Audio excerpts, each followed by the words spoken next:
Welcome, everyone, to the return of Kickstarter reviews. I put these on hold a while back because they were incredibly soul-crushing.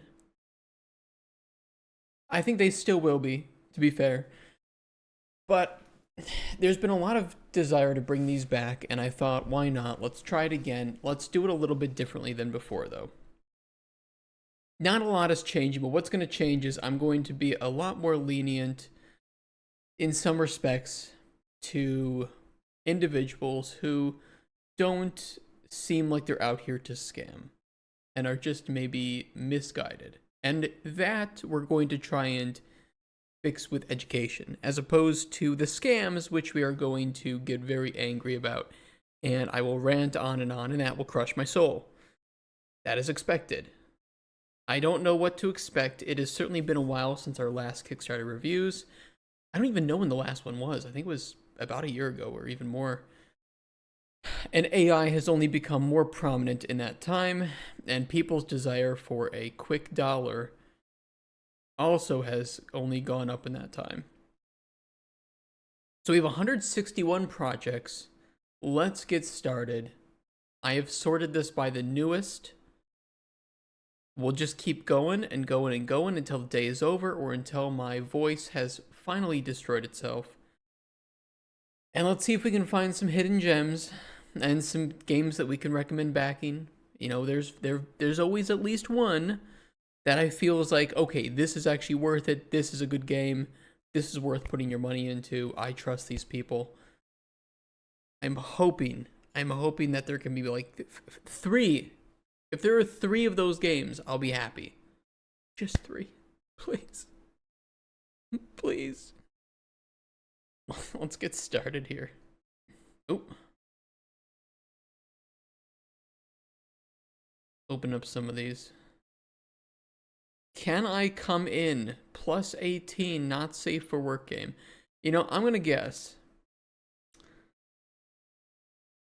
I'm gonna open this. I'm gonna open this one on the side. Hold on.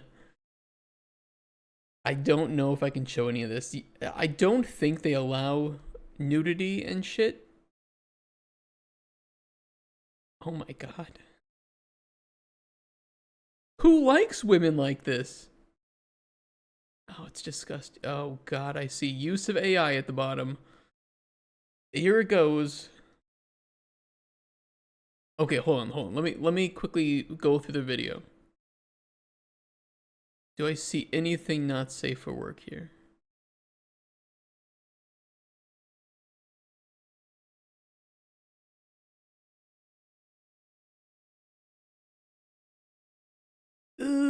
I mean, it's not explicit. It's really hard to tell because there's like this. There's this like filter section of the video, and it's hard to see if. I think it's safe. I think it's safe. I think it is safe to show. I'm going to risk getting my account banned on this horrible platform to show you guys, can I come in plus 18 not safe for work game. But let's get started with Dream Life. How you doing, Nathano? A pixel art simulation and nurturing game featuring 100 jobs. Okay. 72 travel destinations, 47 types of houses, and a wealth of experience. Where did you come up with these numbers, sir? Why not 73 jobs? Or I'm sorry, 73 travel destinations. I'm sorry I got that one wrong. Oh god. Check this out.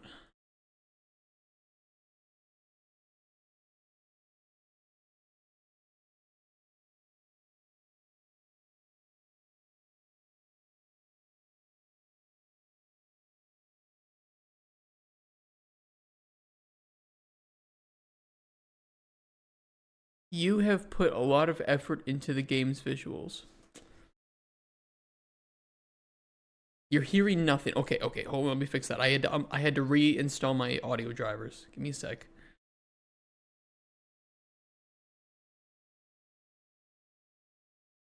device. That's better. Can you hear this now? Hello everyone, Good, you can. Okay, thank you for saying that. I'm DS. I'm a developer of a I just game. want you to take a look. When he Thank you says all that for they've visiting spent a the- long time making the As you also visuals. see, we have put a lot of effort into the game's visuals. I don't know, man. I don't know. Some of these look a little bit AI. This does not look like the most consistent pixel artwork. These don't look like pixels. These look like fake AI pixels. I'm gonna be honest. To offer you a pleasant, authentic experience. We have Authentic? included day and night, as well as a weather system. You can purchase your house and the furniture in the store and freely arrange the furniture. The inspiration for this game comes from my friends and I yearning for a wonderful and free life. Therefore, global travel we all? and career development are the second highlights of this game. You can travel to many places, obtain local delicacies, photos, clothing, and unique items, and also develop your career by learning your favorite course. I mean, here's what I'll say. Like, if it is AI art, as long as they say we will replace this, I'm fine with that, right? Like, go ahead, use whatever you need to for pre-production. Just tell us about it. Be honest. We have also added elements such as dressing up, cooking, business, fishing, pets, and surprises. We hope that by playing Dream Life, it will inspire everyone to bravely pursue their dream life. Now, the development team, composed of my friends and I, need your support to ensure that we can complete the development of the subsequent content of Dream Life. Okay. Because the landlord is again urging us to pay rent. Thank you very much. Why don't you use AI to generate money out of thin air, and then you can use that to pay your landlord?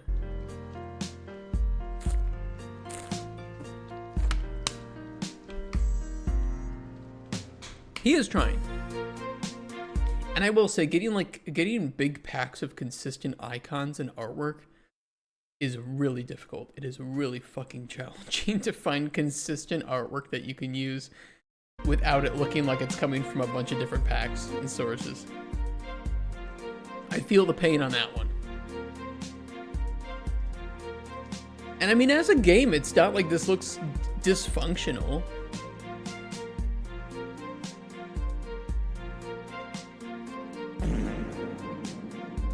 Just how you feel, Dramos?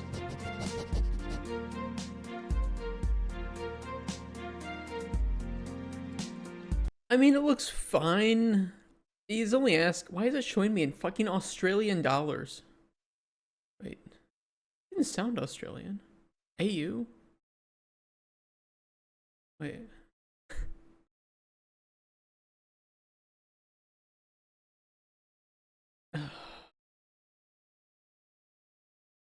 I mean, they don't say they use AI, but I don't know. I just get this weird feeling.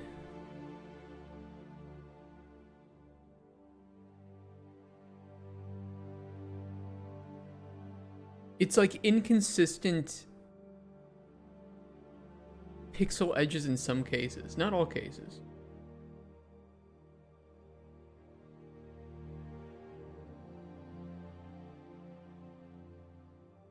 I hate that AI makes me like look for this shit though, but it's just, I don't know, it seems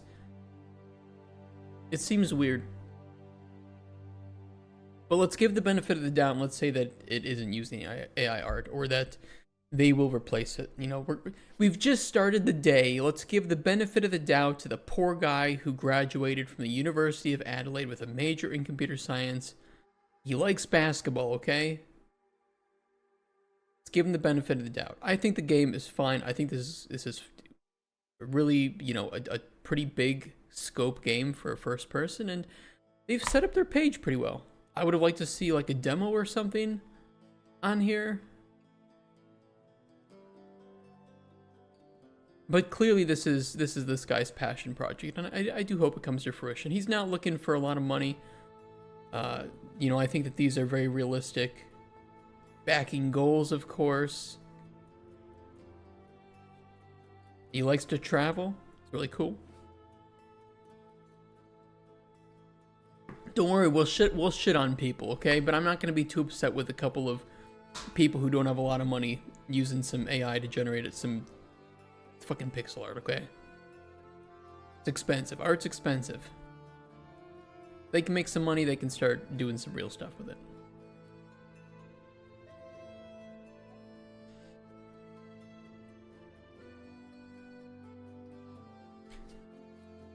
It looks fine. I think it's fine. I mean, clearly, if this is gameplay and it clearly looks like gameplay, then they've definitely come to Kickstarter with more than, honestly, I see most people come to Kickstarter with. And if this is your first time watching these Kickstarter reviews, I promise you, you will see this is a strong way to start the day. Guys, if you want to back this, here's the link. I don't know why it's such a big-ass link.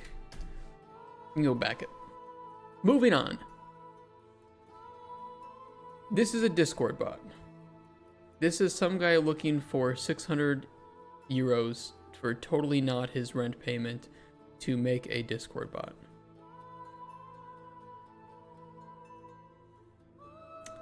Okay, I'm moving on. Civ Economy. A Civ game like never before. They are looking for 10,000 euros to make a Civ game like never before. Wow. We've never before seen a Civ game.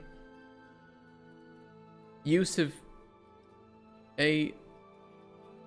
Okay, let's just watch the video. Why is the title off-center? Because this is a Civ game like you have never fucking seen it before, Tano, you piece of shit. Oh my god, I've never seen a Civ... Experience a civilization game like never before. Really? Where every family is an economic agent Oh fighting for survival. Manage Bronze Age economies where families rise and fall based on their choices. My choices Click matter. on the link below, wish list now, and build a civilization where strategy meets authentic history and every household matters. That's never been done before in a Civ game.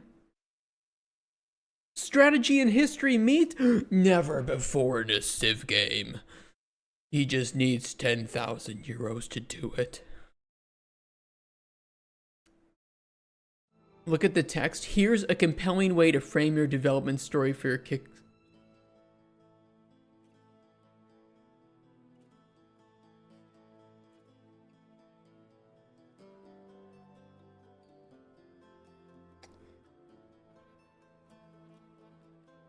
Are you serious? Are you fucking serious? You're not supposed to paste in the ChatGPT line about your compelling fucking story for Kickstarter.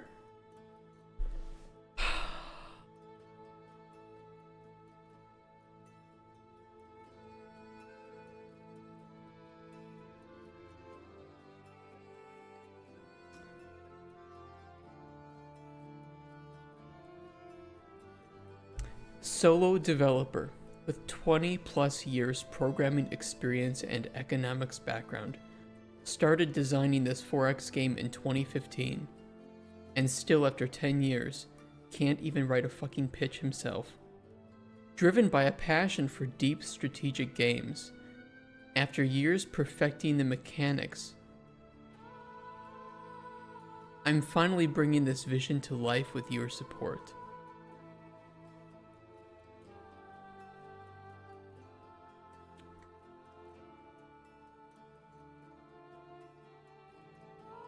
I just closed it on accident. Hold on.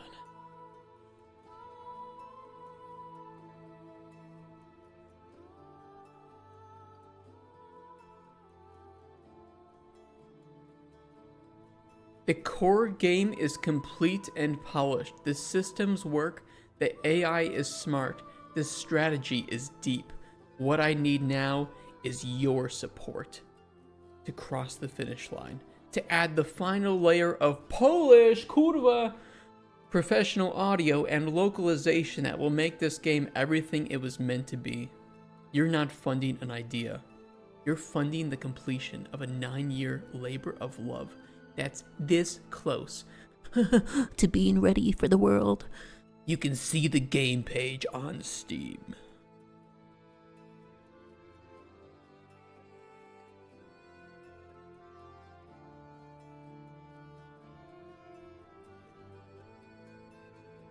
Is this even gameplay? Just looks like a mock-up. Like, okay, you have a strategy game. It's like, where's the things? Nah, man, this is like AI generated or something. And it's just like some UI over the top of it.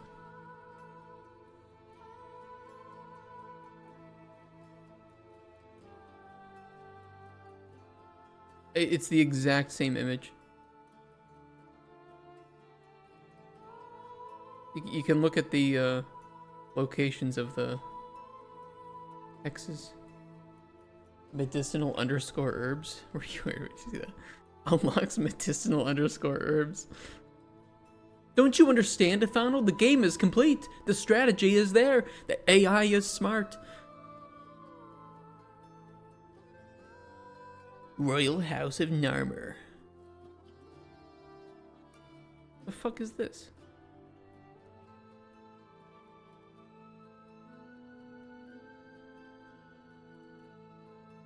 There's no way that, like, wait, release date December 17th.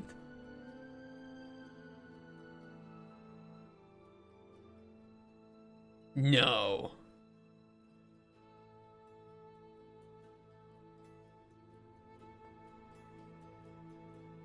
He didn't even, there's no AI disclosure here either.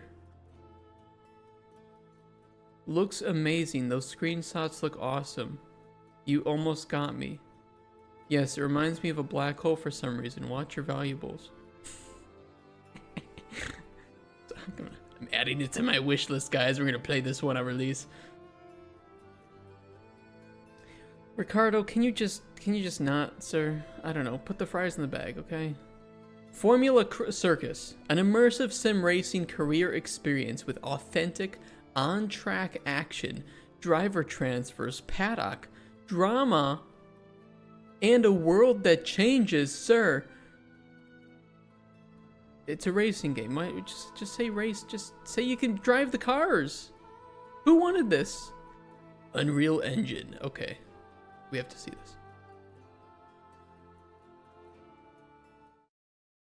This is Formula Circus, an God. indie dev racing game looking to reinvent what a career mode in sim racing can be. And at its core, it will be a Am I a child? Why is everything so big? game looking to reinvent what a career mode in sim racing can be. And at its core, it will be a living... Guys, I'm here to stream. This is my big desk. Hello. Bobor kurwa. evolving racing world centered around a deep story-driven career journey with a consistent, enjoyable handling model that balances simulation and accessible sim game and matching on-track action with cars that feel alive. Dynamic strategy, including teammate position swaps. I'd rather cars feel like cars, wing personally. And suspension animation, different fuel modes, fully functioning pit stop experiences. But not a replacement to the Roboto font. With pit limiters, refueling, and manual pit lane driving. A damage model that consists of 120 individual parts that can break in different ways, with even small collisions making subtle handling. Do we have any suspicion that this might be like some asset pack? Like, I've never actually looked at any of the racing asset packs, but is it possible that this is a racing asset pack? If I don't see anything within like a few seconds, you know, we'll be like, okay, maybe this is something, right?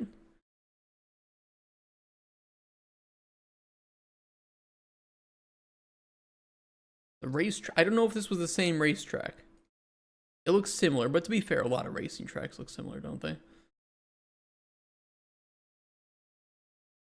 The racing bundle. Racing UI. Racing game starter kit. Because it's like, it worries me when I see the Roboto font not being replaced, and that's fine. I do the same thing. It's just kind of, it takes time to replace all that shit. And the Roboto font is good enough. But it does make me worry.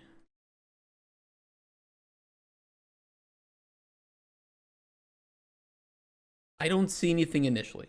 Characteristic changes, and with deforming tire barriers and marshals triggered to sweep up debris, this adds depth and unpredictability into every race. An immersive paddock awaits you that you can walk through and talk to members in this traveling circus of motorsport. Team principals, drivers, sponsors, journalists, and more. All relationships that you can build or destroy that can shape. I will recommend that if they're going to film something like this, they should probably turn on like TSR or something so that they don't have a whole bunch of jagged edges everywhere. Opportunities. AI drivers that all have their own personalities with abilities to also form friendships and rivalries. Title rivals might find extra pace at crunch time, for example, or a frustrated teammate will disobey team orders. And with its clear and dynamic driver transfers, that makes sense based on the last season's performances. I mean, that sounds fine, but it's... I haven't ever heard somebody say, I was hoping for a racing game where people's relationships were so important that it could change the outcome of a race. I mean, it's an interesting premise. It's just I don't know if the market research shows that that's what people want out of their racing games. From my limited experience working in vehicle simulators, a lot of racing games just seem to show that people who like racing games like licensed cars, they like the action, the speed, the interesting racetracks. And if you don't fancy negotiating contracts with the teams, you can create your own team, where your seat is guaranteed forever. But with it comes new challenges, such as managing finance. Wait, why does this say Unreal? What does this say Unreal Engine at the top? Is there some like Unreal pack? Or did they just shove Unreal Engine up there? No, Unreal Racing. Like a multi-car racing template.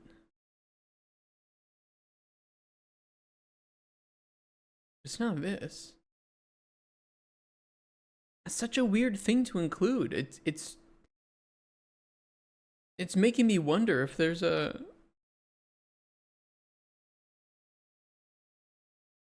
Oh, I'm losing my mind already. Just click play, idiot. Finances, facilities, staff, and long-term planning for part design and engineering approaches. I don't know if somebody can find this. Editor, which will be an essential part of the game to offer a variety of circuits. An editor that will allow you to create tracks with fully functioning racing lines for AI behavior. And finally, modding, a major pillar of this game to allow the community to inject their own creative flair. There's skins, sponsor graphics, team and driver names with more scope. It looks old because like these trees are just... I mean, these are just like old ass sheet, plain modeled, masked texture trees.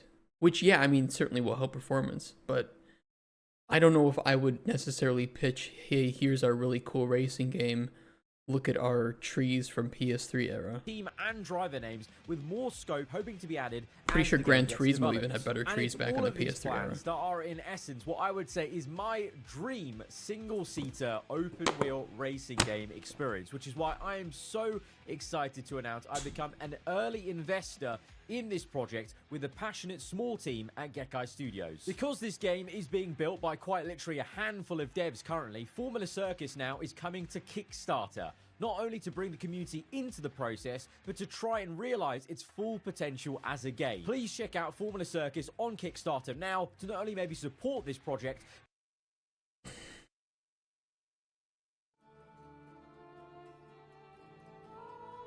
Circus, so they're all clown. It's not that it doesn't look like a game or that the pitch isn't bad, but from what I'm seeing here, it doesn't seem like there's much of a project here yet. Like, they pitch all these immersive sim elements, and the only thing that they showed that isn't normal in a racing game is walking in a room with things that are out of scale. And I mean, they're wanting 80,000 euros, which is a reasonable amount of money to ask to get a game with this scope off the ground and to make a real, working MVP. The problem is that what they're pitching is not nearly enough for me as a developer, as even a gamer, just to say, yes, this looks like something that will be realized properly. I mean, good on this content creator for, you know, wanting to bring, you know, some dream game to life if he's like I don't know, plays a lot of racing games or something, or is really deep into that world. I just don't know if this team has the expertise and knowledge necessary to actually build it. And especially with all these promises that they talk about, because I assume that this is multiplayer and they talk about having mod support. This is shit that even I am very hesitant to start working on in my game, because it just requires so many things to work properly. Otherwise you have a broken ass piece of shit. It's not easy. It's not easy at all.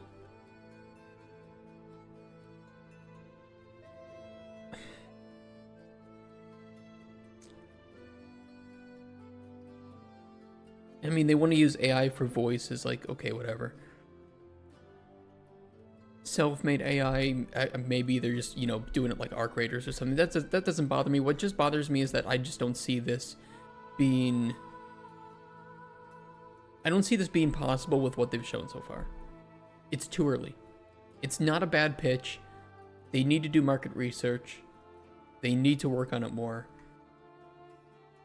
If you want to check this out, if this is like your thing, if you like racing, I won't say that this game is in any way a scam or anything. I just think that it's too little, too early. Skill issue. I mean, it is a skill issue, quite literally. Ghost Keeper. Unfortunately, there's no video. There's a demo, but no video. The fuck? Why would you fumble your Kickstarter page so much?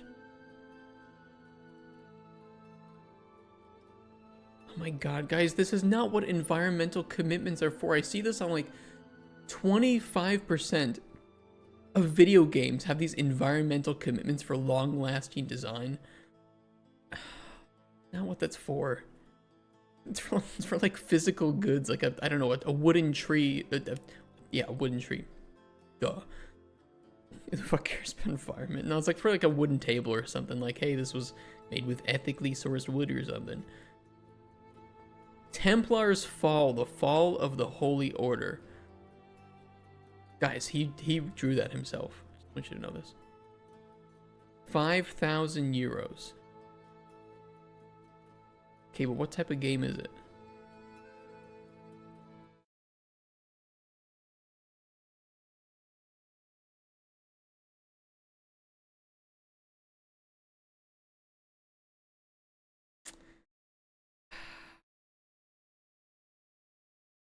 The first sub 10-second trailer of the day.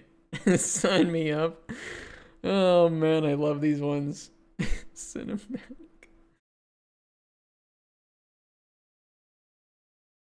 I mean, if this is like AI generated video, it's actually pretty good. I think it's probably just an asset pack or something though.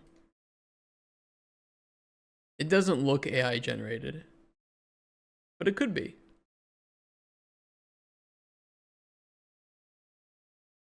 Has Witcher swords. He does. Wait, isn't that exactly the Witcher swords?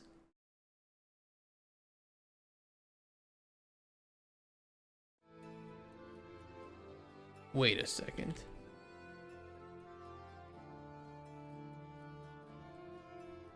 It's not like one of these, is it? It doesn't look like Unreal, but...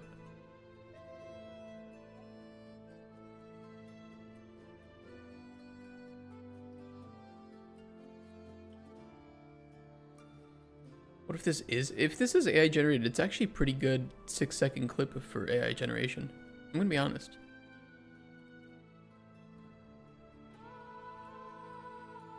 "100% the starter? You can even see the wolf head?"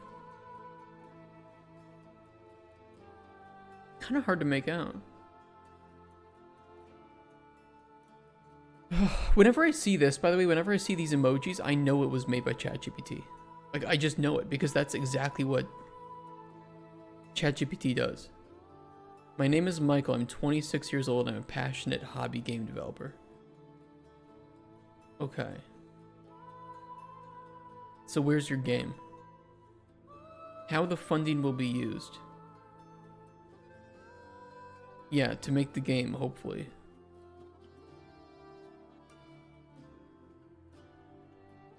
I plan to use AI-generated content. Used to make character movements, dialogues, and combat behavior. So what are you gonna make yourself, sir? Emote, yeah, the emojis and the, yeah, it's... To be fair, I do use the double dash when I write too. I absolutely use the double dash. It depends though, but I use semicolons and double dash. I write in a way that probably some people would think is AI. Except for my response to Tim Sweeney when he made that stupid post about AI usage recently. Did you guys see that?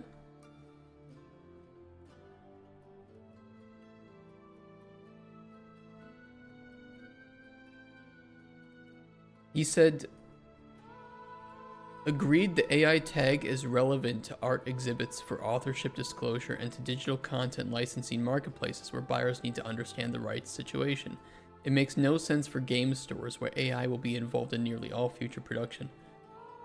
I said, clankers don't know how to speak to me on a human level, and I have no desire to give those oil slurpers money for them to regurgitate their incestual generations. I'll always avoid empty carb content from rust lickers. By humans, for humans. Breaking out all the slurs today.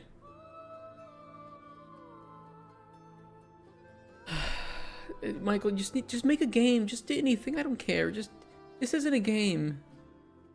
Make a game, please. Also, he has 3 swords because he's holding one and he has 2 more on his back. Keep that in mind, Michael.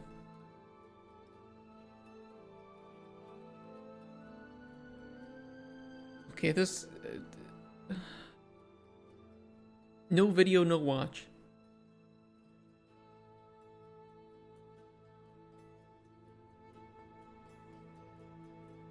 Anyone's how much? Like $1,000?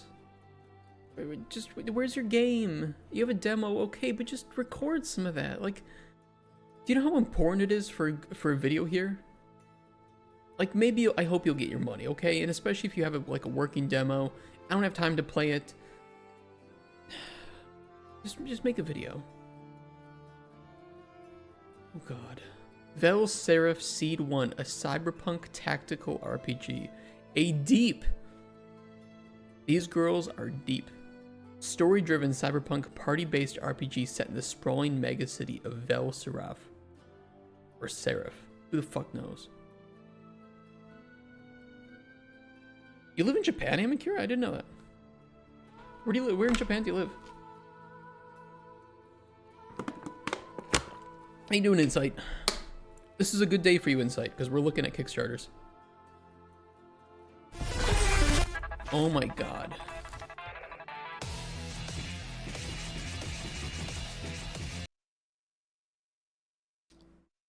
What the fuck is this? Helldivers RPG Maker. Oh god, I have no words.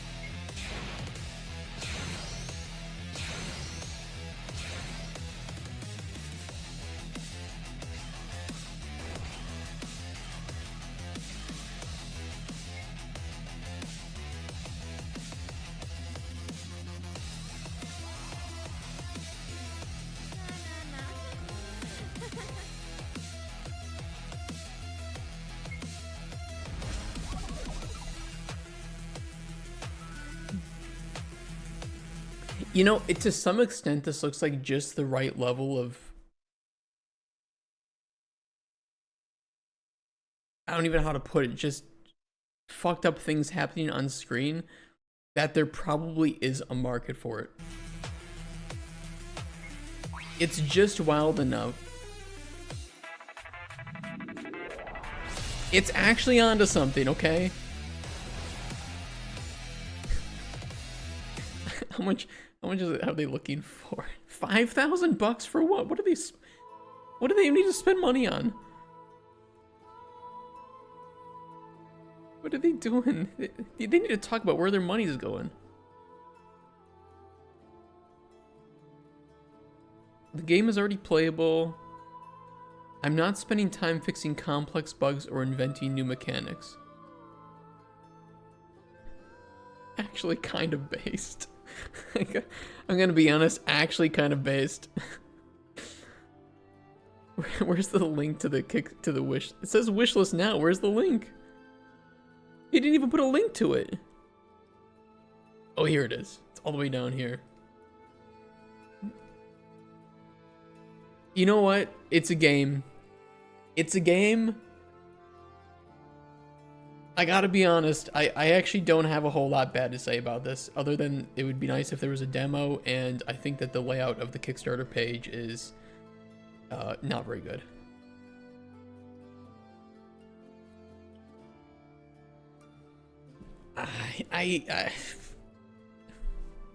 No, I mean, it's fine. 5,000 bucks to finish it up, okay.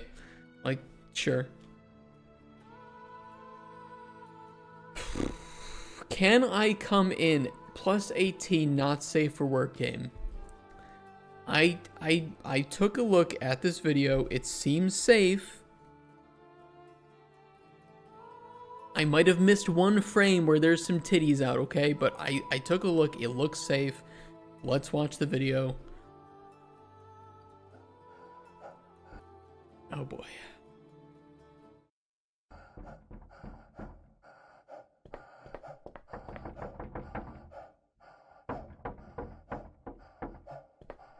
Why are my hands like that? Am I like waiting to grab somebody's ass or something? This is me when my wife gets out of the shower.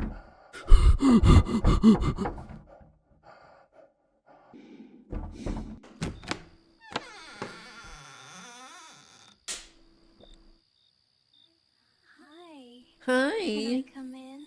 No. I'm calling the police, bitch.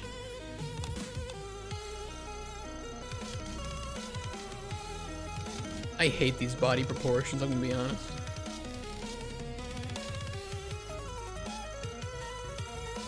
I've never understood the appeal of body proportions like this.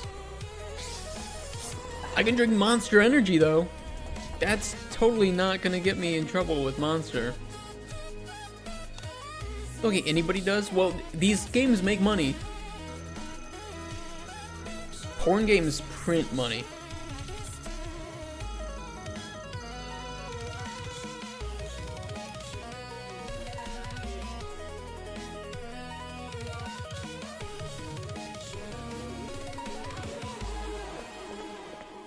I'm confused about the plot. The plot's right here. What are you talking about?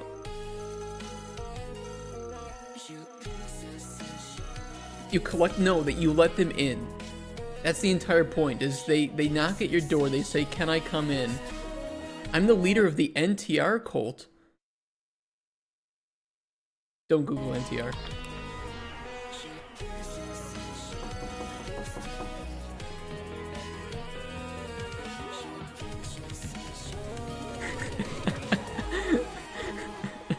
Oh my god.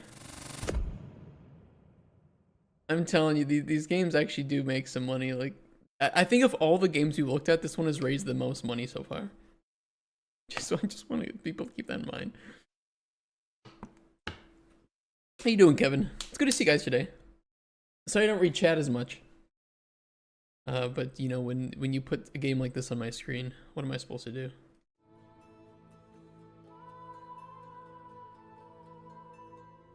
Well, okay. I mean, it's a game. For people who want this kind of game, this is a game. I'm just not sure how they're gonna deal with the Monster lawsuit, or cease and desist specifically, not a lawsuit. But if you guys want to support this, if proportions of women like this are your thing, by all means, go give this some backing.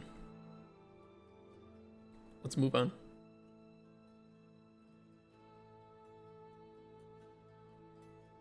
Don't duplicate things. The site issue.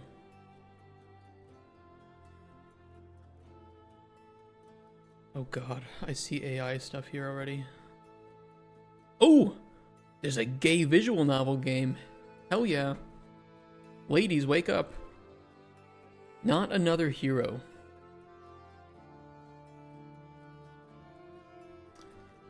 All in Spanish. Video juego. Oh my god, I've heard this stock music like 10,000 times. And it gets me a copyright claim on YouTube every single time we listen to something with it. Not a strike, but a claim. Where's your game? I see a menu. Okay, there we go. I can jump. I can press retry. I can jump some more. I can perform animations. Not another hero, well, definitely not another unique game. New liminal space horror, P4ST3L. Oh, pastel. I see. Backroom, survival horror. Okay, liminal stuff. Let's go. It's from Japan.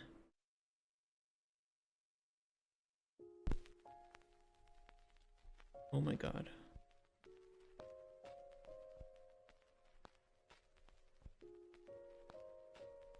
She's got a gun!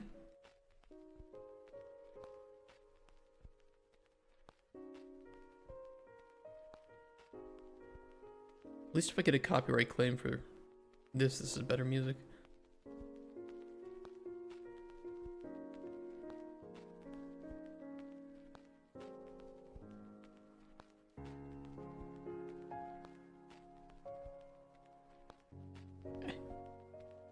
No chairs.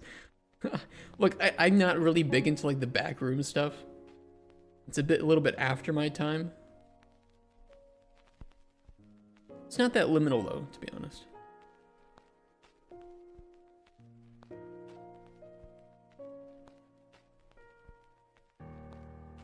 It's Mappa Office.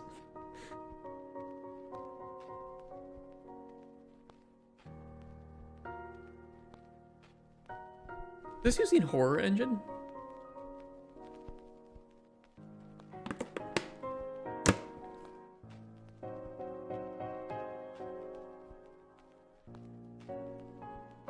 I can say this, if this is like somebody's first game, I got no problem. I wouldn't go to Kickstarter with a first game like this, but by all means, this will be interesting to see if it actually is making money. Oh, there's even more. It's a handgun. Is this real? Nani? Oh! Me farting. Digital space. I mean, this kind of just looks like... Okay. Take that, drawer! Like a lot of the liminal games just kind of shoved into one. It's like that pool game. How much money do they need? Okay, barely anything. It's like, what's 500 bucks? I'm sure they'll get it. You know, this looks fine. They're not asking for a whole lot of money. I also shoot drawers. Yeah, it's a very American game right here. They do have an English version of their page, which is nice. You know, it is going to be more likely to make money if you have your page in English. That's for sure. They do have a demo. That's good. I think that they should post that right up at the top, unless they did and I missed it. But they have a Steam page. They have a demo. This needs to be in English, if you ask me. Hold on. It might be. Yes, it is. Okay. No, I think it's fine. I think it's fine. No complaints other than, you know, we've seen games like this before, but there still seems to be a pretty big market for these liminal backroom type of games. Moving on, Mother Heart, a first-person point-and-click game full of murder and mystery, with a hint of the supernatural. They're looking for $4,500.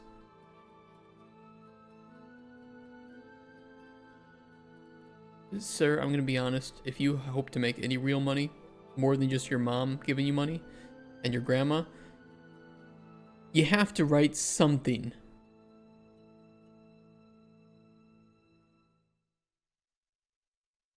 But maybe he says everything about his game in the video. I think the big issue with the liminal space games is that they lack a threat or something to pressure you. I mean, there's a lot of people that just like exploring. They love walking simulators. And I don't mean that in like a negative or derogatory way. There are people that really just love those vibe type games, the experience, the mystery around it, and don't want the pressure of some kind of threat.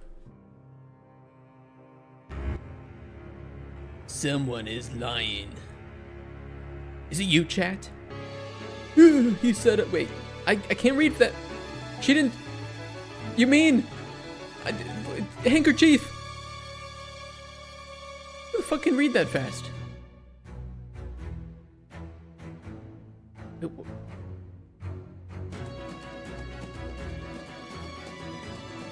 It's a point and click game.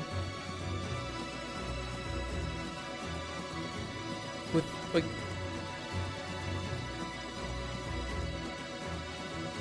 To be fair, he did say he needed the money for getting art.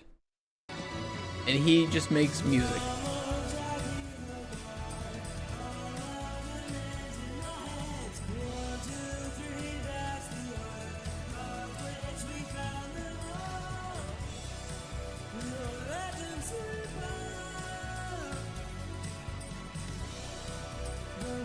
Okay, I'm gonna be honest, sir. You need to cook. You need to cook. You need to find some people to work with. Join some game jams. I don't think you should be on Kickstarter this early. This is clearly nowhere near enough to succeed on Kickstarter. You need to find some people to cook with, though. That's my opinion on this one. But at least it looks like something that is actually made. It isn't just some AI slop. Let's keep cooking here.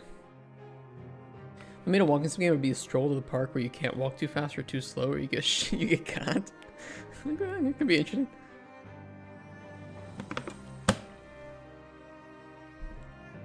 Why am I here? Yeah, I ask that fucking every day, especially on Kickstarter review days. Survival game where the cold and hunger hold you tighter than your friends ever have. Is this an AI slot background?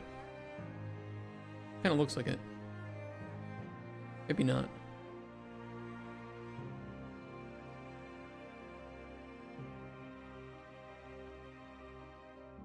Create games that truly cares about the players. Hey, doesn't care too much about grammar though.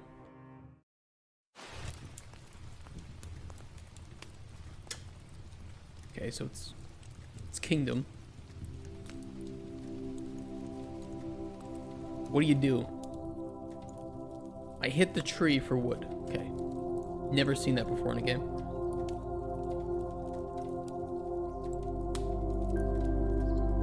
What do I do after that? I sit at the fire with an idle pose. What do I do after that? Sometimes the dog will overlap my sprite. That's all you do in the game. That's incredible, guys. Wow. I can definitely tell that this game cares about me. We've poured our hearts into this project. Pretty small hearts then. You don't have a game. Where's the game? Do you have a disabled dog? Okay, well, I think even he could make a better game.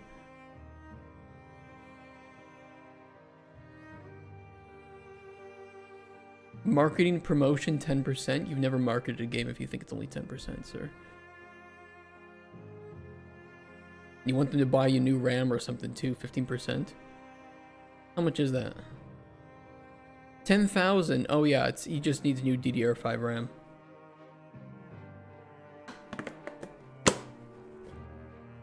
Well, it doesn't even matter if they have the greatest idea. They have no gameplay. There's nothing here.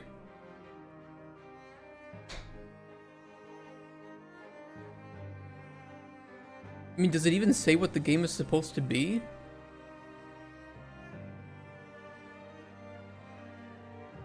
It's just talking about the dog.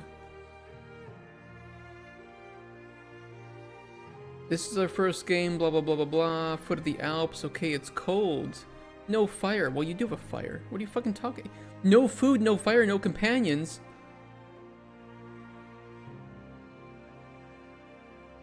Bro, I see a lake there. There's probably fish. There's a fire, and you have animals and a disabled dog. You have the dog. You have food. The dog can't survive in the Alps if he can't walk normally. Chop up the dog, eat the dog. Problem solved. There's no game. Fully immersive survival game. What does that mean?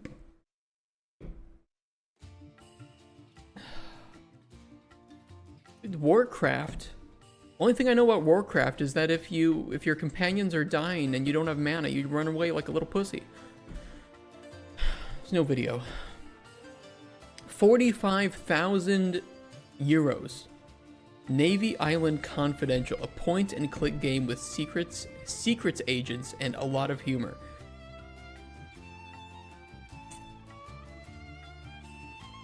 Lead gameplay programmer with nearly a decade in game development, focused on narrative experiences. I've worked with studios like Don't Nod. Okay, I don't know Don't Nod. Irregular Shapes and Ring Zero. Okay, okay.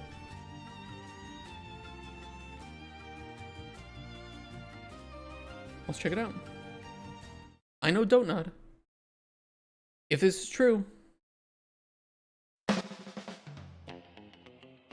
Goblin Games, goblin these nuts. Full of dangers and secrets. And AI on voices. A tropical island. Excuse me. Can we just have the full text below? I mean, we're not on TikTok, you know. Single word subtitle is pretty hard to read. No. I see. Is that better? So, on a tropical island. Excuse me again. What now? Can we just rewind to the beginning? I actually like watching the trailers all the way through. Is this a joke? All right. In a world full of dangers and secrets, on a tropical island, believed to be untouched by civilization. And 47 seconds in, by the way, we don't know anything about the game. at the heart of this storm, an elite secret agency operates in the shadows. The MI-13, and its most... Wait. MS-13? The Mexican gang that cuts people's heads off? audacious agent, Archibald Figgs. This is almost as bad as Archer, the TV show, accidentally calling their group ISIS before ISIS, the terrorist group, even existed. Which is really fucking funny, by the way, but... Too much honor. No, really, stop this. What? I just can't do my job. Sorry, you have a great voice. Just tell me about the game. What are we doing? Just Shut up. Now then, Yes. where was I? Ouch. All right, you know what? They didn't even I'm spell off. all the. But you are You don't put two L's in all right or already. already off screen. No, I'm off. I'm leaving right now. Not my problem anymore. Deal with your trailer. Okay, let's move on to the game. This is what you should have done in the first place. You're a minute 30. You're lucky that I've sat around to watch this because most people will not. I'm only doing this because it's the point of this stream, and it's content.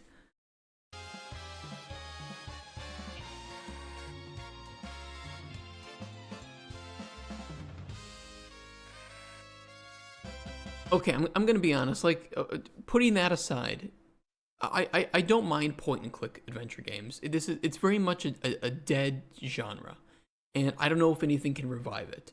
But I grew up with like Grim Fandango and Monkey Island, fantastic, right? But if you're making a 3D game as a point and click, I'm just not sure that it translates very well. Like, at that point, I think you would rope in more people by just making it so that you can move around with WASD and interact nearby with things by pressing E or something. At that point, the game is functionally the same, but is way more inviting to people who might be interested in the story.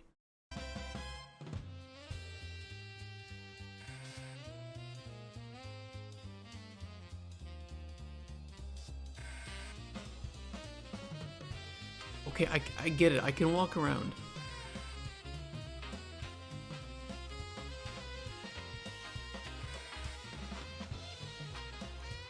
Did he say it was supposed to be a stranded island? I don't know. I didn't pay attention.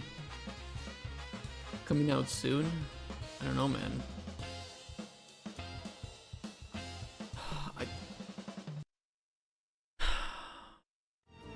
I mean, okay, you can program, but this is why you can't just think that you can do game design if you're not a game designer. I'm sorry, it's not an easy job, and you can be a great. You're using a good amount of AI tools. I can tell.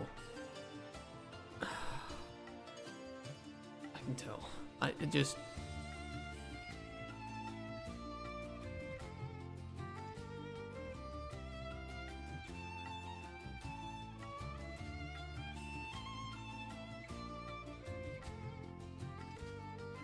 I missed it, I zoned out. Okay, I mean he wants to do a premium release, that's great.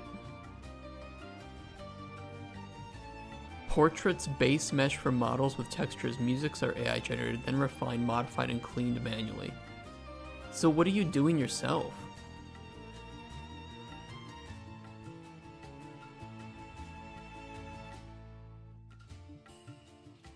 Well, like at this point, I think people would even be more accepting if you just downloaded some asset packs and some music packs and used those instead.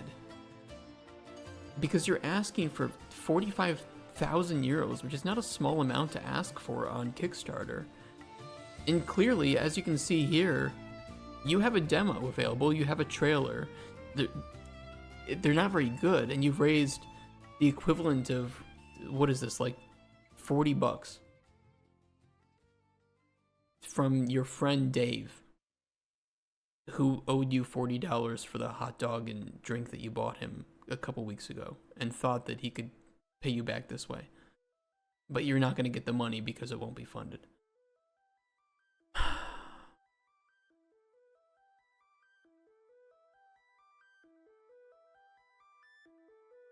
Now, programmers need to stop the AI hate. It's really sad, except the future.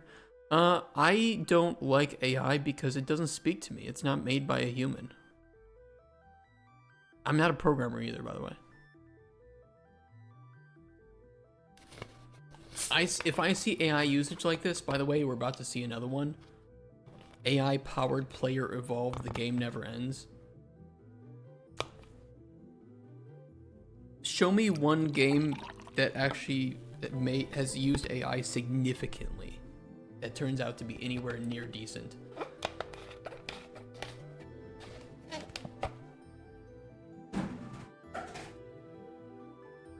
You can't.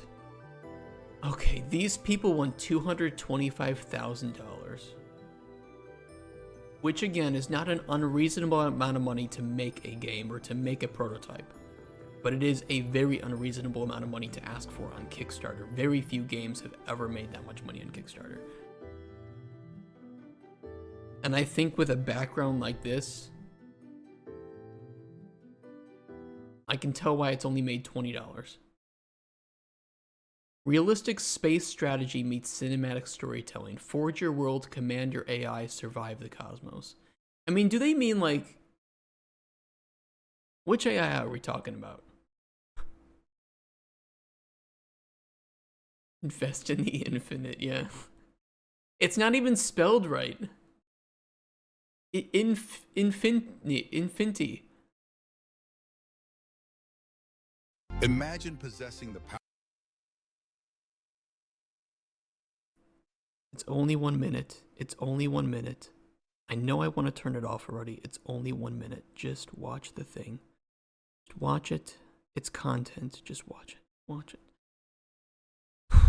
Okay.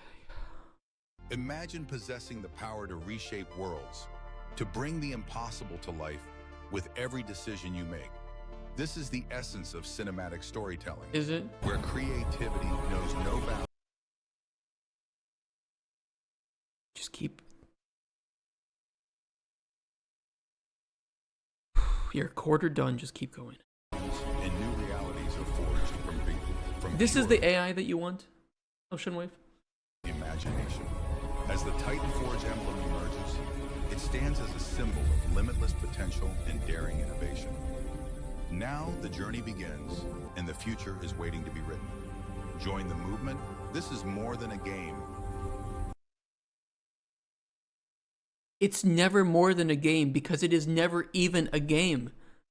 You haven't even gotten to the game part. You haven't made anything. You spend $10 or whatever it is on Sora. So it's more than $10.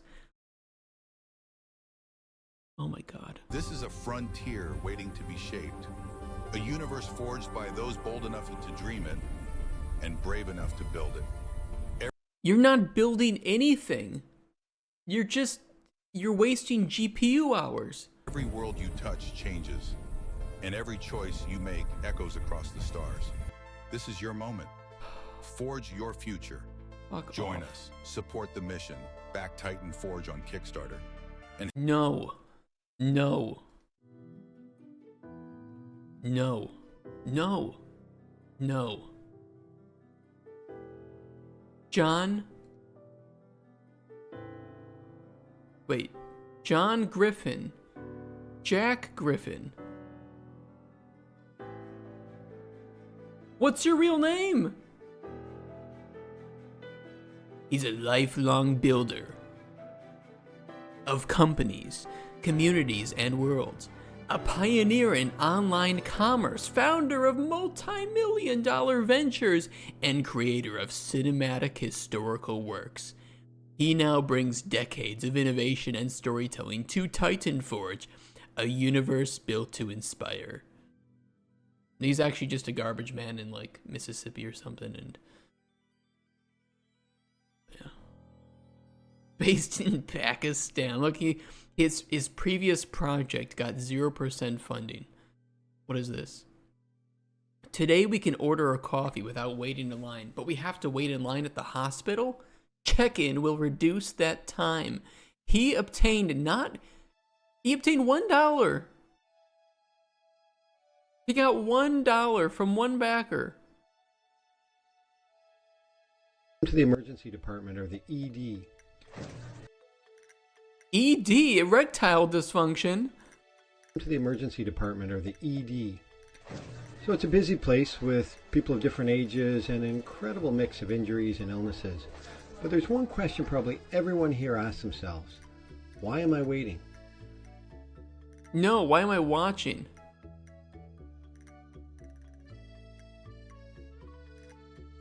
Oh my god.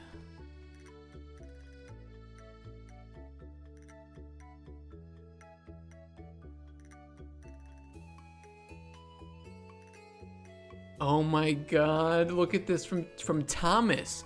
Jack, this sounds absolutely incredible. Building entire atmospheric systems and AI-powered exploration for a universe that grows with its players is such an ambitious and exciting vision. I can see this really resonating with fans of procedurally generated worlds and immersion storytelling. This is written by ChatGPT, by the way. I'm curious, what are some of the biggest challenges you anticipate in balancing the core systems with the cinematic planet design in the long term? just fuck off. These people are so easy to scam. It's actually just sad. It's actually sad to see how easy it is to scam the AI, bros. Oh my god. I can't, guys. Can we just get one normal game? The Shadow Games. A spell casting adventure. Craft spells, outwit enemies, and escape with your loot. Okay, so it's a extraction game, okay. You got 3 normal I'm gonna be honest. All of those, like, too early to go to Kickstarter indie games that we saw are still miles better than whatever the fuck John or Jack was making. I don't even know his real name. What are they looking for? Like $5,000, 6,000? This is better already. This is already better. Because it is actually something playable.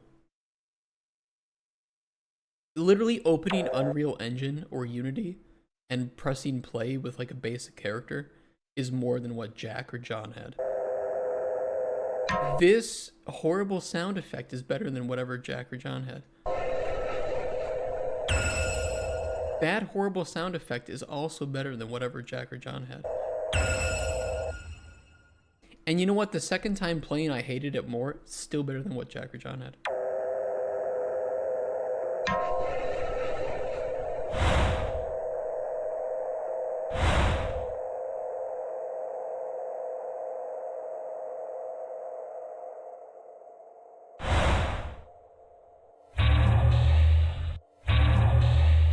But you know what? It says developer message up here, and it didn't misspell infinite like Jack or John did.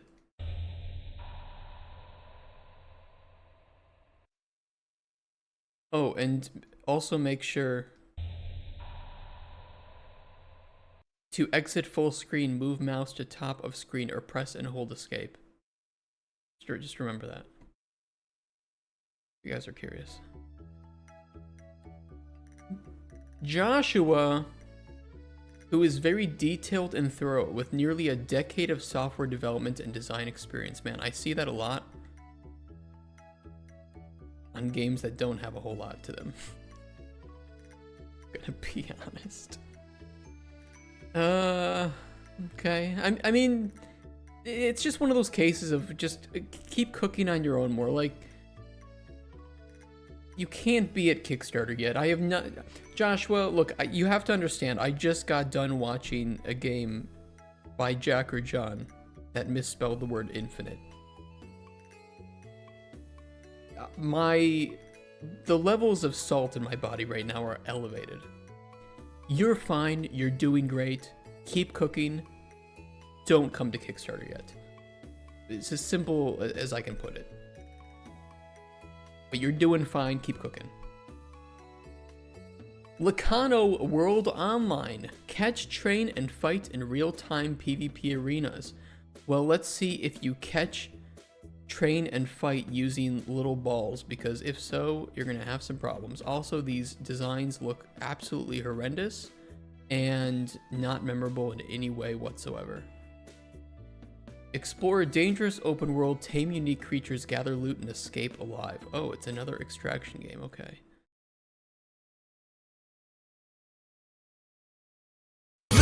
Oh my fucking god. Wake up, chat. This is like a Suno. This is a AI generated song, isn't it?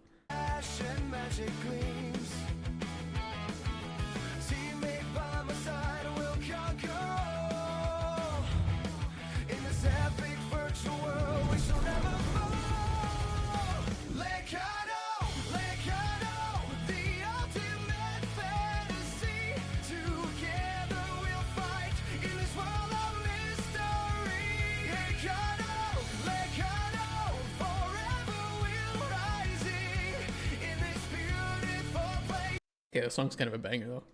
Just stay with me.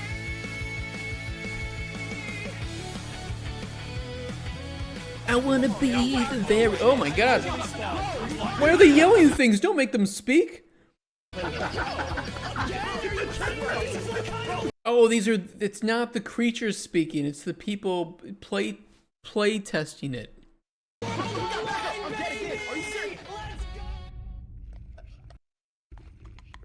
Oh my god. Okay. I don't think it's an AI video, but it is very much a 9 backers and you've raised 2.3 thousand British dollary dues? Bruh. I'm gonna tell you honestly, it is an unspoken of... It's very common for developers to back their own project close to completion if they are very close to finishing.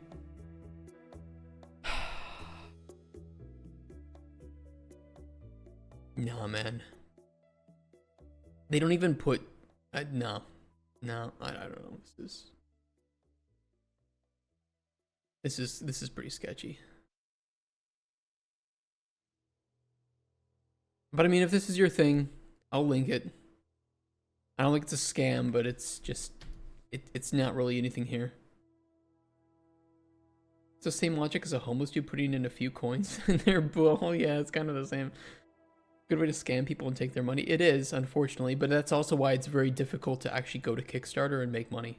Like the more of this that you see, and even this isn't that bad. The more stuff like the Titan, whatever the fuck Jack or John's game that you see, the more people are wary to actually spend money. Kickstarter is not the same platform as it used to be. You can still make money here, but it's nowhere near what you used to be able to make. And it's because of the bullshit. STL files, this isn't a game, and it's move on. Warthra Online, it's some AI slop background, symmetrical AI slop background, and there's no video even. Been too many scams in the past. There have been a lot of scams in the past. An awful lot. Kickstarter was never legal in Finland. I guess it's a good thing. I mean, the idea of Kickstarter is great, but it's like, imagine Steam, but the algorithm provided no preferential treatment to games that were actually something, and everybody's slop could be seen on the front page. Imagine it's the Google Play Store of raising money. There are great games hidden very deep down. Yeah, it's just there's no vetting process, there's no curation. And you know, I can see like pros and cons. Like, yes, I would argue against curation because I think everybody should have be on the same playing field, but at the same time, this is what the same playing field gets us. It's the exact same thing. Over and over and over again. The MMORPG market is competitive. You fucking think. And how much do you want? You want $5,000 to enter the MMORPG market? Are you insane? Better studios than you have entered it with $50 million.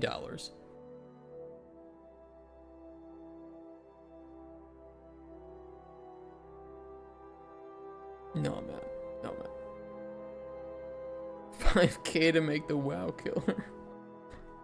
The amount of times I've heard shit like that.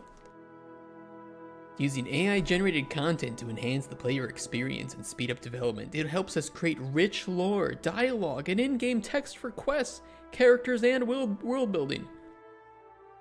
I have never seen any AI-generated lore, dialogue, in-game text for quests, characters, and world building that was ever in any way interesting. Rapidly prototype storylines generate immersive descriptions. Yeah, bro, okay. Keep living in your fantasy, Shane.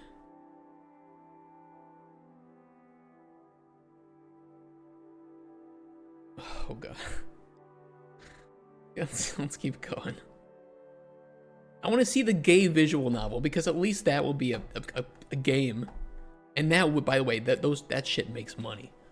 Oh my God, does gay visual novels make fuck tons of money on this platform? It doesn't even need to be great. Women are thirsting for good yaoi. And to be honest, they have not been provided good yaoi. You can make a lot of money if you're interested in making gay dudes. Shane's MMO idea is way better than New World. That was the exact same thing that I was thinking of. Monster raising game. Goo Buddy's Monster Keeper. But do I want to raise a Goo Buddy? It just sounds like a cum monster or something. Let's watch it.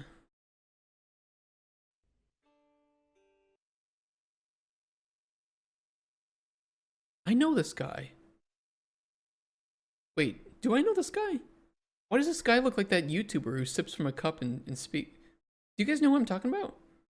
This isn't him, right? Is this somebody cosplaying as him?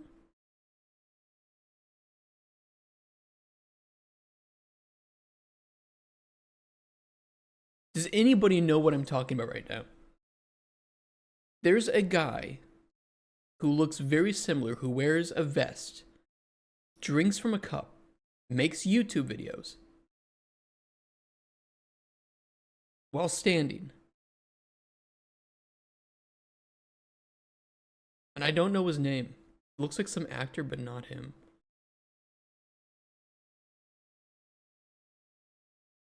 You mean the British guy? Do you guys know who I'm talking about?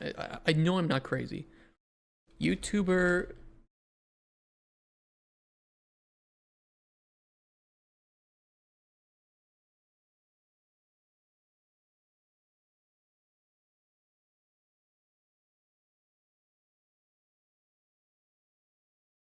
Sungran Studios?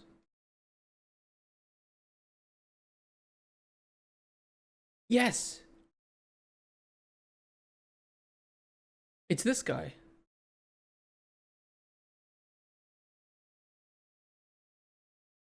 This isn't him, is it?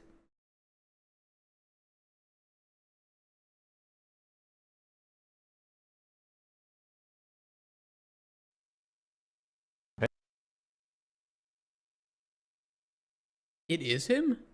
Goo Buddies, yeah, look at this. Finally, we have a real fucking game. Okay, let's fucking go. Tell me about Goo Buddies. Hey, welcome. I'm glad you're here. My name is Jarrell. I'm a human. I've been developing games commercially for a while, but recently I've been developing my dream game. Okay. And that is Goo Buddies. So what is this game? Goo Buddies is a monster raising game set in a world called Gooya.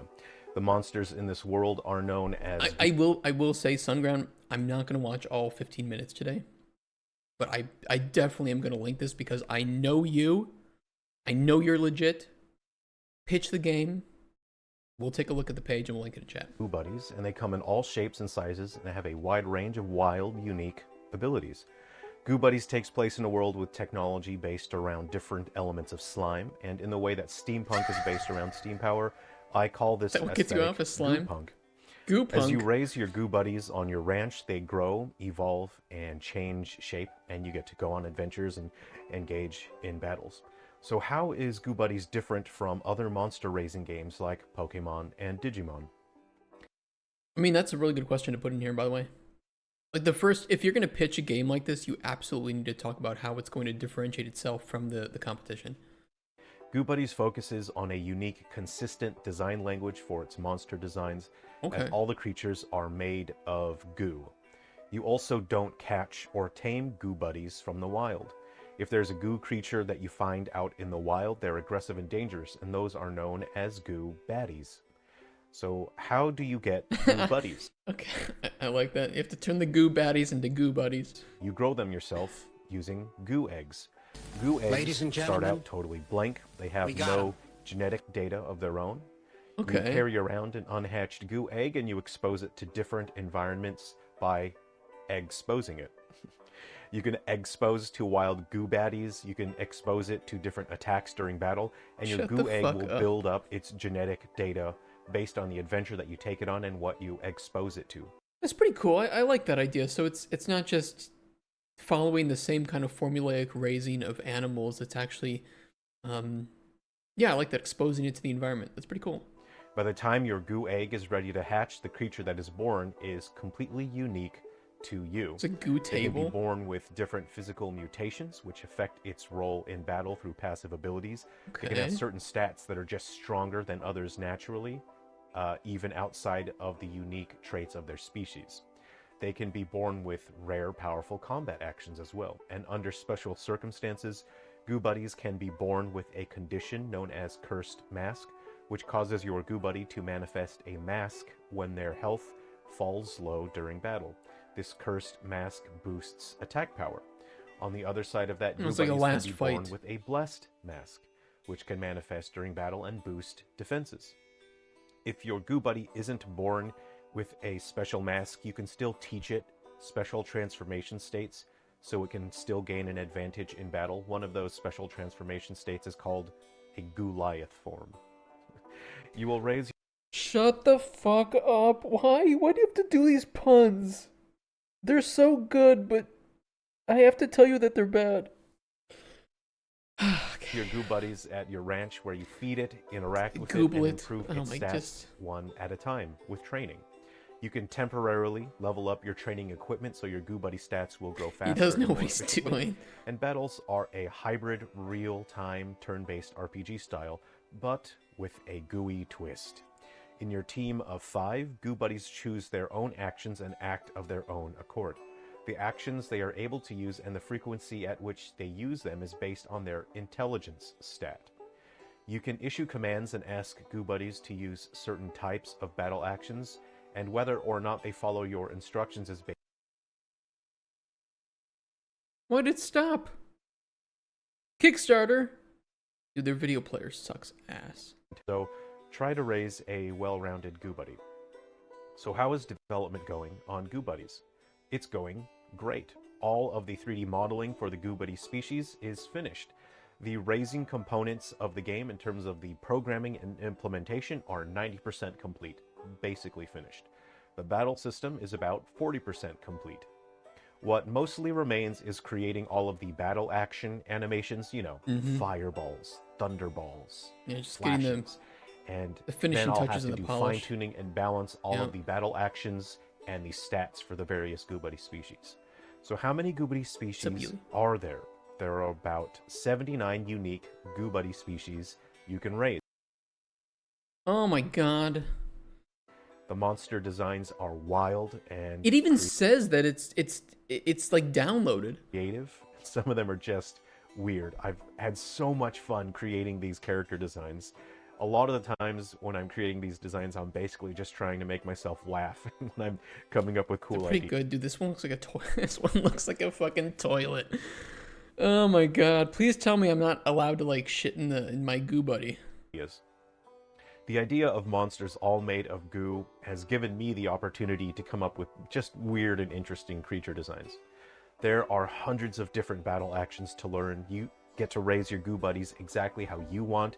So even though certain species obviously have unique stat growth and they tend to have strengths and weaknesses, you still get to raise them however you want. You can experiment with all kinds of battle strategies. So what?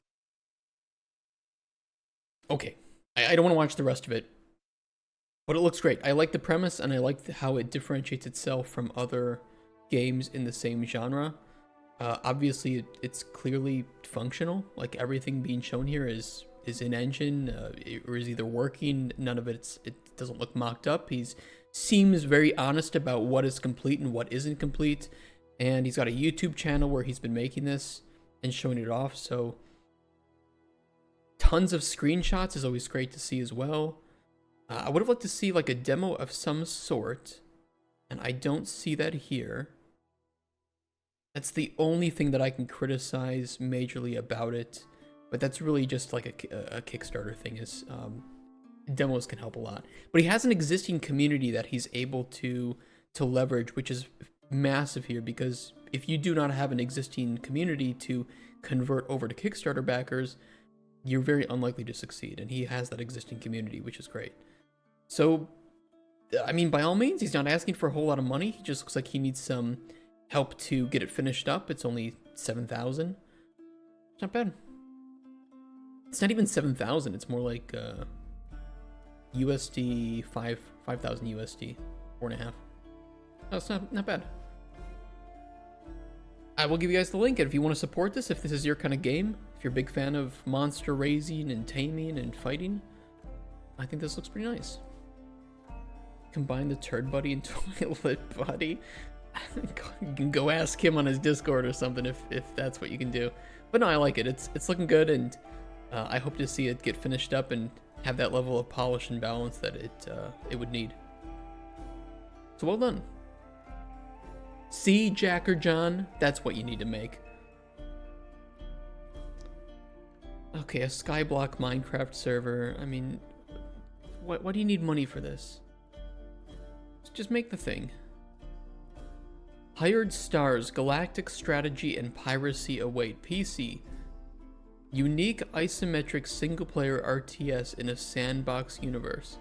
Command mercenaries, fight battles, acquire and equip ships. Yes, very unique. If you have to say that your game is unique, then your game is probably not unique. I'm gonna be real.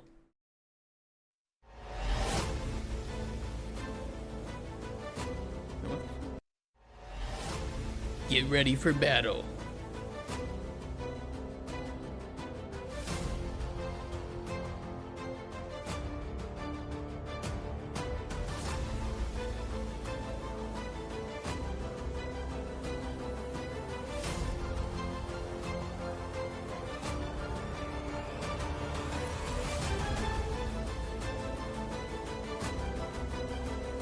I mean, it's not like this doesn't look like a game.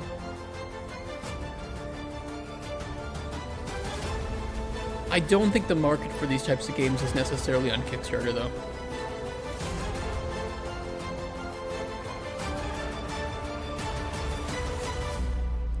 And I think you'll have better success if you just finish it up and throw it on Steam, to be real. But I could be wrong. People are backing this, but it is 9 backers for $1,000.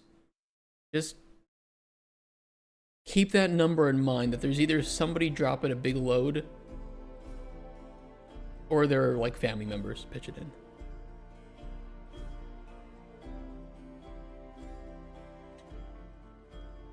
But sometimes you can win from the whales. Got a demo, it's got a trailer. I mean, it definitely looks like a game here.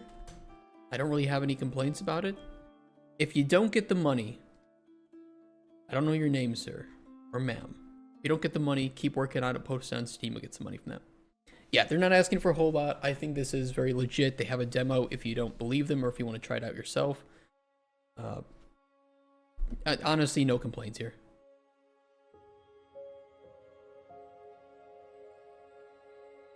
A lot of screenshots. Provide modding support. That's huge. That's big. Images and speech are or were generated with the AI.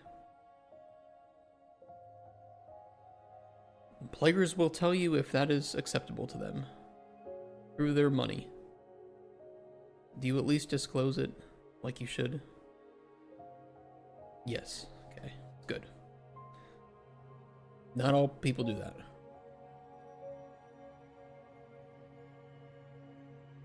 If you guys want to support this, here's the link. Moving on to Metal Mac, a new run and gun game for Mega Drive and Neo Geo. I usually don't watch these, and it's not because they're bad, but because there's this really weird and really cool niche community on Kickstarter that absolutely pays money hand over fist for like Mega Drive, Neo Geo games with physical copies. As you can very well see here, they were asking for 20,000. They have 37,000 with 23 days left to go. And we've seen this time and time again. Games like this consistently perform well on Kickstarter, and people love buying the physical versions. So there is a very dedicated, probably a bit niche, but clearly you can make money off of that niche community supporting these games. And honestly, I think this is a really good Kickstarter too.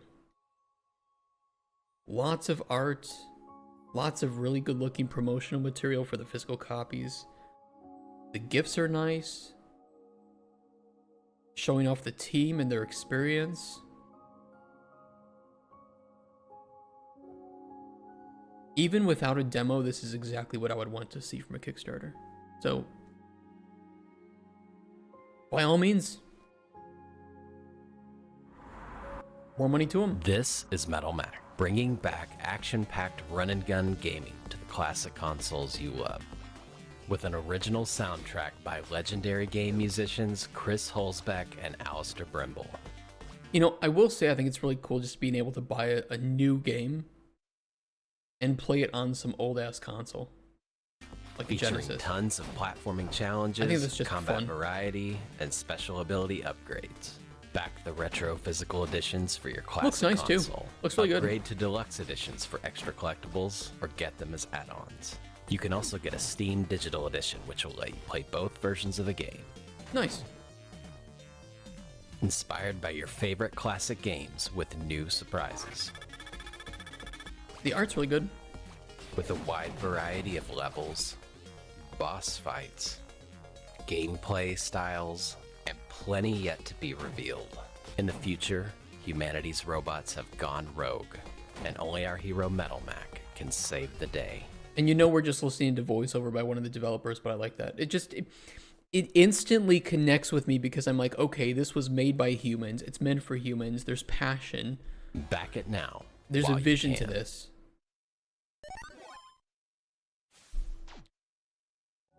100%. If you want this, go back it. You can get the Steam edition for $15, or you can get the physical version for $65.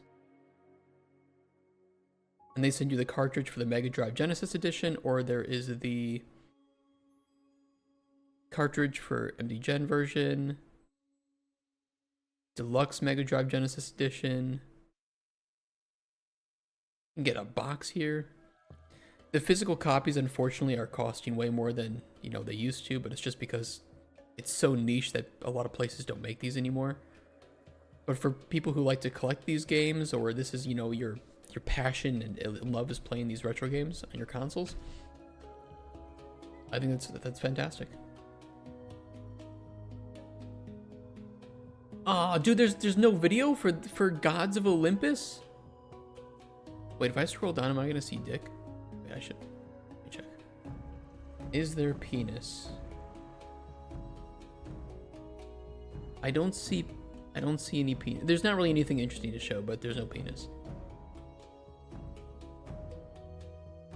They do have a demo though. Oh no, it's coming soon. Really should have made that first.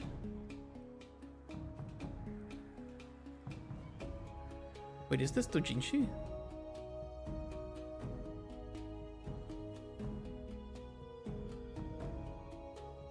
I mean, you can use Kickstarter for this if you want to just throw it up for $100, which I think might be the minimum goal, just to get some people to notice your game and pay you a bit more than you ever expected. I mean, I think that's fine. I don't know what I'm looking at there, but I'm just gonna scroll up from that. You aren't allowed to put that graphic on Kickstarter either? Are you? There's nothing wrong about that. It's just some abs. Some man nips.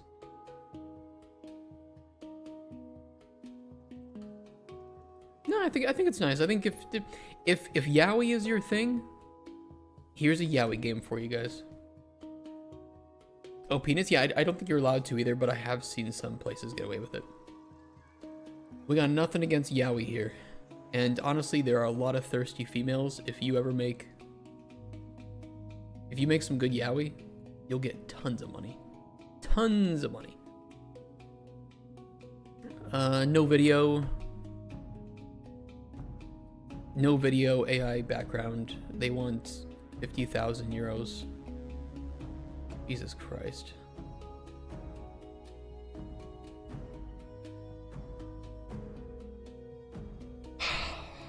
Can't, man. D-cubed tries. Classic puzzle reimagined in 3D. Rotate and survive inside a cubic arena. They want 14,000 euros for a game that, I'm going to be honest, kind of looks already good enough to post on Steam. It's supposed to be like Tetris. I get it. D-cubed tries. Save my weekend and mails, and happy to help. Oh, Jesus Christ. I should just lower this by default.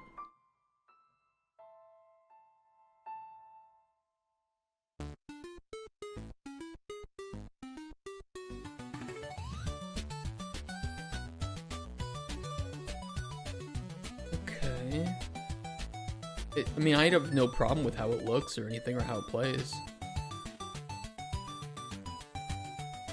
And they said it was gameplay taken from the demo, so it's like, what are they looking for money for? What do they actually need money for? Oh yeah, they probably want the $100 for Steam, you're right. Their stretch goals, the first one is 15K. I didn't notice that. That's really funny. I don't think this is garbage. I just think that this is a weird game to throw up on Kickstarter and ask for 14,000 euros. Probably for their medical bills. I mean, why not just release this on Steam? Or ask for a tiny amount of money just so you can get some better visibility.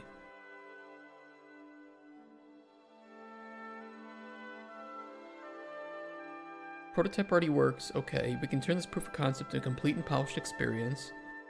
Help us refine the gameplay, improve performance, and add visual details. I mean, visuals, I can understand. I don't really understand how more money is going to help you refine the gameplay and improve performance.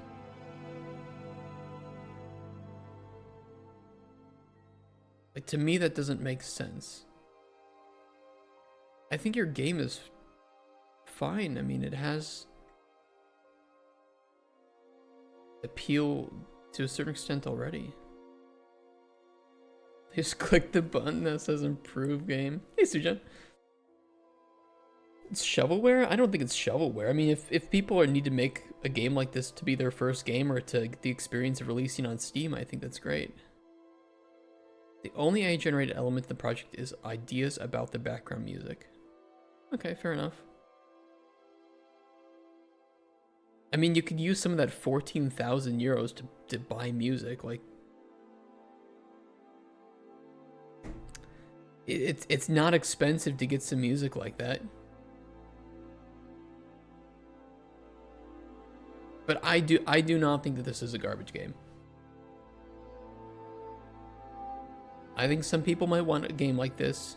It does say a classic puzzle reimagined. They have to be careful if it's like somebody's, trademarked work or something, but no, I think it's fine. I don't have anything wrong with this game. If you guys want to support it, here's the link. But it is 14,000 euros. Keep that in mind. I don't think it's going to reach it. You won't lose your money if it doesn't reach its funding goal.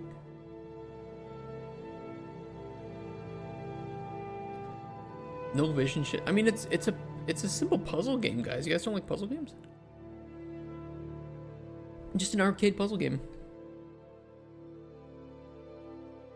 It's 3D Tetris. I'm going all in. I have no problem with this. The game looks fine. It's not slop or anything. It's not a bunch of AI bullshit. It's just a game made by one person. I do think the 14,000 asking price is ridiculous, though. What they should have asked for was like, I don't know, $500. And use that to pay for the music if they want, or... My standards are forgiving. Well, I mean, there's plenty of bullshit on Steam.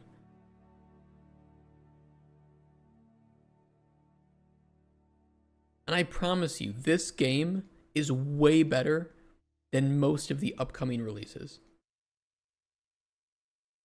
I guarantee it.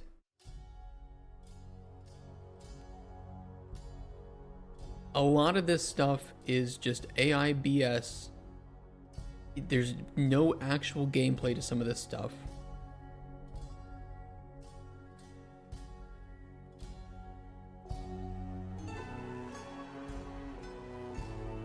And you're never going to hear about it. You know, Ahoy? The ceilings? No, I don't. Be that crap. Well, the algorithm already doesn't play very nice. Like this. I have no problem if you want to make a blacksmith simulator. This is using the survival RPG template that is like $300 on Fab, and I think it's $150 on sale. Because that's where this comes from.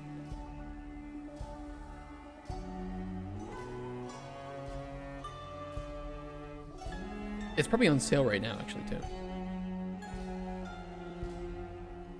What's this?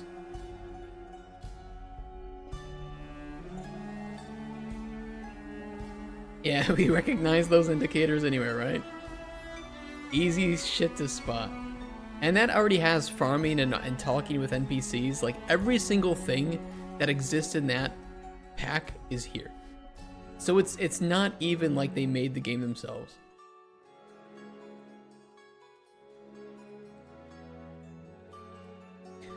So I will always support a game like this over slop like that.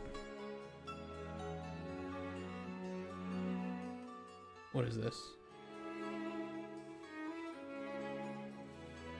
The fuck is this?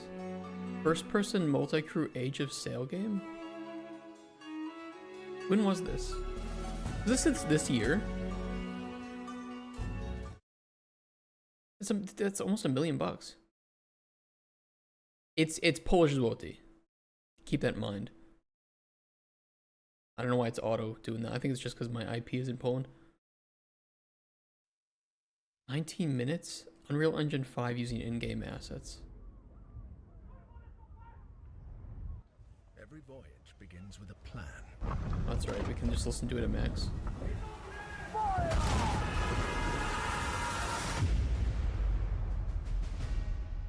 Okay. A vision etched on parchment. In-game assets, are there any other type? Or downfall. I mean, it looks fine so far. Is this using like store-bought assets? It is in our nature to... I'm not really familiar with like the pirate and ship side of Fab. What others fear. Death and dishonor.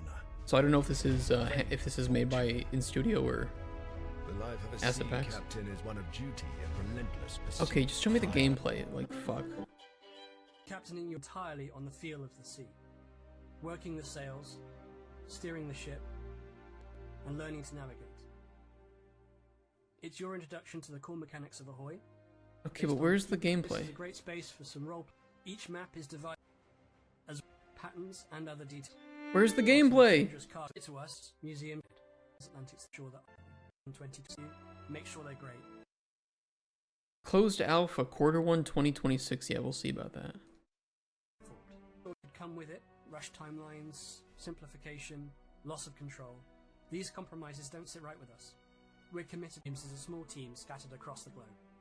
We're a group of developers, artists, designers, researchers.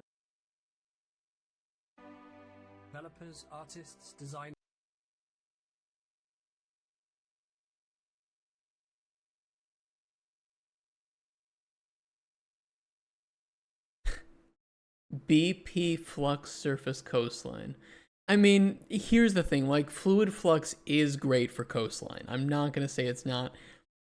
And I would use Fluid Flux for this type of game too, but it's just, you know. Fucking spotted. Researchers, musicians, and performers, all bound by a shared fascination with the sea and a passion for storytelling. Okay. What we've achieved so far has been built by volunteers and part-time freelancers. Yeah, what you've achieved so far are cinematics, but where's the gameplay? Working late I mean, using UDS, I fully support. Early mornings, UDS is amazing.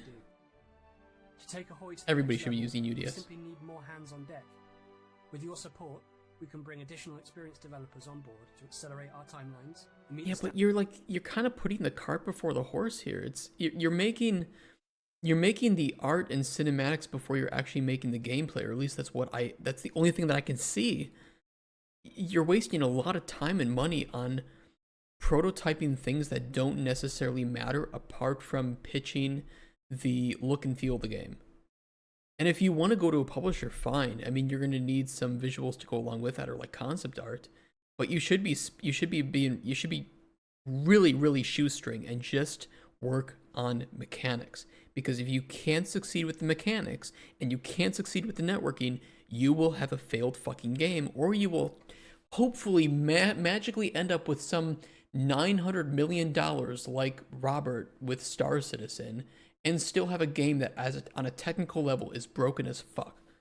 So, forgive me for being skeptical, but we've seen stuff like this before. Great that you have a vision.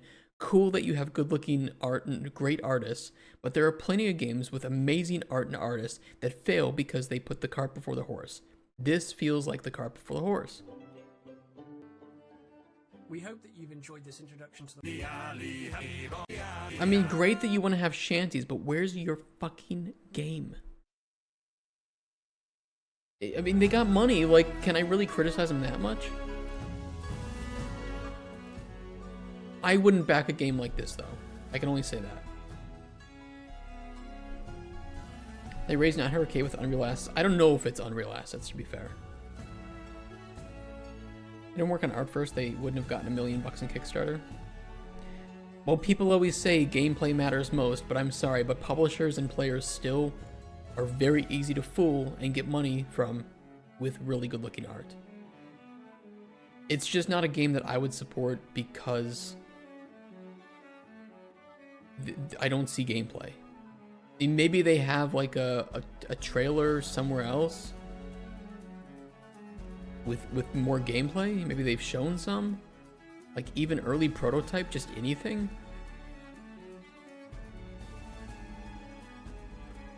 It's like, okay, we have ships. This is like looking at Star Citizen ships that were concepted 10 years ago and still haven't released.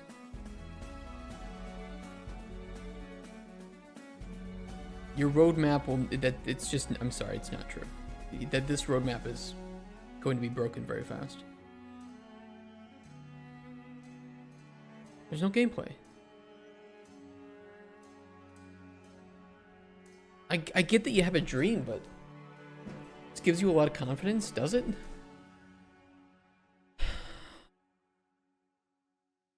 The money is, what this does, number one, is should this ever get to a point where it's even halfway playable, it's not going to succeed. And when it fails to succeed, this will make it harder for people with legitimate games to make money on Kickstarter. Again, it will be another case of that. Another case.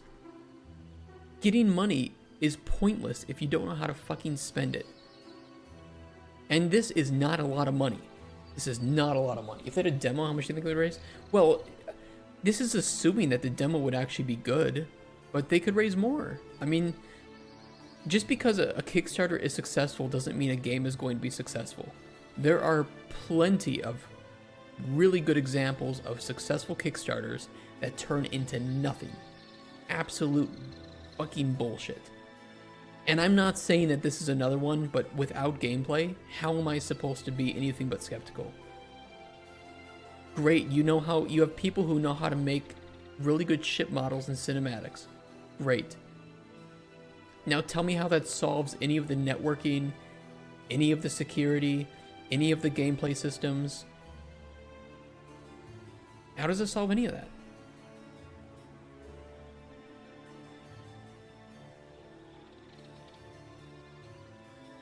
This is like, I mean, depends where they're in UK. Shoestring, they could hire, well, depends on contract. I'll be generous. I'll say 8 developers full-time who know what they're fucking doing. Is 8 developers enough to make a prototype? Yes, if they weren't spending it on art. Absolutely. If they had a network programmer, if they had 2 gameplay programmers, if they had, or just, we can just say engineers in this case, if they had at least 1 designer with technical proficiency, you would definitely want 1 artist to make models and maybe somebody who could make animations too, because you would need some of this functional, but you could also just get away with using the mannequin and base animations. You need to go full shoestring, and if you're making a prototype of some multiplayer, multi-crew, first-person game, your main focus should be on gameplay. You should be spending $0 on art at this point, except for concept art, and that's only for pitching it to publishers. That's it. But it did get funded. It got its money, but that's no proof that they know how to spend money. it is very easy to piss away that money. I mean, they have priorities. I just don't think they're the right priorities. But this is what is seen on the surface. They could have just, I don't know, contracted these artists and then said, okay, we have the money. We'll contact you when we need you again. And then they could go and hire the people that they need to make the game. Sure, it's very possible. But we don't see that. And it's a lot of money to raise from only 6,000 backers. That's a lot of money. That's a very, very large amount of money per pledge on average. Because they had 10 backers here at the 2.2 thousand tier. I don't know if it's technically an MMO. It is multiplayer. But any sort of multiplayer like this is going to need to have really good netcode. And not just for, preventing massive packet loss or prevent bloated data packages, but also just to ensure that there's a level playing field. Because if people can cheat, they will cheat. And if people cheat in your multiplayer game, your game fucking crashes. And you have to spend a lot of money on that. Spend a lot of money and a lot of care. And it's easy to get 2 people showing up in a game. It's harder to make sure that 2 people showing up in a game are actually on a level playing field with minimal latency. And all this stuff is just fancy looking cinematics. And it's good looking cinematics. It is not a game.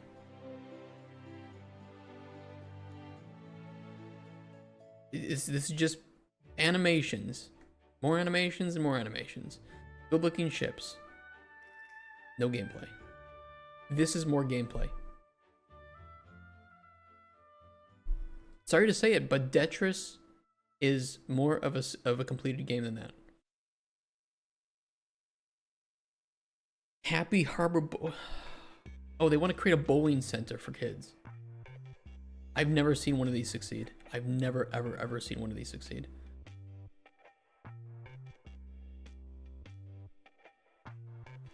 Your private local AI hub. Oh god. Oh god. Suicide. Ayo. Shout out to... Actually, don't shout out to Suicide.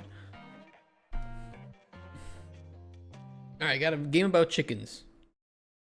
Spanish game about chickens. Pollo por la pasta, el videojuego de Don Ramón y Perchita que no dejará a nadie indiferente. I love the energy. Soy Nico, el creador de Cálico Electrónico. Y también de Don Ramón y Perchita. Hola, buenas tardes. ¿Qué pasa, mi gente? Y estoy aquí para presentaros... Pollo por la pasta, el videojuego legal. I will say the art and animation are appealing. Más At least they have that. de la historia. ¿Cómo que ilegales? Que nosotros somos orinales ilegales. Eso. Yo ya he dejado la mano. Okay, what is the game supposed to be though? Where's the gameplay? Ilegales de los barrios más chungos de Poyonquilan. Click on an icon. What do I do after I click on the Cada icon? jugada cuenta. Si colocas el mismo pollo en el mismo sitio que tu rival, el suyo vuela. Okay, so it's a head-to-head little game here. Okay.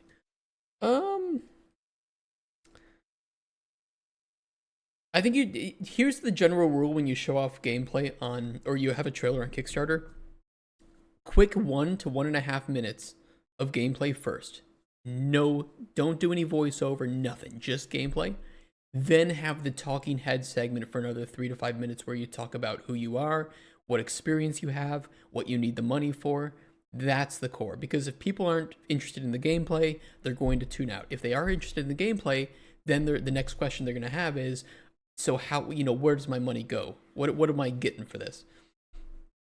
And this is a mix in a way that kind of makes it hard to support because I'm like getting bombarded with a little bit of gameplay and then some talking, and then a little bit of gameplay and some talking, and it's like, just show me what you're making first, But I don't think it looks bad, and clearly other people don't think that it does either. They should have their page in English. I think they would get more money for that. Or at least like an English version.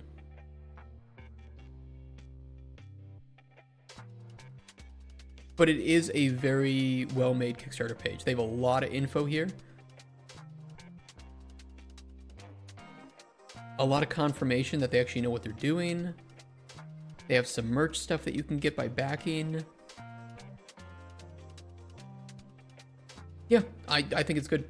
I wish it was in English, but if you are interested in what the game is, I think this is a very legitimate game. Okay, I'm gonna take a look at this, but I need to go to the bathroom first. I don't know what this is. I don't know if I want to know what this is.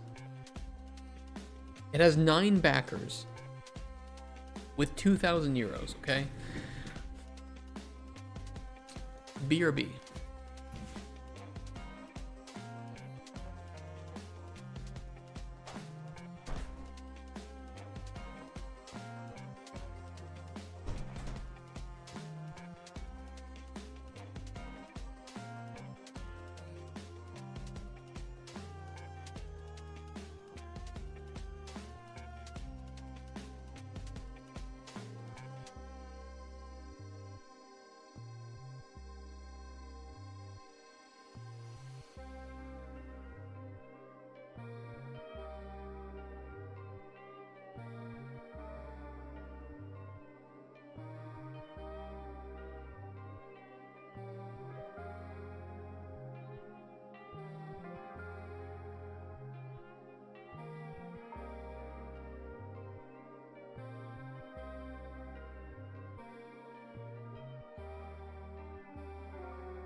You'd be surprised, Ice Creek, there are actually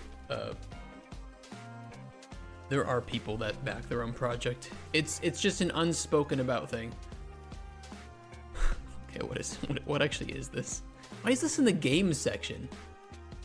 This is in the video game section of Kickstarter. AI is transforming how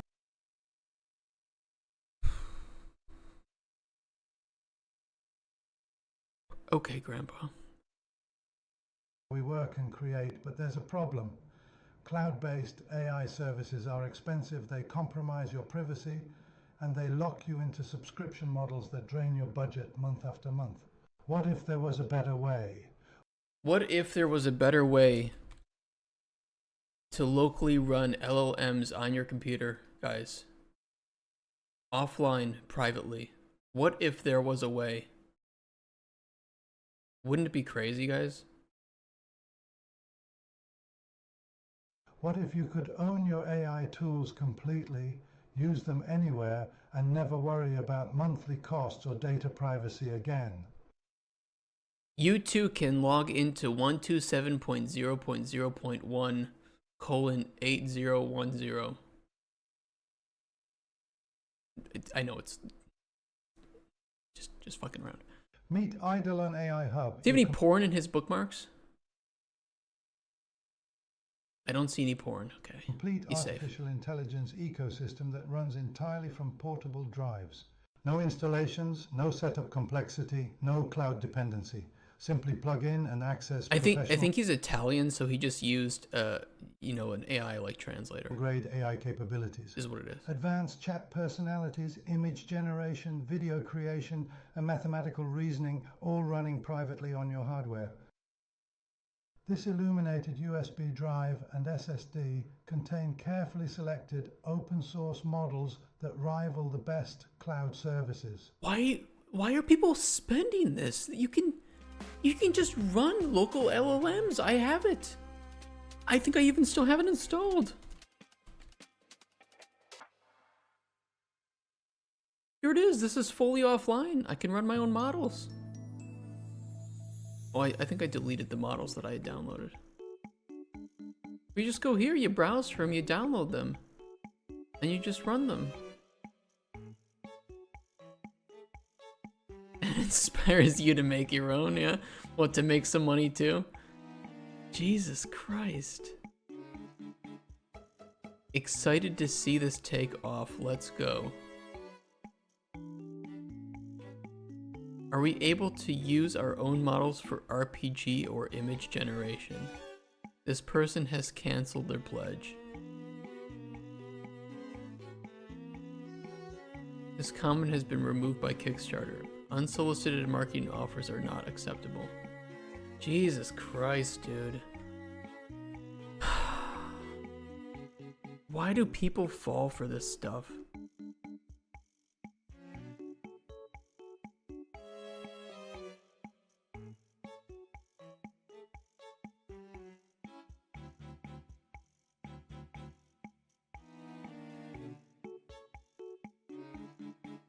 It's insane.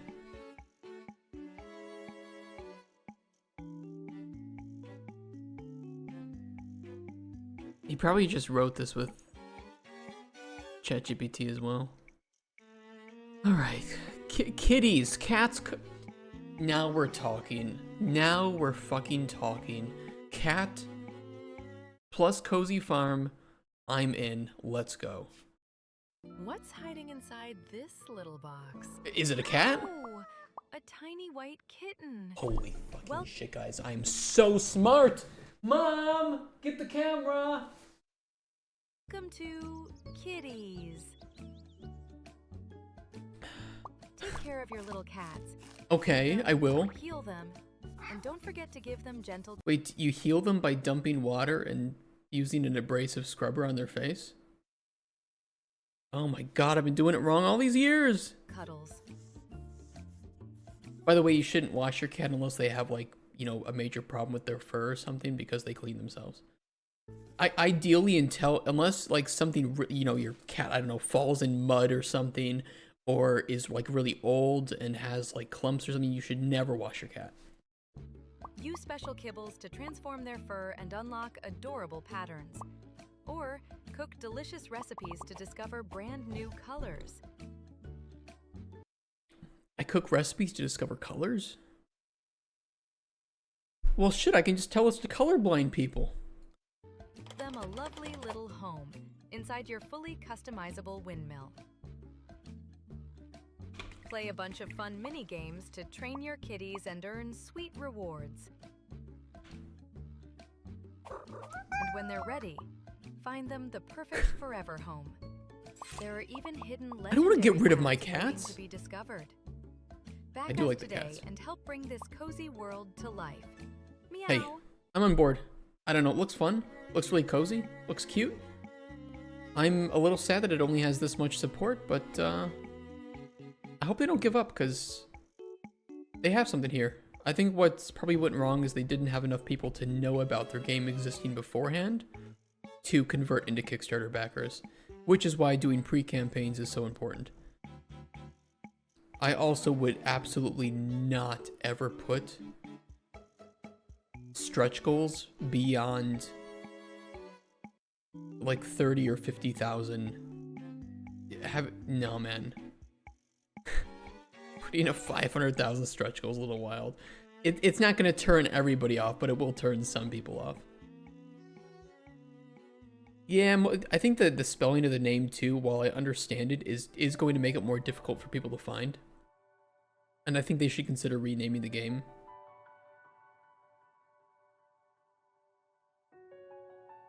But I do not think the game is bad in any way. These are just like critiques of the Kickstarter page at this point, and things that I want to see improved because I think this game absolutely has potential to be financially successful, and they're not asking for a lot of money. At the very least, even if you don't back it, if this looks like something you would want to play, you can like follow them on their socials or something, because I think that this game is fine. Shut up, Moobot. Imagine I've done a shower that your alien owners decide to shower you again with bleach in the bathtub. Same with the dogs, wash every couple of months. Yeah, I mean, at least dogs make sense because dogs don't necessarily wash themselves, right? Cats, I don't know why people wash their cats all the time. It's really bad for their skin. Moving on, The Dust Planet, a text-based sci-fi mystery game RPG. Do we believe that they made this background? Because it kind of does look like they made it. You think it's AI art? I don't think so.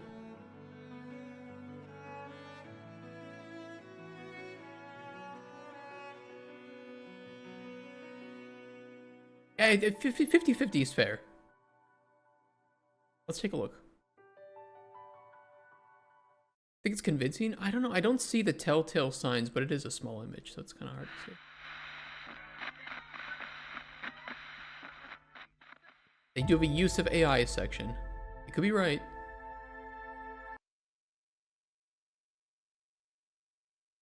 I don't know. It's still 50-50. Think it's AI?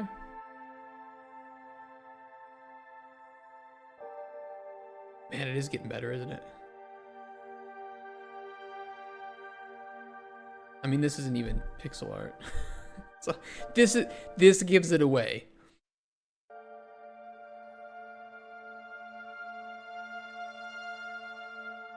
It's a shame too, because I really think that this style with good pixel art could succeed.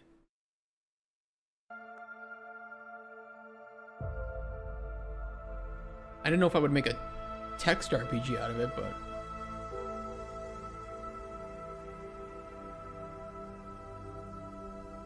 spend more hours generating AI crap than playing video games.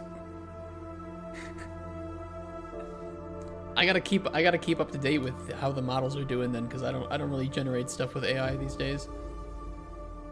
I do if there's like something new just to try it out, but then it wears off, the fad wears off, and it's like, okay, well. Alright, back to actually using my brain. They have a demo.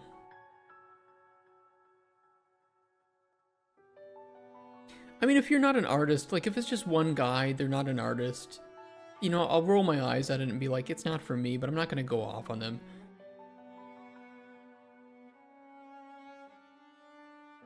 While this allows us to bring the vision to life early on, if we raise significantly more than the funding goal, I plan to hire local artists to create hand-pixeled art and illustrations. Fair enough. Yes, I have permission to use the AI-generated images. The images used for the project have been created using the AI tool Sora, which I have full access to. As a result, I have the necessary rights. Man, the AI bootlickers still don't understand how that works, do they?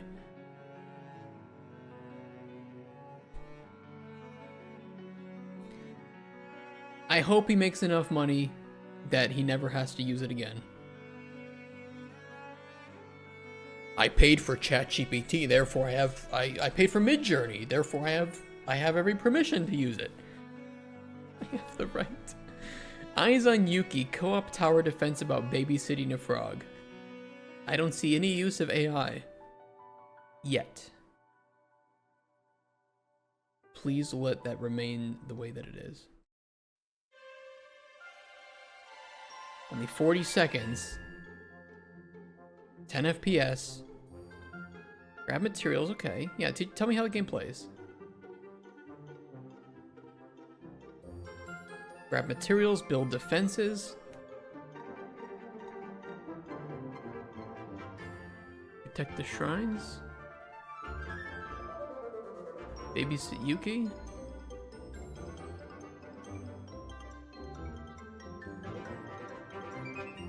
I can only say it needs some work. No issue with it though.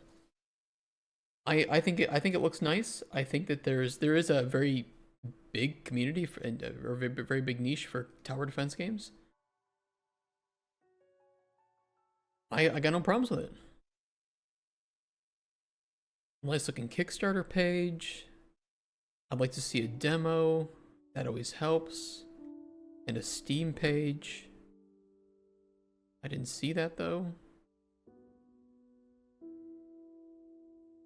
That's kind of the biggest issue they have here, is that they don't have a way to funnel people over to Steam. Because like people will back this project and be like, okay, what do I do next? Where do I go next? But I'm glad that this got the money that they were looking for. I hope that it makes more money. I think the game looks great, and it's nice to see a new, passionate, small team of developers making their games. Fully support. I love it. And the art looks great.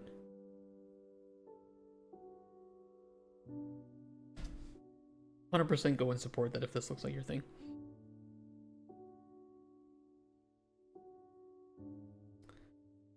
Card game based in Brawlhalla. I'm gonna skip that.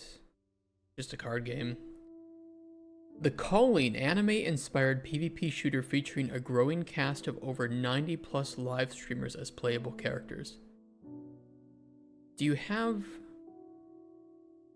permission to use their likeness in the game?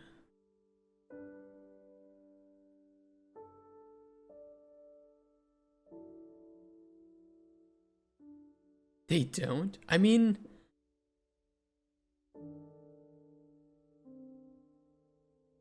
you would think that if they didn't, this already would have been shouted out in like a negative way, but it isn't, so maybe they do. I'm looking for anybody that I recognize here. I don't recognize any of them so far.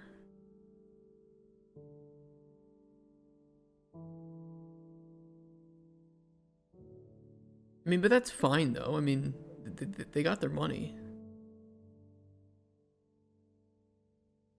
Trailer debut? What is it, like some university? Like a church. Why does this look like a church?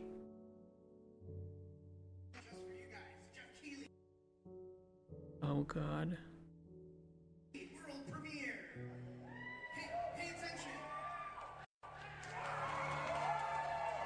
Woo!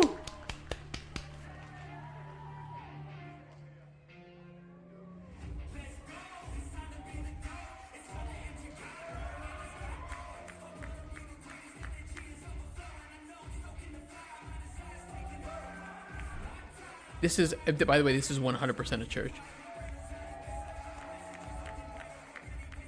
Like, these are pews, it's church. Very funny game to be shown in a church. Even if they just rented it out or got permission or something. It's a Mormon church? I've never been inside a Mormon church. Mormons are pretty cool though. Why are they yelling? Is it really that good? Game is already playable. At an early prototyping phase, but still considered quite polished. Albeit with a few quirky bugs on what's already there according to some AAA vets. So the risk to backers is minimal. No, it's not.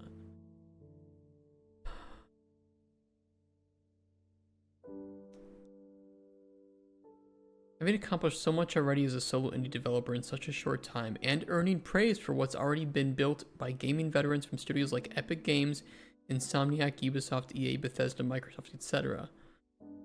Hey, you can stop pouring the glaze on yourself, bro. Can't be that great, can it?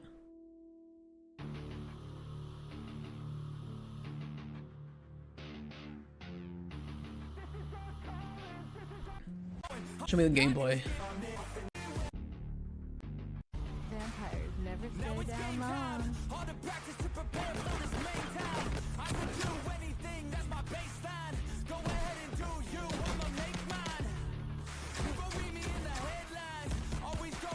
You know, if I had to guess, it's probably just built off of like the Lyra starter. Yeah, until the like, Dramox do it. You and I was like, same thing.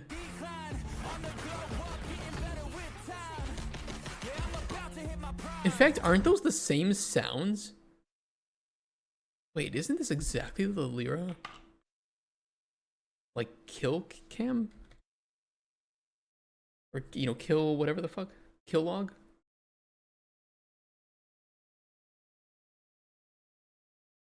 Am I crazy?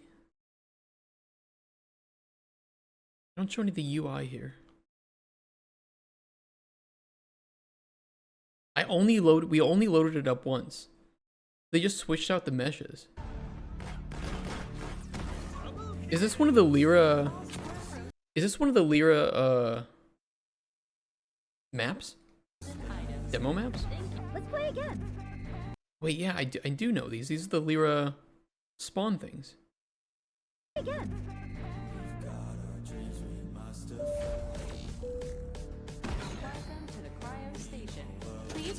Yeah, it's just Lyra.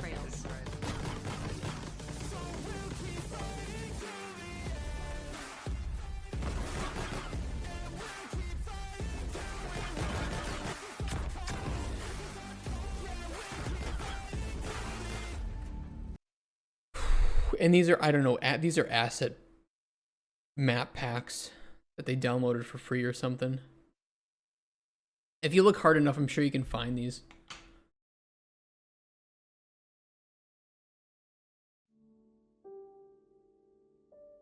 Let me see if we can find like a hangar. It'd be like a sci-fi hangar, right?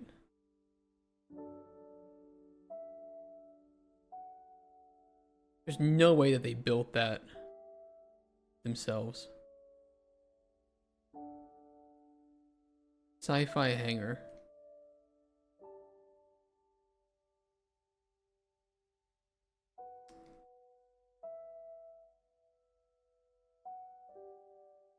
Yeah.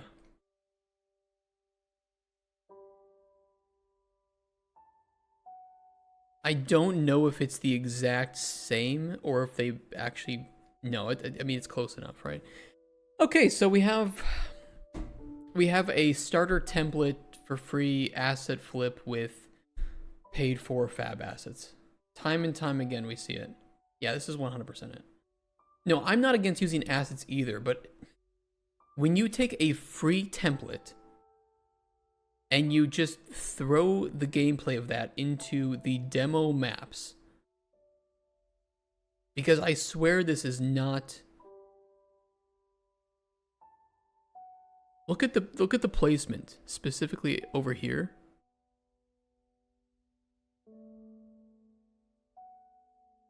And maybe we can even see some of this stuff too.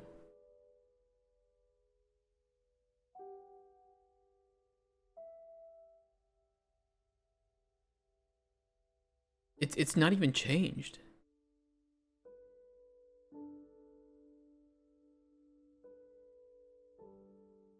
I mean, maybe it is. Maybe they... But, I mean, just placing a few extra assets around is not the...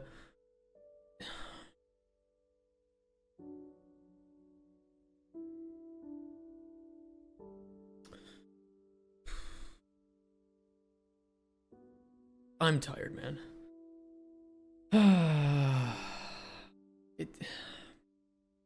They made money. They made their money.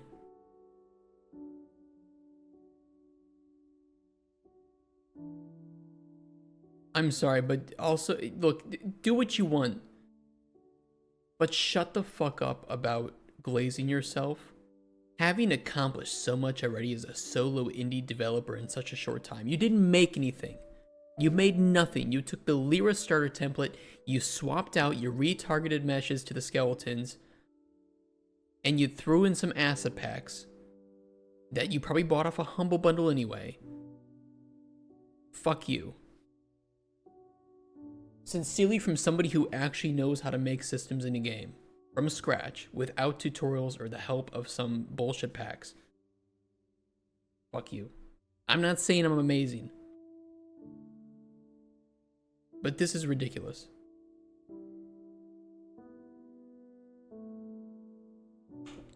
No, we see this all the time.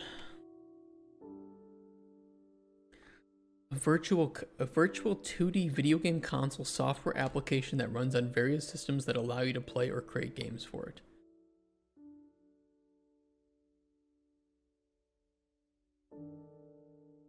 You mean a game engine? You mean Unity? Godot?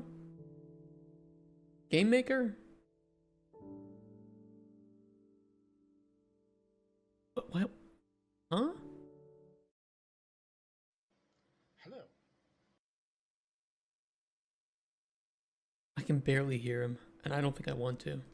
My name is Dennis, and this is the start of my Kickstart of my... Okay, I'll try to be easy on the dad jokes, even though I'm not a dad yet. I'm working on a virtual video... Are you a husband yet? ...game console. Say what? Okay, I'll explain. A virtual console, or what some people would call a fantasy console, is a fantastical system that you can make games or apps to... That's a game engine. Sir, you can get Game Maker for free. I don't like an emulator. You mean a game engine? Actually existed. You know, like an emulator that emulates consoles that actually existed. This one's a fantasy console which doesn't exist yet. Okay, well, it will eventually as a physical console, but that's in the future. This virtual console I name Protoss. What can you do with it? Well, as a game developer, you can make games for it. And as a gamer, you can play games on it.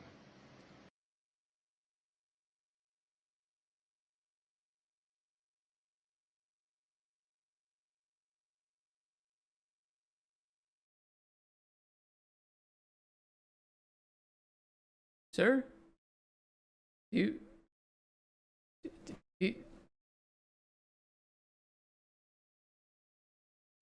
Or both, I mean, because developers like to be gamers as well. It's kind of like a mixture of an emulator and a video game console like an Xbox or a Nintendo Switch. So, as a gamer, you'd be able to see games, browse around for games, buy games, and of course, play the games, right? This guy just got done being a moderator for r/art. As a video game developer, you'd be able to make games for it. And have people on many systems be able to play it. Yeah, that's the point. Simply by installing Protoss in Steam or Xbox. Simply by installing Steam to the Protoss website. By going to store.steam powered. You would open up Steam, for example. Yes, and I play a game. Look up Protoss, install it, then run it. And inside Protoss, That's right. Yes, you're totally right. I can load up games and I can run them. You're right.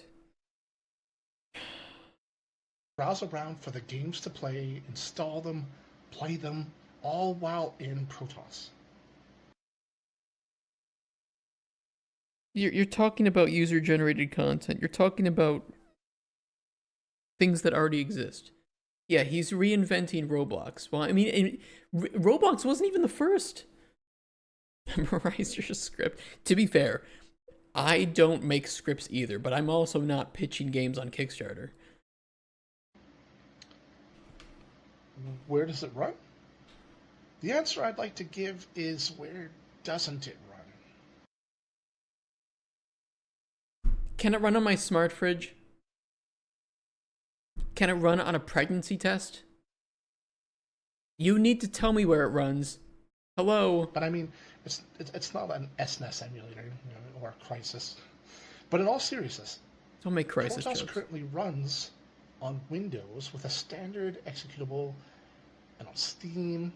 It runs on Windows with a standard executable? In 2025?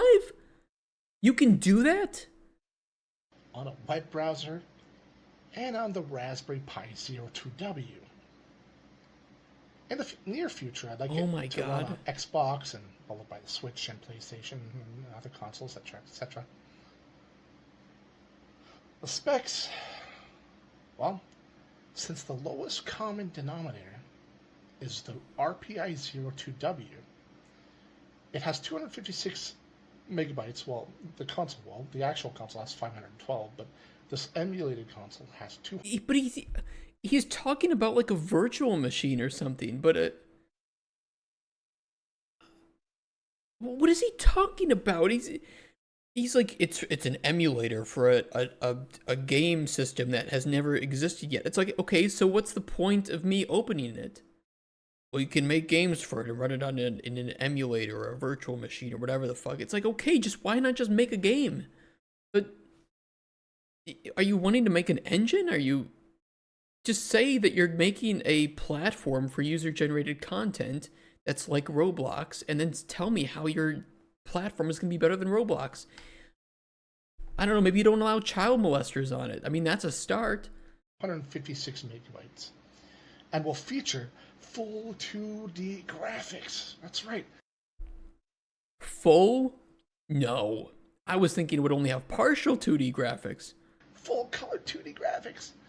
Why 2D graphics and not 3D? Well, 3D's too hard. Retro 2D graphics are still popular.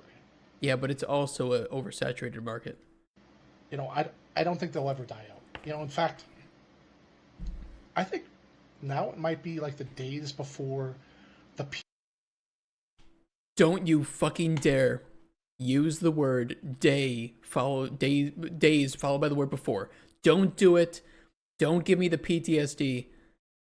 You cannot pitch something like this and use the word days before and the word fantastical in the same...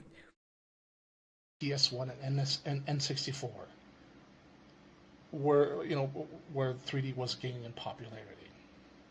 And B, a lot of times 3D is limited to AAA companies investing into pre-existing...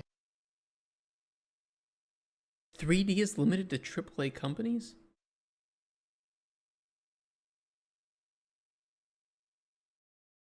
Has this guy even ever opened a game engine? The ideas... What's the PTSD for? Type in the day before on Google while you listen to this in the background. Chance of them losing money. You know, you get constantly regurgitated, the same games and shooters time and time again. That's, like, with 3D. It's like always the same games, like the popular ones, Call of Duty,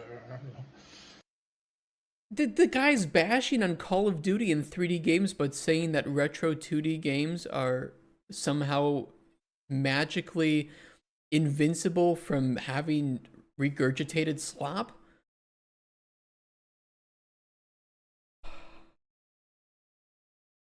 Founder mentality.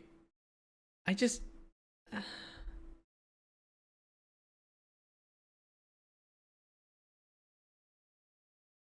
He's now like, I wouldn't say he is maliciously delusional, but he is very delusional.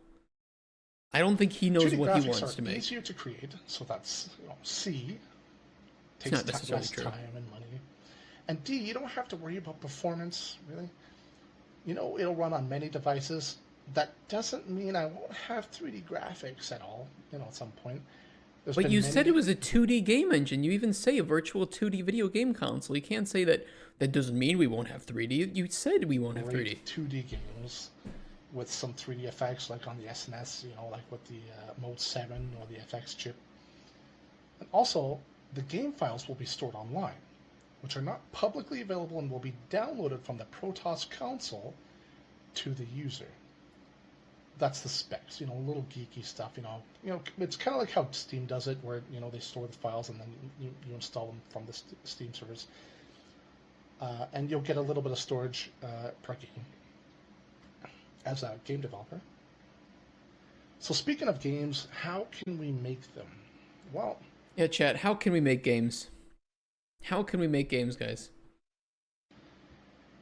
Here's where I'm going to get a little bit more technical. Okay, please. So, blow my socks off. Buckle in for the ride. We'll just zone out and nod while, enjoying some geeky stuff. I already started. So there's quite a few challenges while making games. True. The first one is which engine or editor do you use, like Unity or Unreal? Building for a system like Windows is probably the easiest. Like with Unity, you can build the game and have an executable. True. That is true. Run, fairly fast. But after the initial shock, you made something. Well, and the dopamine starts to lower. You're left wondering, how do other people make the games for all these systems? Well, let me tell you, it's a lot of work. The first thing with building it for a console like the Switch or a PlayStation, etc., you need to sign. You've never made a game for a console or for the Switch. You've never done it. Otherwise, you wouldn't talk about maybe going to these platforms in the future, because you have to get dev kits. You have to test these things. You have to get rights to do these. You have to pass. You can't. I don't even think you can put user-generated content ecosystems on the Switch necessarily. And it would certainly be a challenge to get past Nintendo's what's the word for it? Certification for that. A non-disclosure agreement with the company. It's like agreeing to not talk about their specs or business secrets and stuff like that. Then you need to download publishing on consoles is a kits and or buy them. But it's because they curate their games. Quite expensive, Then you got to figure out how their achievement system works, how to save user game data, etc., etc. Yes. Every system has its problems and issues, but here's where Protoss comes in. I signed the NDAs for Protoss to run the systems and consoles, so you don't have to. I make the business deals for you, and I do all the other hard work stuff so you can focus on making your dream game. So Protoss by itself will run on those systems. Here's the reason why it won't run on those systems, is because those systems and those companies have very, very, very strict requirements for user-generated content, and if that content is found to be violating, it could put the game in question into, it could create problems for the developer themselves. You have to have really good moderation for user-generated content like that. And like I said, I don't know if Nintendo allows that at this point, and I know that PlayStation for sure has gotten a lot more strict on that. And stuff, so people can access your game through Protoss. I do all that, and I put all that stuff away so that you can focus on making your dream game. My dream game is 3D. You also don't have to worry about purchasing Steam credits, or Google's developer's license fee, or Steam Xbox credits? developer fee, or Apple's yearly fee. Of course, there'll be limits on how many games you publish at the start, because there's going to have to be limits. Otherwise, people can come along and make spam games like Game 1, Game 2, Game 3. They're all the same. People will spam games. You're talking about a user. You're saying how easy it is to put games in your platform. People will spam games. Even the $100 Steam fee that nobody realistically cares about already filters out some people. And you're talking about removing those filters. What do you even... One little thing differently. Protoss will have a standard achievement system that will hook into the native console's achievements, like Steam and Xbox, and saving user data will work on the same on every system. So you don't have to learn how each system works. You don't have to learn this library, that library, this framework. Basically, as a video game developer, you make the game once, and it'll run everywhere Protoss runs. No more headaches learning a new system. No more paperwork. No NDAs. Just make a game. As a video game developer, how can we make money? Well, of course you want to make money. Not only do you want to make a great game for the people to enjoy, you also want to be compensated for it, right? Well, how does it work? Our company charges 10% on a sale for a game, regardless of the system it's on. Steam and other competitors, like the standard industry charges Steam, is 30%. So the 10% I charge. Steam and all the rest charges 30%. So in the end, you get more money. like you as the game developer. You get more money. I mean, or wait, what is he yapping about? Wait, hold on. I did tune him out. What is he yapping on about making money? Because this sounds a little bit shady. Hold on. How can we make money? Well, of course you want to make money. Not only do you want to make a great game for you, the people to enjoy, you also want to be compensated for it, right? Well, how does it work? Our company charges 10% on a sale for a game, regardless of the system it's on. Steam and other competitors, like the standard industry charges seems is 30%. I'm nearly 100% sure that if you have in-app purchases, Steam will take a cut of that too. I'm not 100% sure on that. Somebody correct me if I'm wrong. But I'm pretty sure that, yeah. Why are people going to pay for... I don't want to load up your whatever it is, your virtual machine emulator on Steam just to have to pay for shitty Roblox games in order to get sexually molested by some 40-year-old cosplaying as some 12-year-old girl. I don't want this. I can just load up Minecraft. I paid $20 back in the day for Minecraft or something. I can just load up Minecraft. What do I need this? So the 10% I charge. Steam and all the rest charges 30%. So in the end, you get more money. Like you as the game developer. You get more money. I mean, or release the game for free because you want to. The choice is yours. Yes, I'm sure that if you pitch your idea to Steam, like, hey, we're going to release this UGC platform on your platform, and we're going to charge people money, but we don't want you to take any of that money, Steam is going to say, yes, you found the loophole, congratulations, good going, and they're just going to let that exist. No, Steam will find a way to take their money. This is why Epic Games was in a major lawsuit with Apple. This is true.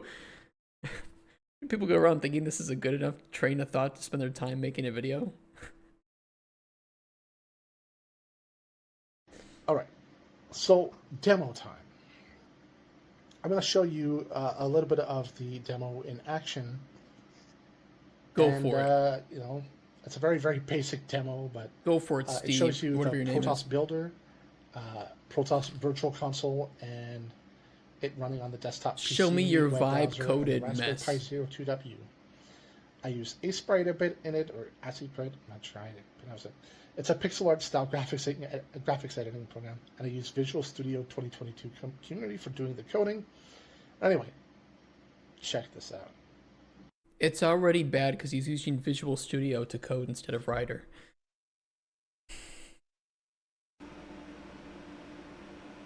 Hello! This is a demo of Protoss. It's really good. It's really good, guys. It's really good. If you can still see me, still here. So what I'm going Thank you for making your logo constant float, logo size min, logo size max. I'm sure that's going to be really easy for people to do their own stuff with it. To show you is a demo of the builder in action using the command line tools. We have the code of the game in the center, the runtime running on the Raspberry Pi 02W at the bottom right, the web browser at the top left, and the desktop PC at the top right. We also have Sprite, or Sprite, I'm not sure how to pronounce it, at the bottom left. Please figure it out. The tree and the clouds. Get back to me on that. See it. Here in the code we have the define bundles with images. So you can see here, this is just temporary, some of this stuff, but you see the images here. Don't worry about the stuff up there. And here we have the game class. It's based off of the game-based class. But a lot of this may change in the future, so this is just, for now, this is what it is. I'm really glad to know that I am going to be working on a program called test.cs. So, in this class, you see the constants up there. These are the constants. And then, of course, you have the fields here defined and the images, logo and scene. He commented out the private sprite, main character sprite, though. Good call. I would have done the same thing, too. And so we have... Oh, don't worry about the stuff up here. We have the images loading up there. And here we have the start method. This gets called when we're about to start the game. And here's the on-frame method. You know, there's the delta that you have, you know, in a lot of game engines that they send us. And so here's a little bit of the API, graphics API. You're setting the color, you're cleaning the screen with that color. It's blue. Right? This is the update logo size and position. That's just the stuff to control the little zoomy text. This is good, right? ASMR, actually. And the zooming text. So right now it's blue. Thanks, Kickstarter. But we're going to change it to black. And then we're going to recompile it. Oh my god, I can change? That it instantly changes. I can change an integer? In a lot of them, except for the web browser, and that's because it has to compile and build the final WASM. It's like a WebAssembly file, right? And oh shit, okay, now I'm logged in, hold on. So the first two, the bottom right and the top right, they get changed immediately because the DLL is being provided immediately before the .wasm is ready yet. So on the desktop and everything but web browser basically will have immediate updates. Next, we're going to use the graphics API set resolution call. You can do which that? Sets the virtual resolution of the game to something lower, to 320 pixels by 240. So now, as you saw, that little image at the top left now becomes the full width of the game screen. So what you can kind of call this in this case is like a pixel art version. The virtual resolution is set to 320 by 240. Next, what we're going to do is we're going to take advantage of something called live replace. And say at the bottom left there, you can see it's async. And so we're going to put a happy little cloud there. We're going to make a happy little cloud. We're going to add it next to the tree. Yeah. So what's going to happen with live replace is that as soon as we save the image, the changes get sent to all the systems that are currently running in development mode immediately. So save it right now. Boom. It shows up on every single running system. Mom! Well, let's see it again. Let's add a little bit of a dimple You have to see this. to the cloud smile. I'm going to save it. Boom. It's there. That's live replace in action. So there you have it. Guys, we'll undo those changes. I've been save making it again, games wrong this whole time. and you know what? We'll set it back to the original resolution just to kind of end the demo like that. Put it back to the way it was. Then we'll recompile it. Of course, the desktop versions, That's also the sound of me non-browser versions masturbating. show up immediately. And there you go. That's the demo. That's Protoss development. That's Protoss development.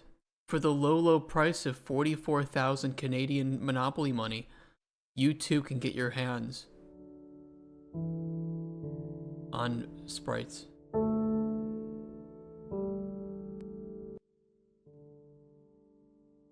I have no words, honestly.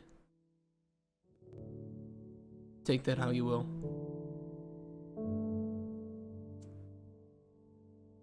Dennis, you madman. You actually did it.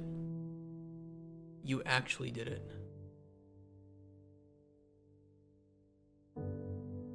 If he makes over $200,000, we'll get a Mario Paint-like experience.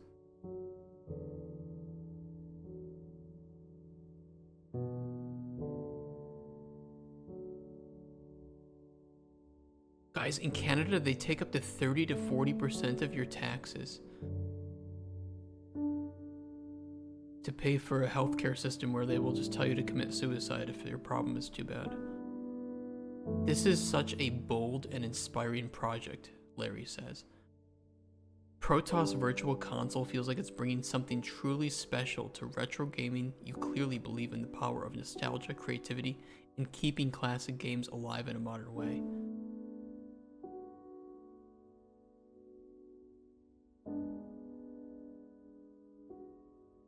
Larry from ChatGPT just wants his email to totally not sell him something.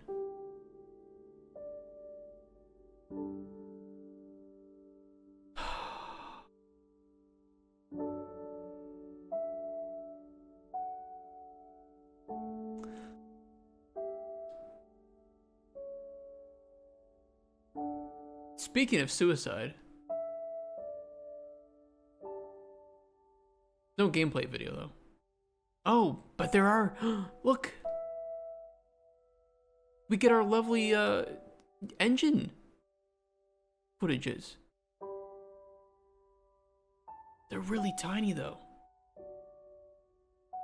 Unity? It's not Unity. Oh, I love seeing this stuff. Demo 43 or something.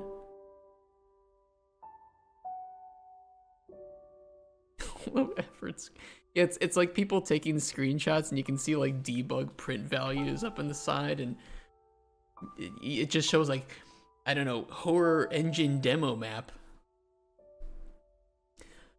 Oh my god, we spent way too long on that game. Sorry, not a platform. I don't. Fantastic Vision. I can't, man. All right. QA. Oh my god, QA simulator. I know a lot of studios that need to do that.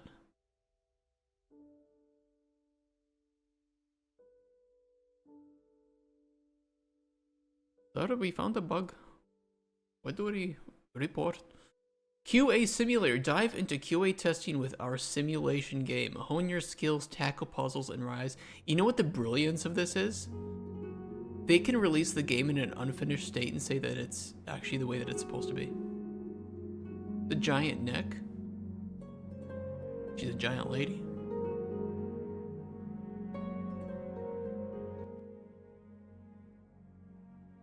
If until low wages simulator. Be the test. Stock fucking music. What's QA, you ask? Think of it as bug hunting with style. What style? Think of it as bug hunting with style? What is this? I have to send this to my QA friend. Office life. So is it going to be the same thing as like real QA where I just have to play the same thing over and over and over and over and over and over again for like weeks just to see if the bug returns or if a new feature has broken the bug? Do I get to simulate regression testing? Oh god, that fucking AI.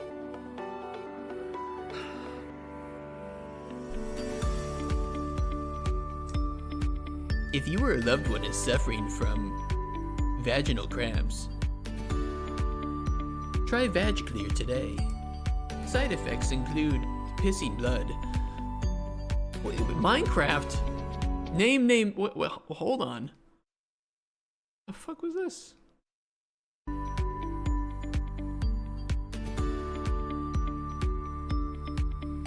Something.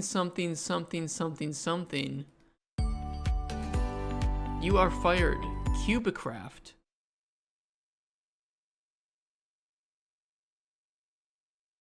I can either go to the wiki forum or the wiki forum. In our modern world, there are many factors that place the well-being of the planet in jeopardy. While some people have the opinion that environmental problems are just a natural occurrence, others believe that human beings have a huge impact on the environment.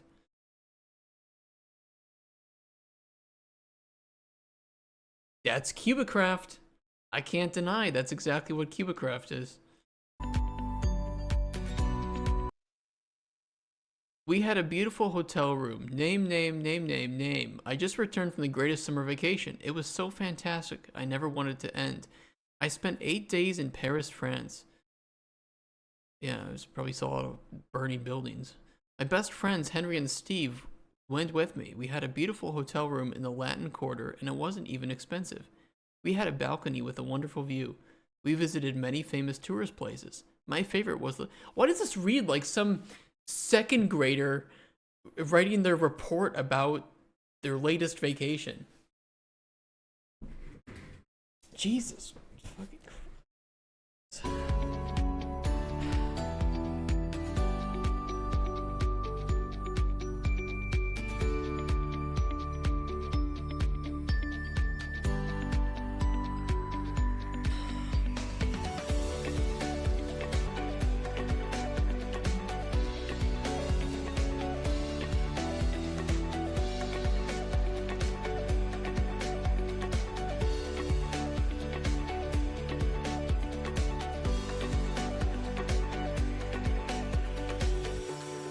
I like the Kanban board.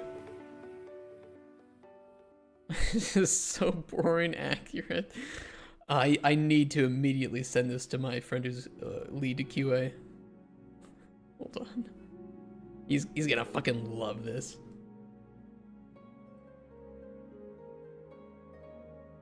But it's not even a game yet. Like, what can you really be excited about? It's just not a game.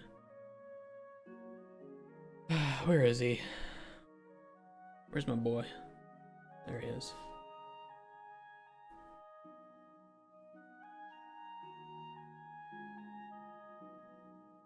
What is QA Simulator? It's a life simulation and training game. Oh my god, you can use it to train?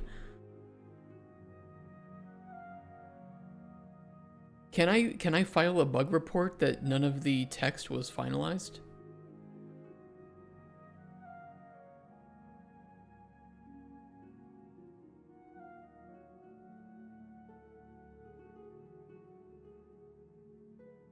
I don't even... Fuck off. No video. They have their money, though. Mission Stargate, the inverted takeover. The fuck does that mean? Inverted takeover.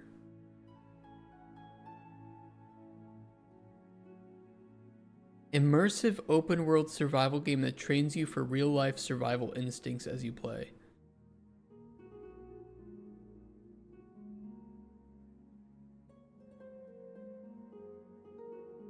Oh god.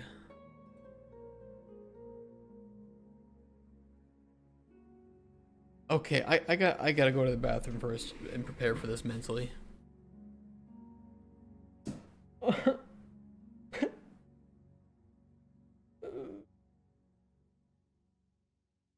How much time have we spent?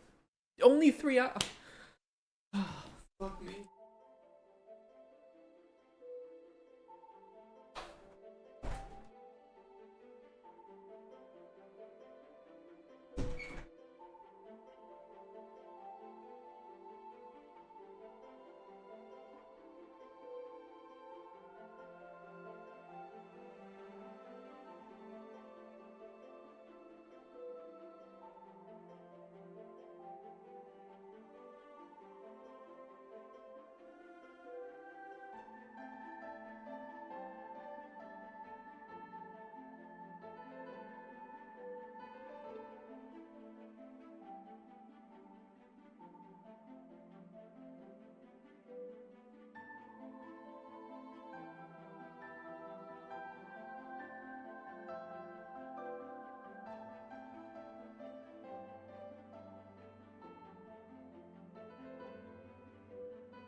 my friend got back to me.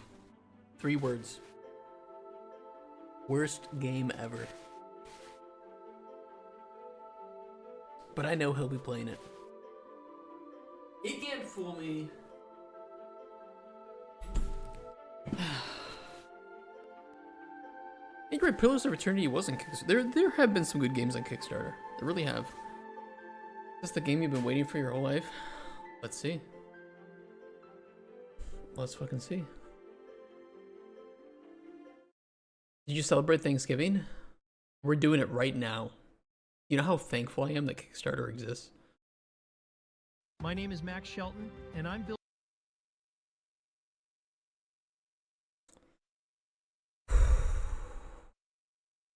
Okay. I'm not ready for this yet. Hold on.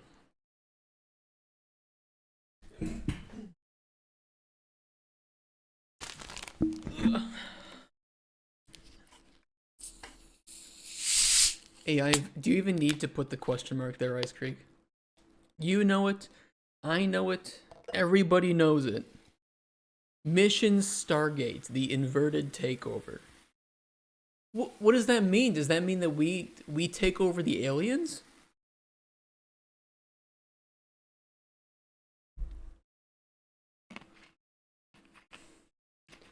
Maybe Ice Cream, maybe that's what's inverted. It's the aspect ratio. It's a horizontal video game. We do 69 with the aliens. That's Mass Effect, sir. That's me and Tally. Building one of the most ambitious survival universes ever created. Wait.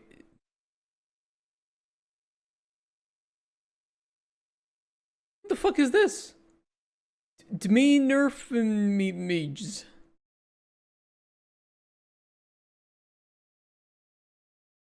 Created. Mission Stargate is a next-generation sci-fi survival game where strategy, exploration, and cinematic combat collide. In a world collapsing under AI rebellion and ancient inverted beings... No.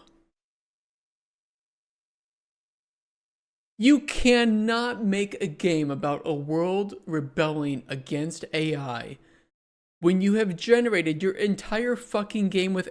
Is this some like 4D chess power move?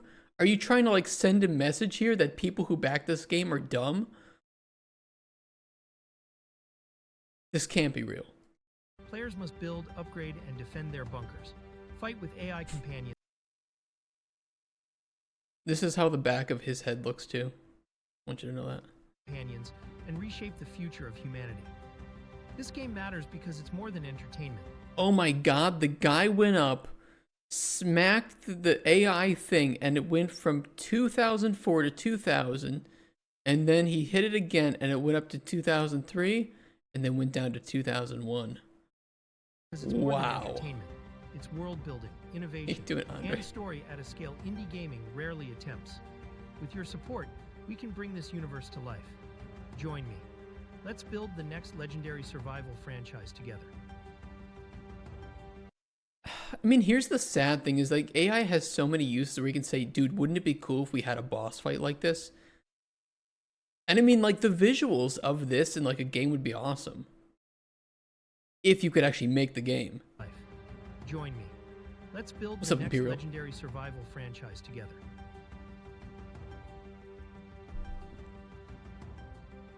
Where did the wolves come from? What the fuck? Wait, huh? What was that anime? You can't have seen this and been like, yes, this looks amazing.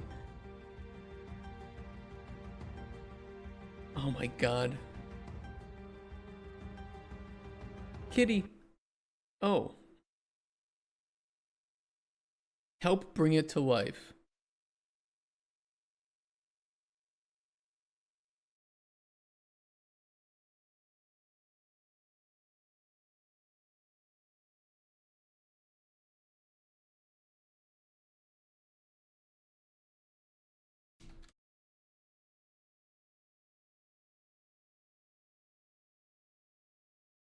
There we go, I fixed it.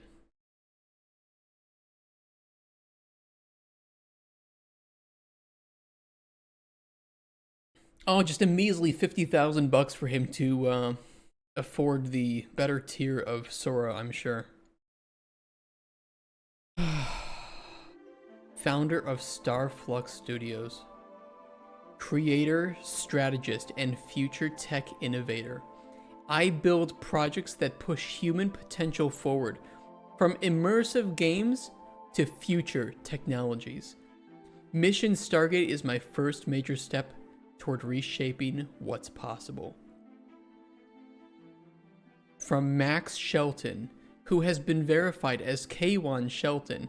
That's his mom, because he is not old enough to make an account on Kickstarter yet, so he had to get his mom to sign up for him.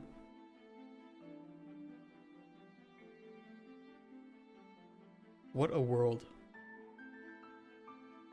Such a humble guy. You ran out of credits.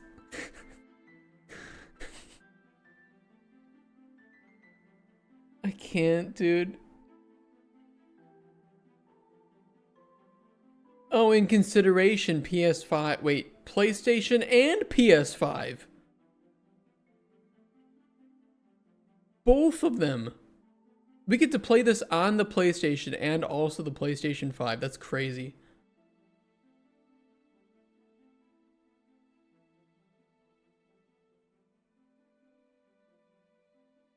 We plan to localize Mission Stargate into English, Spanish, Korean, Japanese, German, French, Italian, Chinese, Portuguese. Community translators may be recruited for additional languages. Oh, we can recruit community translators to do job for free. Thank you. I'm surprised you wouldn't just say that we're going to use AI for localization. I guess that's where you draw the line, right? Max? Or should I say K1? More out pockets. Choose your apocalypse. Robofall, Invasion Eclipse, Rotbringer.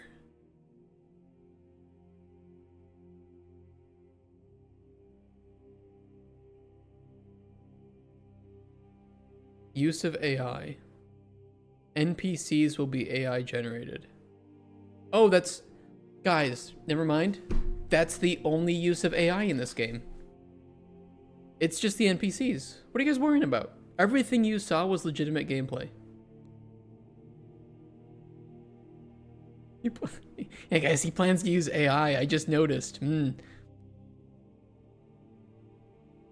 The inverted ones. Why? I just keep thinking of like inverted nipples or something. You can't call them the inverted ones.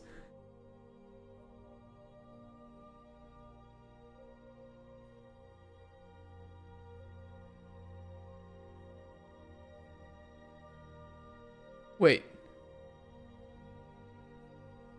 Wait a second. Guys, I think this image might be AI. 1 leg. 2 legs. 3 legs. 4.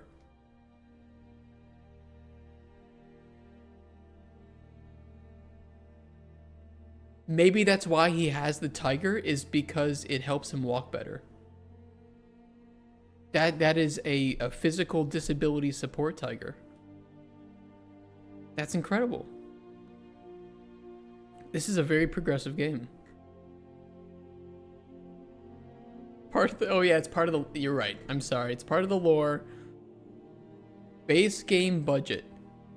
$50,000, $24,000 core programming of interactive survival mechanics. $8,000 is 6 months salary for full-time consueting artist. $5,000 for technical tools and core level design AIS stems. $7,000 for label marketing. Label? Kickstarter fees and payment processing costs.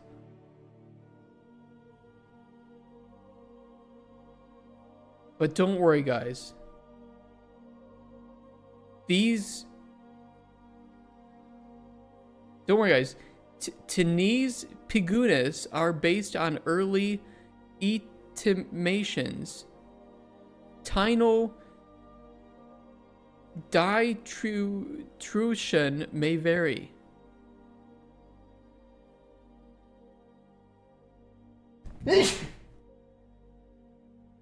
Sorry, I'm allergic to AI.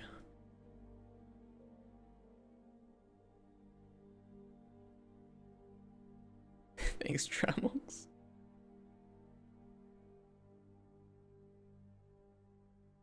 I have no words. Did he like make this and run it through an AI afterwards?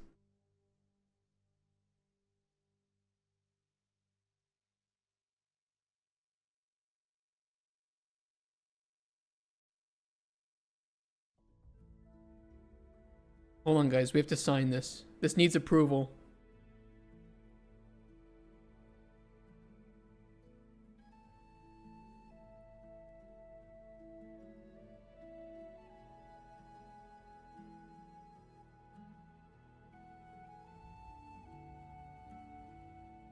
There you go. Send it in.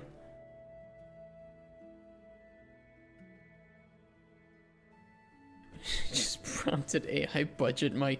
Yeah, this is what you get, by the way. Yeah. If you ask AI to budget your game, I promise you, you will get figures back like this. And they are incredibly wrong. All of them. Every time.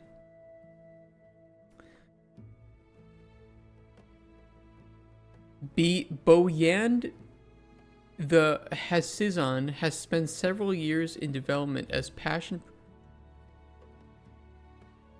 Wait, what? Even ran this through an AI too.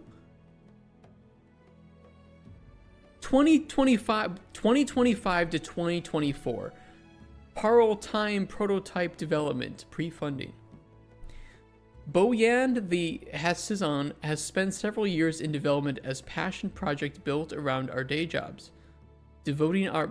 Their game is not called Beyond the Horizon, by the way, or whatever. Boyand the Hassizan. Devoting our free time over many nights and weekends, but not the days, just so you know. We laid the groundwork for the game's art direction, systems, and core gameplay logic. Until Engine 5 migration. Polish pass on mechanics, kurwa. Initial closed playfests. Multiplayer network programming.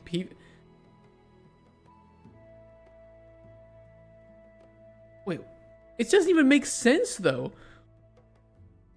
It shows 2027 prototype version 0.6. And then the result down here, you guys probably can't see it, is Q1 2025 to Q4 20. It's already Q4 2025.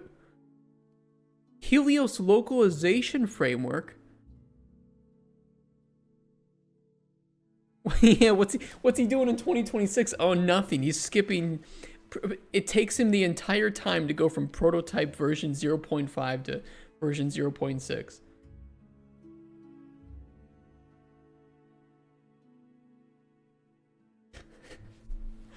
It's sop and retards like this that fuck it up for people who actually are doing it. Yes. Yes, it is. You're right. Unfortunately, you're right. Did he make money? I don't even want to look. I don't want to look. But probably his mom gave him 10 bucks.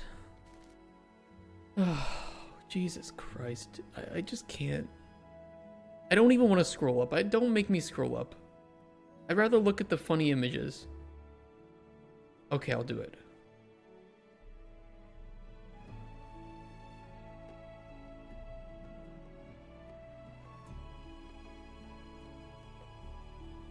He's gotten $1,000 already from mommy.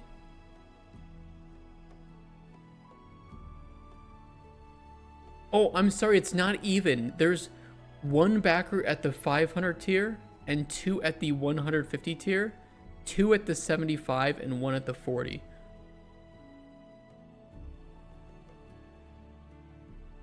Please look, this is so easy. If he had asked for $1,000, he would be sitting here with $1,000. I just want you to know that.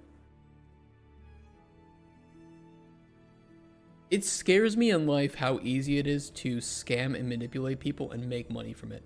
But the moment you try to do things the legit way, you're climbing Mount Everest. It's actually kind of depressing.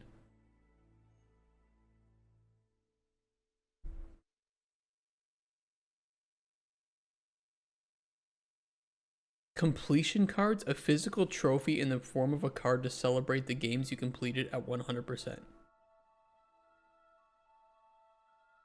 How do you prove it?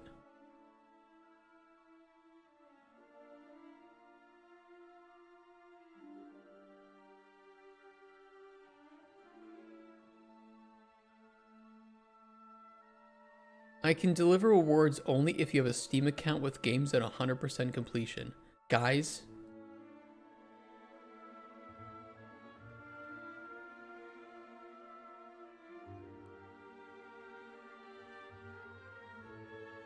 I can only use games that I have 100% completion on.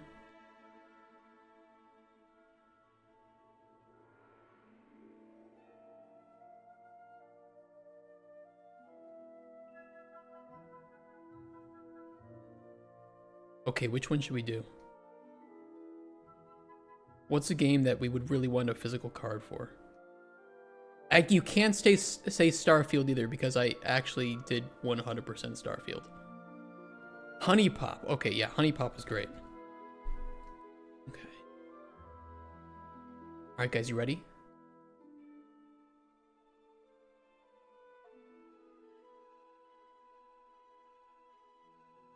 Give me that Honey Pop physical card, bitch, with my waifu on it. Look at that. We just 100% of the game. Boom. Physical card of Honey Pop. This actually, by the way, this is a really good tool for developers because you can test out your achievements this way. Really, really good. Cool. But yes, that has existed for years. It will continue to exist. I'm sorry, I don't think Leia here knows about that. Should we tell her? No, we can't tell her. That would be ruining the fun for it. Okay, jokes aside, I'm sorry, Leia. I just had to watch Stargate Inverted Penis or whatever it was. I think the idea is cool. It's very easy to manipulate, unfortunately. But I think that there's still a market for people who would want to buy these just to show it off or just to collect them. So by no means do I think that you should not do this. Just know that people are, it is very easy to spoof Steam achievements, as you can see just by this. So keep going for it. I like them. Would companies be after her for this? Yes. Yes. Yes, they could. Yeah, if she didn't get the rights to use these logos and print them out and make money off of their trademark, yeah, she doesn't have any rights to this. And same with like achievements too. Like the idea is incredible. If she doesn't have permission to do this, she could be very cooked. Now, I don't think that, Concerned Ape is going to give a shit, or the Power World devs are going to give a shit too much. I mean, maybe they might a little bit, because it is Japan.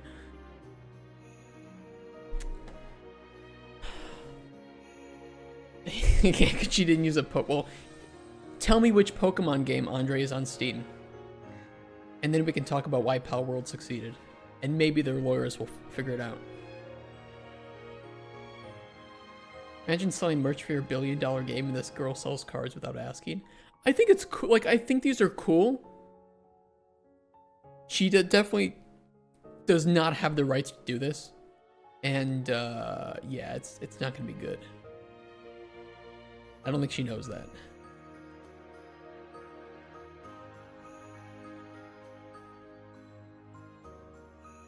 It's not even not robust from a legal standpoint. It is infringing on their trademark. Like, for instance, the Microraptor logo is trademarked, right? You can't use our logo without permission. And I can send a cease and desist if you do, or file, a lawsuit for damages I feel as if somebody has been profiting off of it. At least, I don't know which of these have been trademarked too, but even then, if they aren't trademarked, they're still owned by the company. Can I use my logo without permission? Go for it. Pixel Pop 2087, action roguelite, 80s inspired. Okay. Show it to me.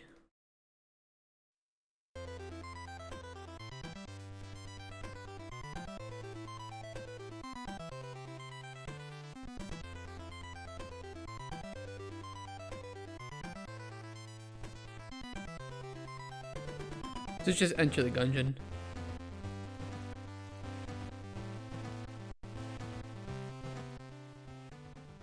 Hi, I'm Antimo, the developer behind Pixel Pop 2000. Wee baguette. Okay, so the thing is, you're asking for like 10,000 euros for this. I'm just not sure that it's such a competitive, oversaturated market that unless your game is just absolutely changing the genre in some fundamental way, it's going to be really hard to get support at this early stage from the community. And it's not because your game is bad, but you know, you'd have to tell me what are your selling points here, and honestly, what are your unique selling points? As a whole, I think that your page is pretty good. I would have put the demo and wishlist all the way at the top. Always put that at the top, especially a demo. And if you can, put the demo up on Steam, because it's kind of crazy that you don't have one.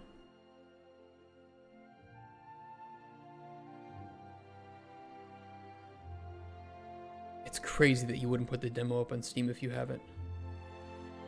Like, that's free to do. I don't think the game is bad, though. If you want to support it, I can send you guys a link, but we need to move on. We've spent like 15 minutes on AI slop games, or Roblox, but better. Dissy Treasure Island, a nostalgic adventure. 80s classic retro Amiga Commodore remastered game from the good old dog days with improved graphics and modern touch. And they're located in Kraków. Home of Lykonik, the Tatar.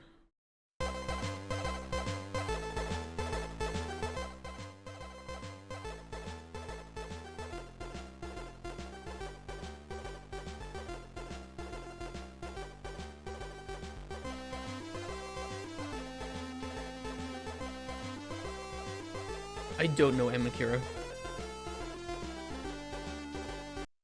Same thing I'll say to a lot of other games. This is fine. If this is your first time making a game, fine. Rarely do games like this ever get the money that they need from Kickstarter. Like, again, it's one of those things that's like, this is not a bad game. Some people might pay for this. Kickstarter is a platform that I don't think this is a game that's made for. There are a lot of games like this. If you're using this as like a learning project or whatever, great. Don't go to Kickstarter. You're not going to make your money. You're just going to be wasting your time making the page. Just put it up on Steam. Honestly, just throw it up on Steam. Do a little bit minimal amount of marketing work. You're probably not going to make the money back from that. That's fine. Then make new game, better game, you know? I have no issues with this. It's just, this is not really something that's meant for Kickstarter.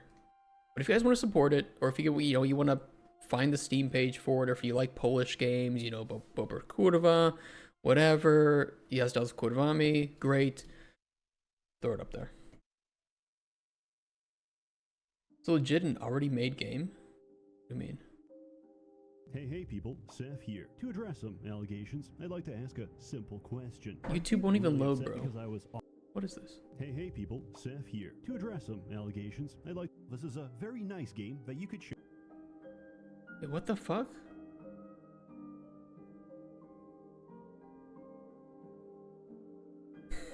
I like how in the... Okay, based Seth, I like how in the description, how to play Dungeon Siege 2 with your friends. Fair enough. I wasn't expecting to find a pay spin with information on how to play Dungeon Siege 2 with my friends. But now I kind of want to play Dungeon Siege 2. It's a good game. Dungeon Siege is a fun series. So wait, who made this? Fantastic Dizzy? Is that the name of it? Who owns this?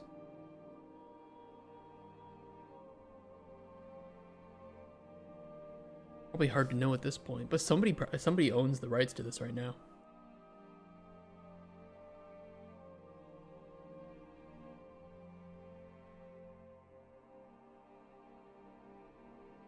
I mean, this is... If somebody owns the rights to this, and I don't think it's this guy, he might get in trouble if they ever catch on. Especially for the character. Technically, yeah, it's a stolen IP. I mean, it's just... I think there are a lot of people out there who want to reimagine these games or, you know, like make a spiritual successor, but they don't understand the complexities of these laws. And I get it, because these laws are really complex and they're kind of annoying, and it's like, okay, well, this game has been dead for, you know, 30 years. Is anybody going to care? Maybe not. Maybe not. But somebody probably owns the rights to this. And Amankir's right, if they own the rights, they would just spell it the way that's supposed to be sold. How you doing, Bartosz? What up, man? Black Friday hype? Oh, it's true, it is Black Friday. IP owners should be dead by now? Not for this, no. And here's the thing, like, the original person who made it, known the IP, or the company, might no longer be around. Probably isn't. But somebody probably bought the company or the rights to the game. It's very unlikely that the rights to that franchise just disappeared into nowhere. So somebody owns it, and somebody may take problem with commercializing it, or they might want a piece of it. But you know, you still have to consult it. So it's not like a company just implodes and all of their IP just goes into the ether. It does go to somebody. Yeah, if you're gonna do a community remake of a dead nostalgic IP, you can't make money from it, pretty much. And even then, even if you weren't making money from it, they could still shut it down because they get to dictate what happens with their IP. That's one of the reasons why Stop Killing Games is gonna face a lot of problems. Arcade and game supply in Punxsutawney, Pennsylvania. How could I ever tell it's Punxsutawney? Okay, it's just some like arcade though. 100% is a Sora thing. No. What are you talking about? They got Punxsutawney Phil to sit at that table and play card games. Jash Retro, an arcade video game with different gameplays. Multiple gameplays, by the way. Not just one gameplay. Inspired by classic retro video games such as Ikari Warriors, Double Dragon, Contra. Okay. Show it to me.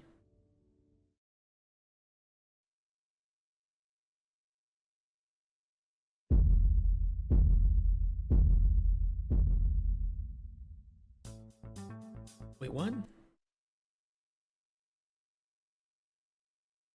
What do you mean Golden Axe if fundraising is successful? Aren't these your inspirations? If we make enough money, we'll be inspired by a fourth game, guys. Don't worry.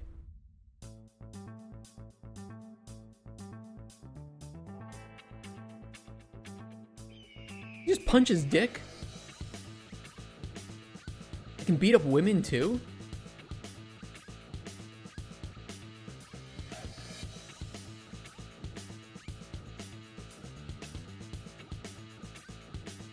These are asset packs, right?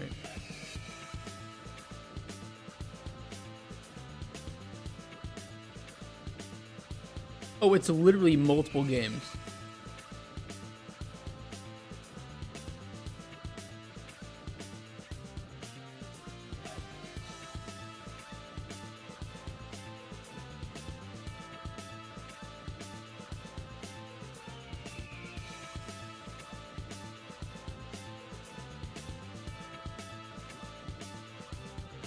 I don't recognize these packs, but if you guys do, link them in chat.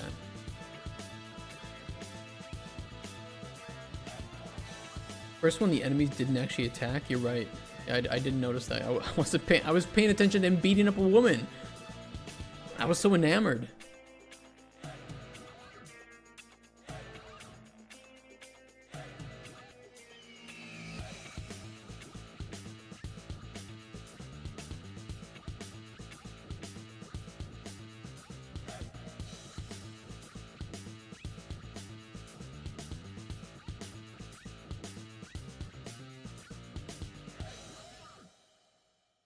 Okay.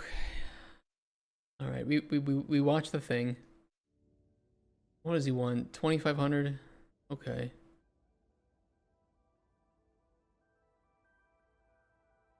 His name is Sebastian. He's French. Despite that, we can still support him though. He's got cats.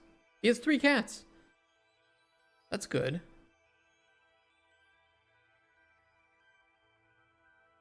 So here's the thing. Here's the thing, Sebastian. And I can say this because my last name is French. Just make your game. Just make your game. Put it on Steam. Don't ask for money for it yet. Just do the thing. Am I going to stream dev soon? Not today. Today's Kickstarter day. But you can type !schedule to get our schedule. Just make your game, sir.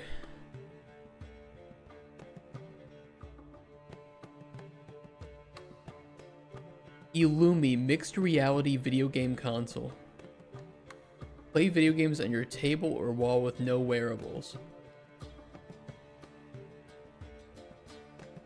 You mean a projector?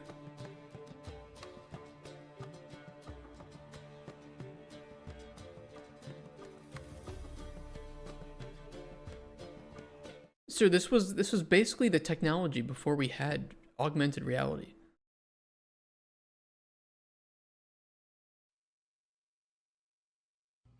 Hello, my name is Dr. Daniel Perel, and I'm the creator of the Illumi. What is the Illumi? The Illumi is the world's first mixed reality video game console. Forget about all this crap over here. We don't need this. We don't need all these things, these wearables and different controls. What we can do now is play video games with only your hands. Check this out. It's a bucket. This is literally nothing new. America! Patriotic items collected. I support this game.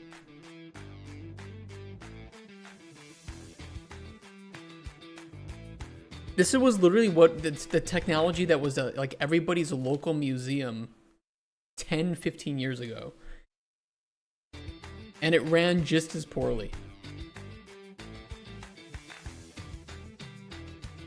And you know, there'd be like a ball that was like moving around like the DVD symbol, and you would like make the shadow to trap it in the corner, but then of course it would get out because it was shitty technology. He's pushing out the illegals, fucking hell. The Illumi is a mixed reality video game console that sits like a lamp. He looks like a guy that would make a game like that. Unscrew the light bulb, install it, takes all of a few minutes. I have to unscrew my light bulb to do this? And there you go. It's got a projector, a webcam, and a mini PC, so you can use it as an alternative device. But really what it has in it is over 50 video games that you can go ahead and play with your hands. Over 50? Very easy to do, and I'll show you more. Check it out. Are there sex games? Can I like feel up a woman's tit?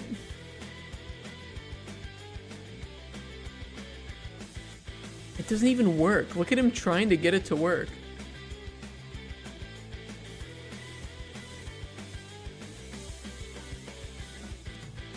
It wasn't even working. Look at the AI art. It looks so it's so bad. This is the same assets. This is this.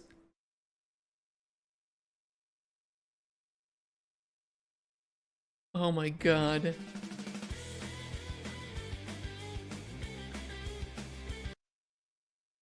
Look at her face. Pay close attention to the lady's face. She fucking knows. She knows. And she's trying to like signal with eye contact to what is probably like her brother or something. Just look at her face.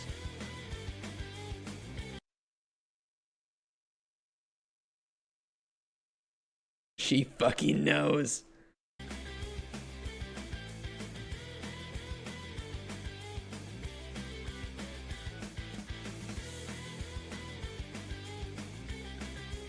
Dude, it's NBA Jam for the Sega Genesis. That was a great game, by the way.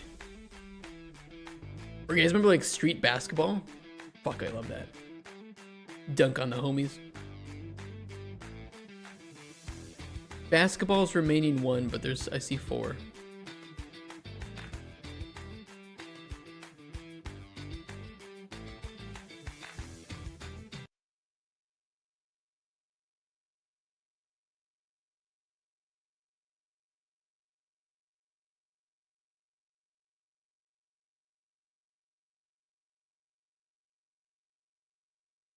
Whoa.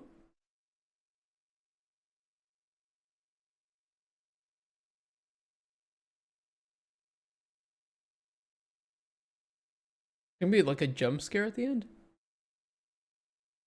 It's still playing the video. I'm in the box. I'm in the projector. Are we experiencing the game right now? The games were, yeah, they didn't even work.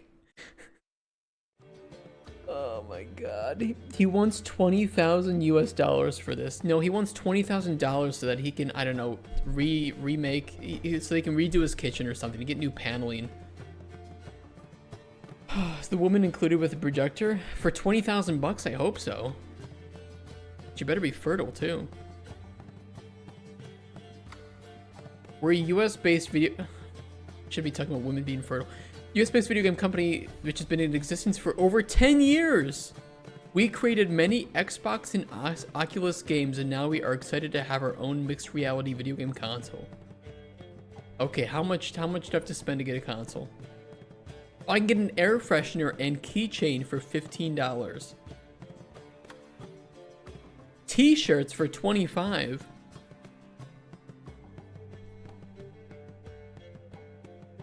I can get the Illumi Light and 6 Moss of downloads for $250. 8-bit processor. 168-bit processor. 8 bits in 2025? That's insane. 160 lumens projector.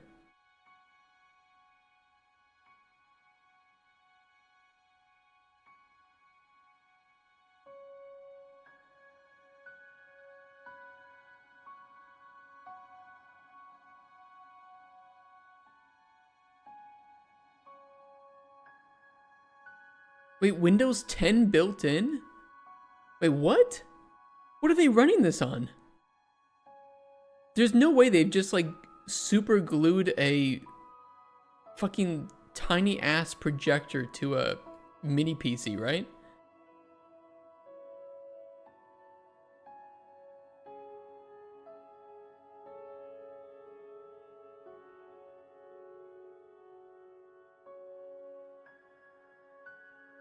It 100% has to be something like this. Super glued onto the bottom of a mini PC. And also, yes, Windows 10 is running on an 8-bit processor. I just want you to know that. They've optimized Windows 10 so well that it runs on 8-bit processors. You too can download the version of Windows 10 that runs on 8 bits. We'll see you in February 2026, only a couple months. Sign me up. Come on, Dr. Dan, send me one. You bitch. Send me your daughter, too.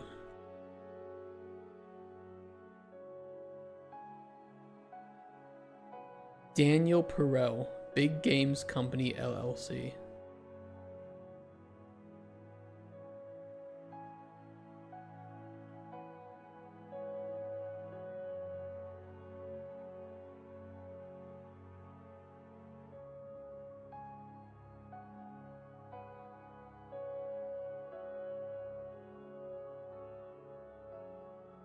They had a booth at the California Restaurant Show.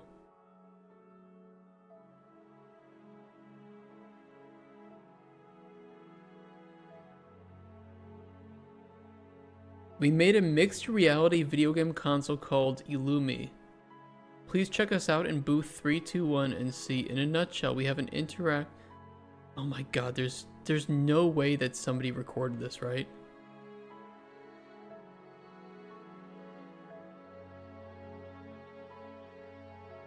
California Restaurant Show 2025. Can you imagine if we actually saw it here?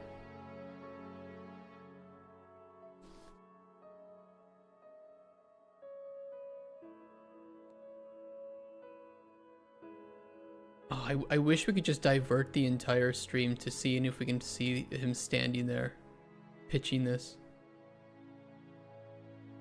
I will accept his cookies. Our founder began making games in the early 1980s in the Atari 400, then moved to C++ mobile apps. 100K plus downloads, by the way. Xbox, Oculus, and our new mixed reality device called Lumi. Big games company. Let me know if you have any questions. I have a question. Oh, I thought it was going to be like a chatbot. I was going to ask, is this an out-of-season April Fool's joke? 3D printing? Uh-oh, don't post this on r/art. Can't use that word there. Okay, let's move on. I'm losing, guys. Oh, more gay stuff, yes. Actually, it's a Tome, it's not gay. Eternal Dawn, Rise of Lost Civilizations. That is 100% ChatGPT name of the game. Myth tech strategy game where ancient empires rise again. Assyria, Phoenicia, Turks, Carthage, Sumer, and beyond. Those are real. Alright, pitch it to me.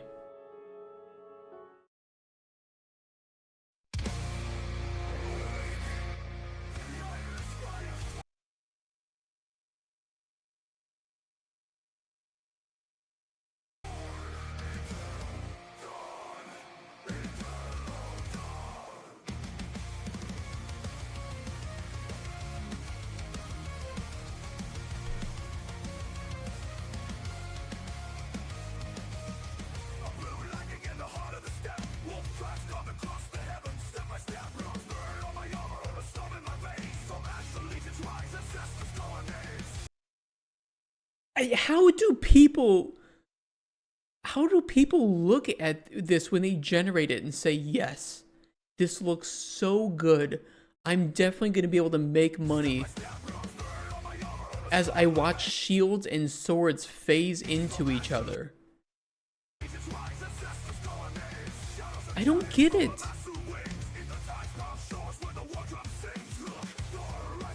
Maybe we are living in a simulation, and some of the simulations have degraded so much that they're now creating broken incestual simulations of their own. Can someone just unplug me?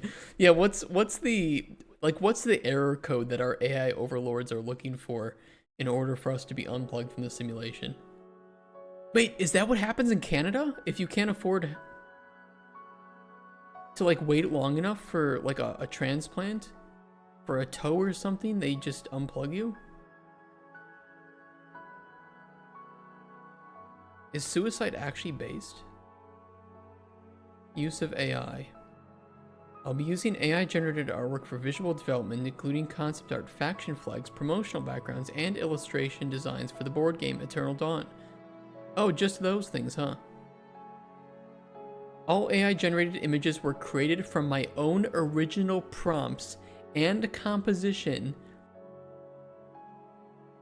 I fully own the rights to the generated outputs. They just don't get it. No external artist work or dataset was used without consent.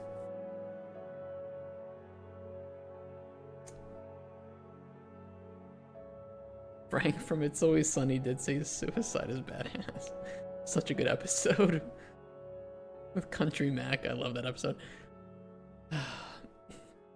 Novella of Utter Speculation by T.T. Madden. Like Madden? Like football? Okay, what do you need for $500? What do you need? It's loading.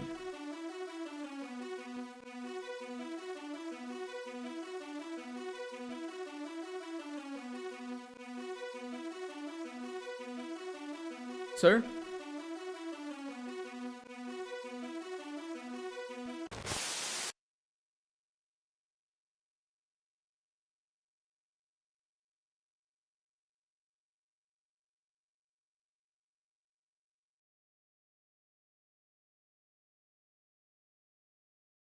Okay, Heroic Hop and the Colorful World of Blocks.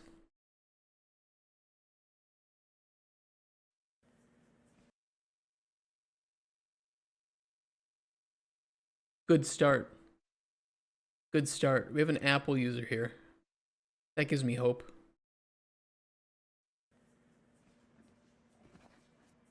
Game mode on. Good. Good. I'm glad that we have turned on game mode.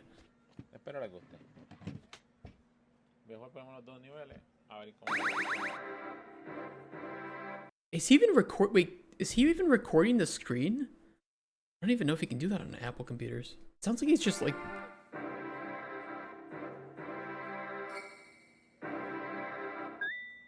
All the sounds like are like coming from the other room.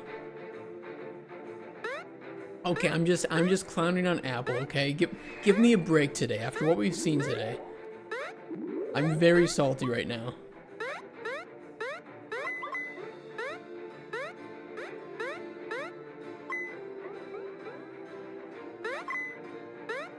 Release the lawyers. Okay, what do you need? What, $300? $250? Why? What are your environmental risks? Something else. This is a game. The risks are basically the same, but I always put my trust in God, because if you do things with honesty, just things will come your way. Or just things will come your way.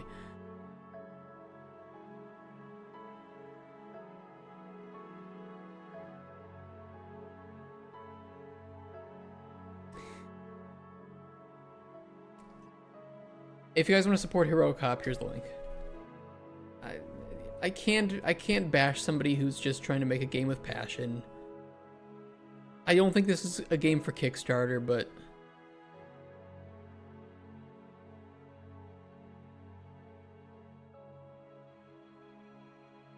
it's at least something, okay? It isn't AI slop. Go ahead and make your game, whatever. Yeah, I can't say anything about it. Just, I don't know. At this point, anything that is something real is better than whatever we're watching in the meantime.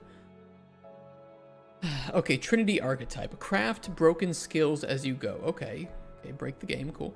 Roguelike turn-based RPG where you craft skills as you go, mix and match bazillions of runes and unleash devastating combos. Makes me think of, what's the game with the wands? Noita.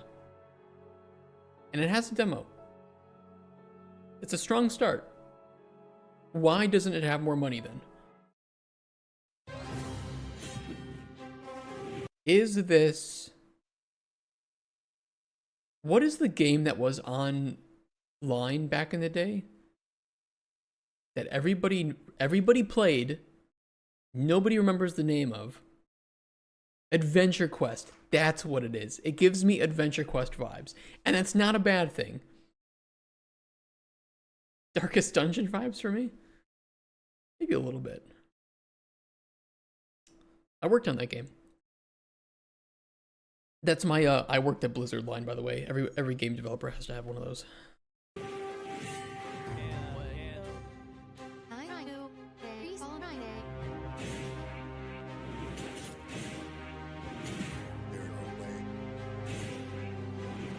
Stop this at once. My services have been requested to narrate our Kickstarter trailer. After all, I have a very sophisticated voice if I do say so myself. many tokens No did that time cost? for this nonsense. Buckle up. Welcome to Trinity Archetype, a roguelike turn-based RPG where you craft skills as you go. Mix and match bazillions of runes and unleash devastating combos. That's as bad as a marketing tactic as Borderlands saying they have bazillions of guns. Yeah, how many of them are usable? Level up your characters and select which skills to unlock, but most importantly, like customize. I mean, this is just like a small criticism, but don't ever say like bazillions of runes, limitless combinations. Just show us, don't tell us. Show us you can craft with the runes that you collect. There are over 300 runes or something, and then show us some different combinations. Is each skill with runes. Each rune has a distinct effect that will trigger in battle when boosting your It's Path skills. of Exile gem. Discover new runes, combinations. mix and match them with your favorite skills and reach new heights. The possibilities are endless. Mobile knock PoE. They never made PoE mobile either. I don't even know if that's still in development. Turn-based. Each character has their unique skills that cost action points. Analyze the intentions of your enemies and come up with a winning strategy. Once per turn, you choose a character to lead and inspire the others. You know what it makes me think of grant unique Slay the Spire. Passive and active effects. Pierce shields. I don't think the pitch is bad. The Get presentation is extra very... Or break enemy intentions. bit spurty. Spend the boost points of your characters to enhance their skills. Use them as they come or save them up to go all out. Use them as they come. And let's not forget about artifacts. Sounds like an orgy. On your quest, you'll find these mysterious objects that will grant your party with terrific perks and bonuses. Sounds pretty thrilling, right?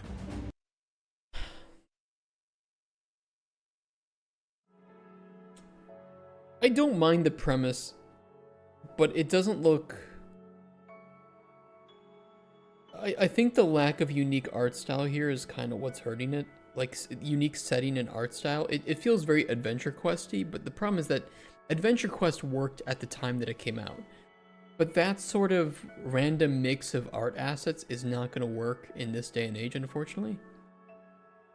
But I don't think that the game premise is bad. I think that if they just found some good art direction and a good setting and maybe some unique mechanics to throw on top of this too, yeah, I think they'd have something, honestly. I do.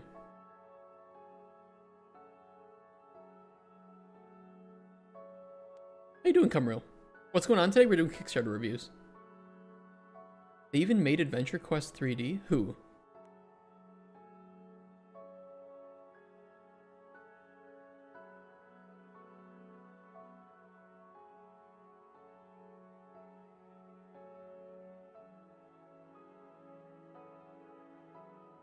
Pervasive design in games where poison does damage over time, and nothing else.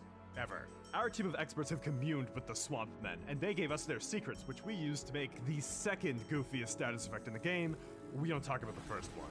Alchemist Fire plays into the reactive part of poison as opposed to the damage over time part, meaning that if a target is afflicted and there's so much as grazed by the wrong element, the fire is consumed and then nonsense happens. Side effects of touching the wrong thing while covered in Soul Split's equivalent of cesium include exploding, having crystals rupture from your body, turning into a lightning rod, and experiencing an undead airstrike. That's also the low-level version. There's a higher level one that does. Yeah, I think that's a really good way to pitch something that's been done before, and they have a really unique art style too on top of that.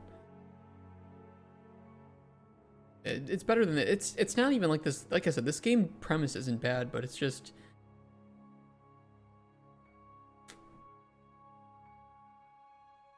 it wasn't yet ready, and I think they need a stronger art style. But the game is still good, so if you want to support it, or if you want to just follow along with its development, here's the link. I can only say that this is at least a real video game, and they seem to be very passionate about it, but it's just... it's still missing some of that flavor that they need. Yeah, and show what happens and let the audience think. I agree. But it's a lot better than a lot of the stuff we've seen today, so. Tiny Terra Spaces, a cozy Scottish island builder. Okay. Show it to me. Hey everyone, Sylvie from Ludus Bank Studios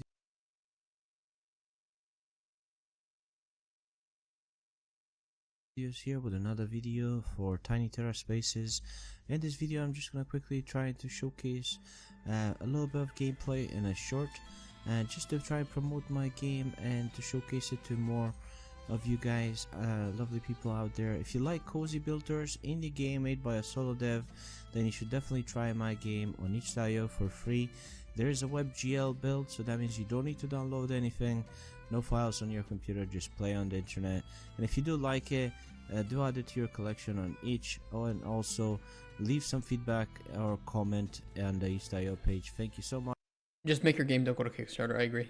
I agree. It's just one of those cases of, okay, this is fine. Maybe you can find some people to play it. Artistically, I don't think this has much market value. I think that there are ways to do that. You know, download some Cinti assets. Cinti assets are on sale right now, if anybody knows those.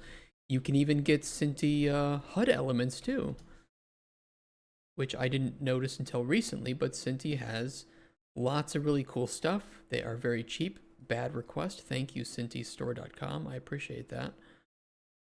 And they have interface elements too. So like, put a little bit of work into it. You're probably going to lose money on this game. That's fine. Learn what you can. Take it from there. Kenny, also fantastic. Has tons of great assets. That's another great one to shout out. These are all free. All of them are free. Everything that he makes is free. This guy is a legend. 3D, 2D, interface, icons, everything. We've used his assets before. Definitely recommend using his assets in the future if you're ever planning to prototype something. Lots of great stuff. Yeah, Kenny's amazing. That's my recommendation to you, Silvio, is keep working on it. If you don't make your money, don't feel discouraged. Keep working, throw it out there, be proud of it, make the next thing. And you will get better and better and better and better slowly. That's all I can say. If you guys want to support this, this is a real person making a real game, not with the use of AI, at least from what he says. We support people like that. Mandate of Heaven, Pixel Dynasty.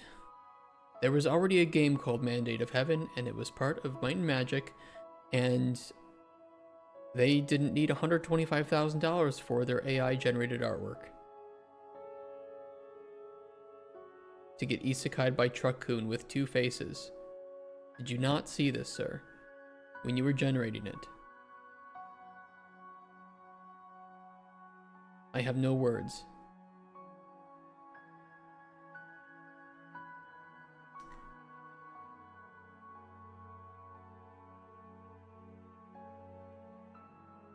Let me find something to shit on Amankira. God.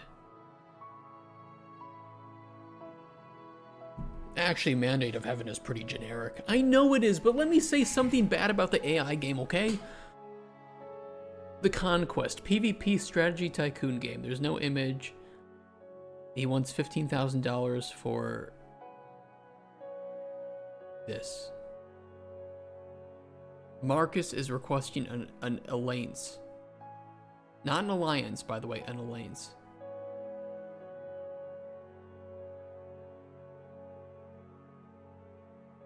Incredible.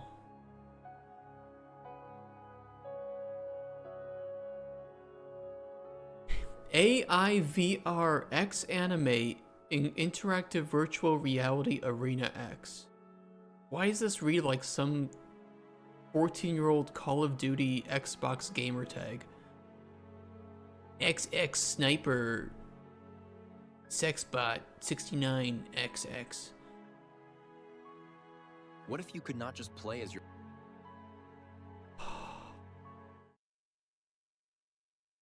All right.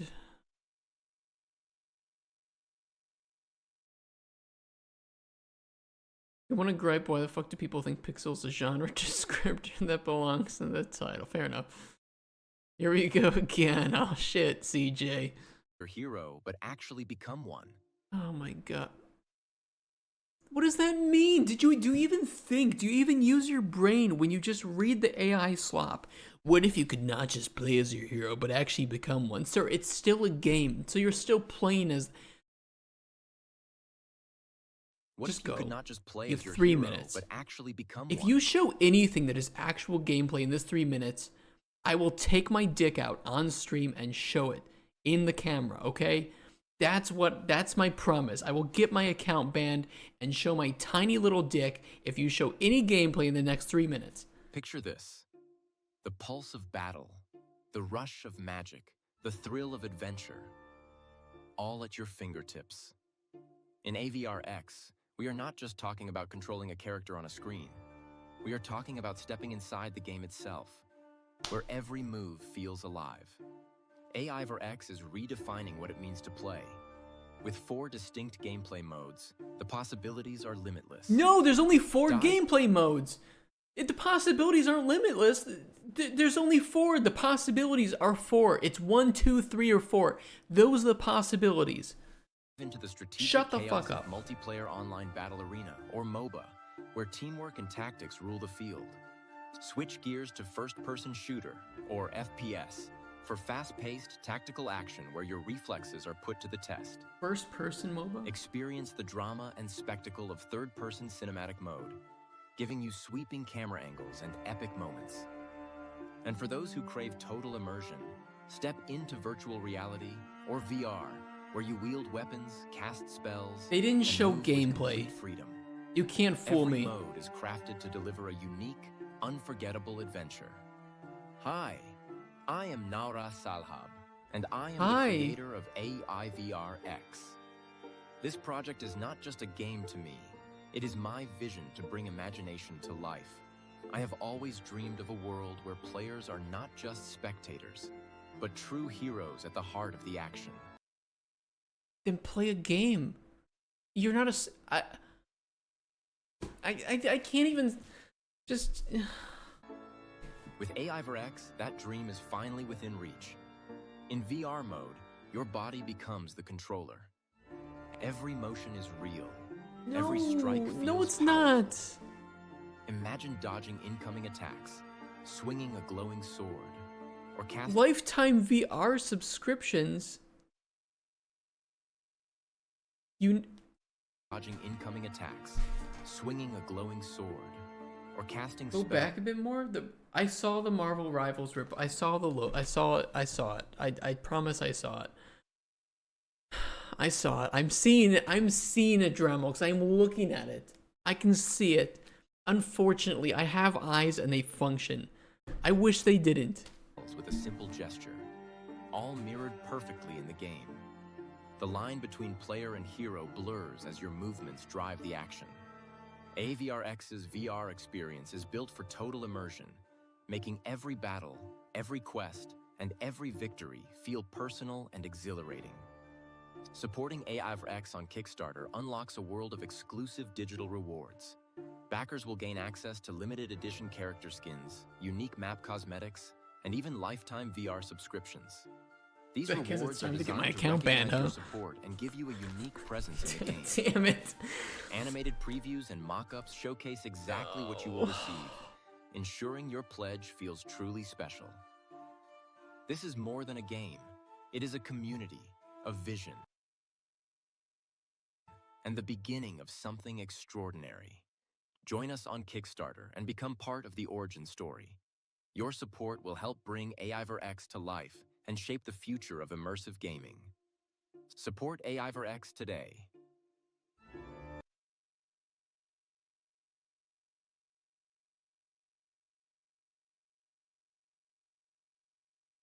Use the keyboard buttons A and D to change prefabs. Use the left mouse button for instancing?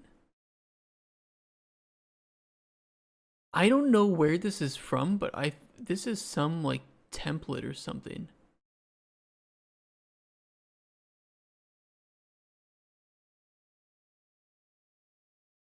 It's not gameplay. The character wasn't even following the mouse click. I was thinking the same thing because if I was looking at the character down here, he's like moving some. He was moving his mouth or something. It was really weird.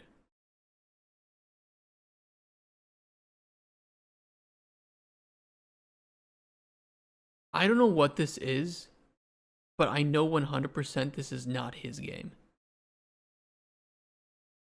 This is some asset, but this is like some MOBA bullshit pack. He wants 150 British squids to make this.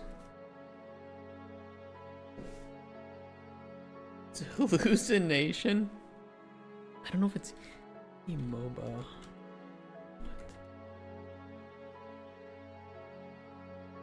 I don't even know if it's Unity, to be honest. I don't recognize where this is from.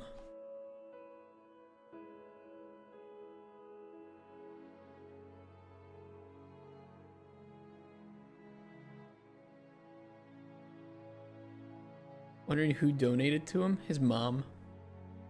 Here's your allowance. With a lean, agile team, we harness advanced tools to deliver AAA quality visuals and gameplay at an indie scale, ensuring every backer's vision shapes the journey. It's because it's one person. It's because they have no money and they have one person. That's why it's lean and agile.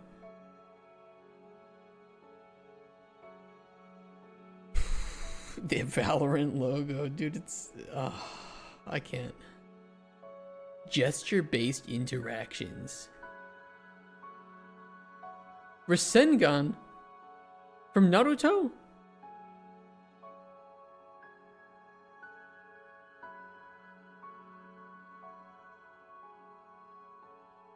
I don't know where these are from, but these are definitely not his. It looks like Fortnite almost, I don't know.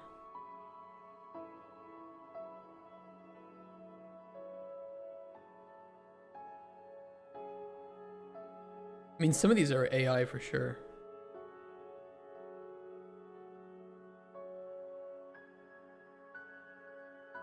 You can tell just because the UI changes from every single image. They're all different. Well, these are... Okay, so these are AI, right? These are AI. I don't know. These are all from the same project. I just don't know what.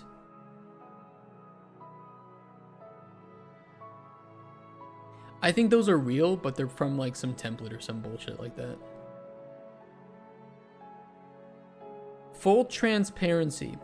Every character, story, world map, mechanic, ability, name, personality, and the entire soul of AI VRX is 100% my original creation. I wrote and designed everything myself from scratch. Right now, I'm completely solo with no budget, so I used AI tools, LoveArt Lumen 5 for the video as a fast digital brush to help me show you my vision. Even after hundreds of hours of prompting and editing, I still don't feel I've truly shown you the real thing. This is what the AI bros do. Instead of spending hundreds of hours actually learning how to make a fucking game, they spend hundreds of hours prompting and editing to never have anything real.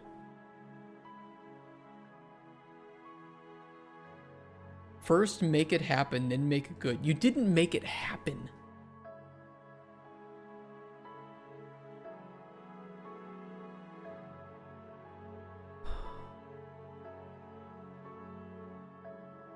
Images marked 100% original, no AI, are fully handmade by me. Everything else is my concept, my direction, AI execution, my heavy editing.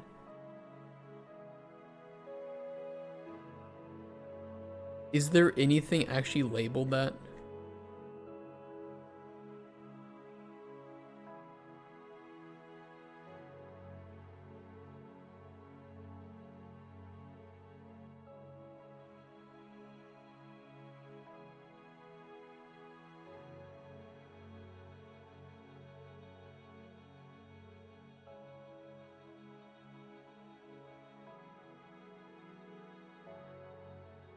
The 6 images below are 100% original from the pre-demo version, no AI. It's possible he made this. It's possible. And if he did, he should have only shown this and literally nothing else. That's it. And I mean, it would have been too early for Kickstarter, but at least I'm not sitting here trying to wade through the AI slop like it's some cum bucket orgy OnlyFans mom who wants to raise money for her little kid. But that's exactly what I have to do, because you just show me AI slop for like 2 minutes. And then you want me to give you 150,000 British dollars. No. No. No.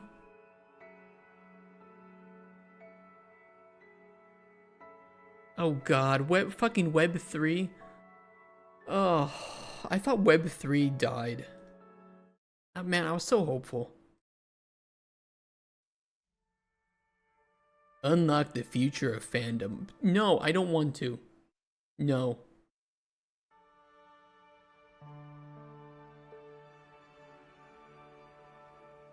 What is this, like, HR lady's first office layout?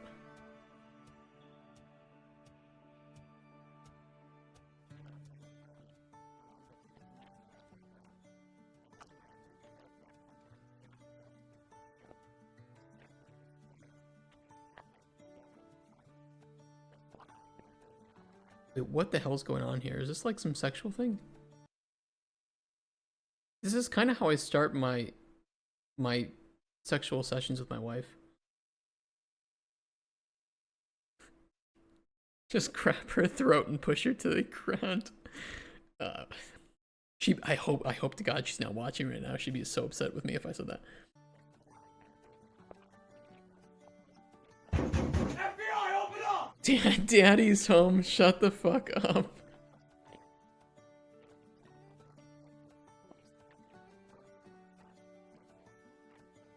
Okay. I mean, look, if this is their voxel art, I think their voxel art looks nice. I mean, maybe this is a legit game. I'm sorry if I went a little hard on it in the first place.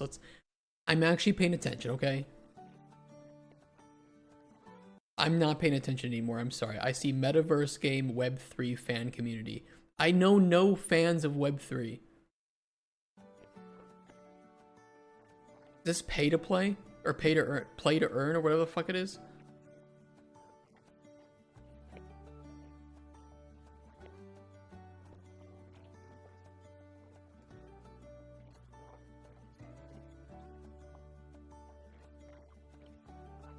Can I bang the insect ladies?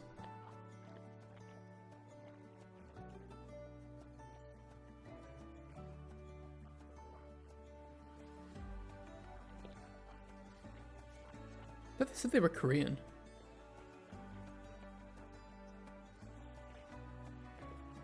Or maybe that's where they were showing off the game. Wait, so it's a Discord bot? Job? If you ever join a Discord where they have a channel called Job, your life is fucked. It's over. Goodbye.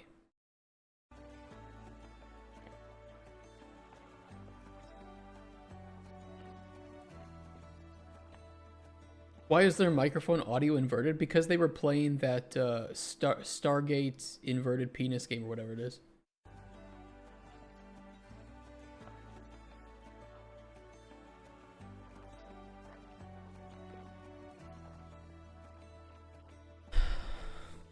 Their office looks nice though, I'm gonna be honest.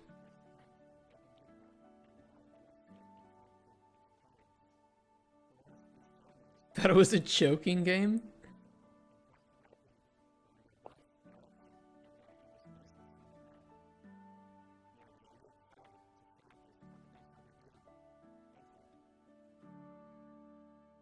At least they were nice. I don't understand Web3. I really don't get it. I have no appeal for this metaverse stuff. I just don't get it.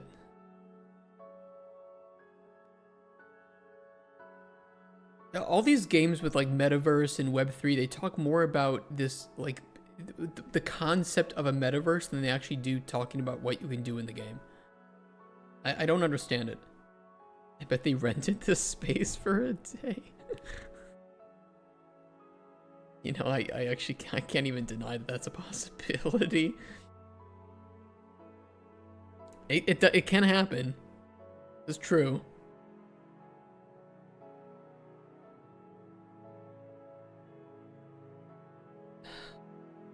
I don't get it.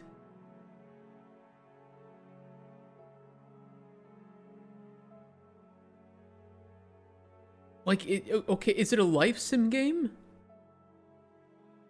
You have animations? Again, I just don't understand what we do here. Blockchain-based metaverse game that combines mini games and Discord RPG element. Okay. All right. I'm just gonna go kill myself now. No, Jesus Christ, $200,000 goal. Side-scrolling pixel art MMO dungeon crawler with a few twists. Not too many, just a few.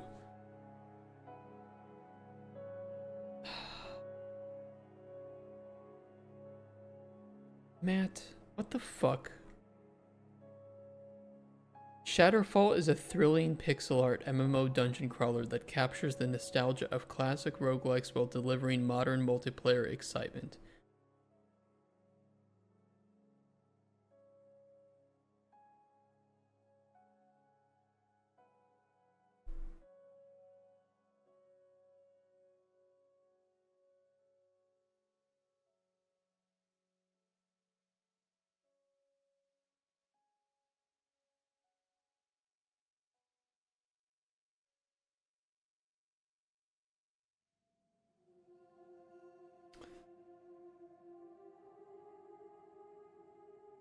One of these days, you know, if I wanted to run a proper experiment, I would legit use AI to craft some relatively convincing Kickstarter page and ask for like $5,000, and literally just write up and make a whole presentation about how to scam people using it, and then I would give all the money back to the people that donated for it. But just if there's any way that I can help prevent this kind of bullshit from occurring on this platform, I would love to be a part of that. And yeah, to be fair, Zero GPT is not perfect. This person has canceled their pledge. Not interested, thank you. Wonderful. We even have Kickstarter bots now that like give money and then ask for things and then cancel their pledges. Wonderful. Just beautiful.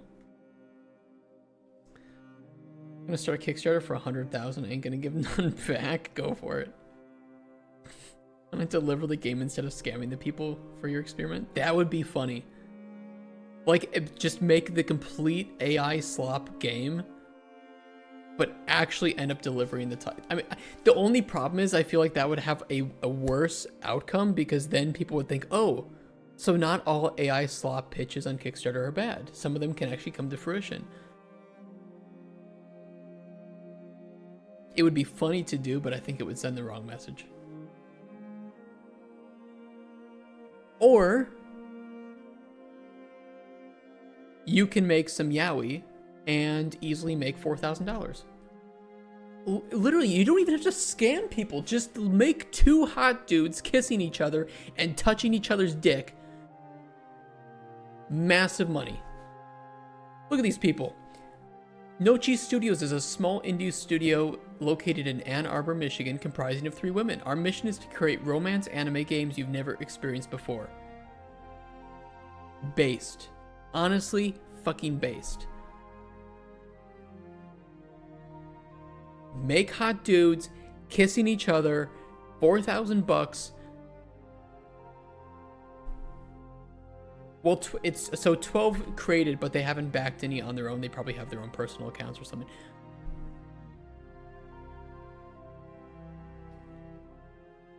Look at this. Guys, look at this. This is fucking crazy. Look at this. 110% funded. 109, 123, 185, 237, 110, 200, 192, 127, 145, 123. Untapped market, otome games, yaoi games, cute boys kissing each other. Huge untapped potential. And these three ladies are raking in the money. Gay pay? Fuck yes it does.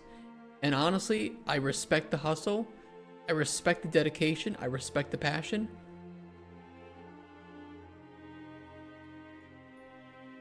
%1,000%. This is great. This is good. They have a demo. They have a wish list on Steam. They have their demos up on Steam. These three ladies, at least right now today, deserve the biggest fucking shout out. They're legit. They're making great games. They're delivering it to their audience. They are making money.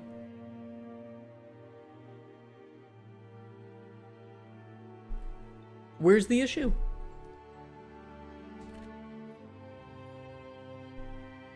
Where's their... Hold on. Oops. What is it called? Stellifier.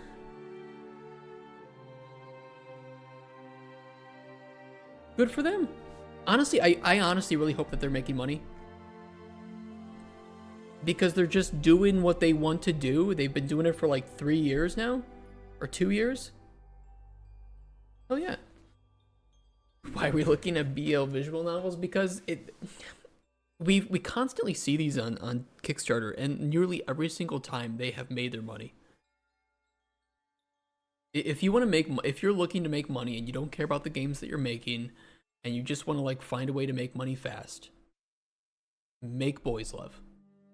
It is so untapped, and the women are thirsting for good boys love.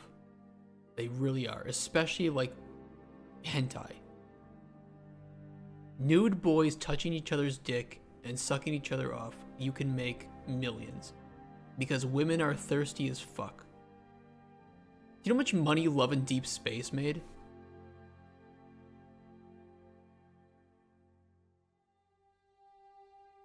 $650 million in revenue. From a few Korean boys hitting on you. It's not even porn.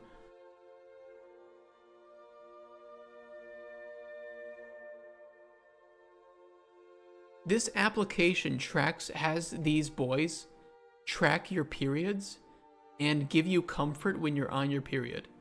This is literally all it takes. Yeah, we do suck at making money, Dropbox.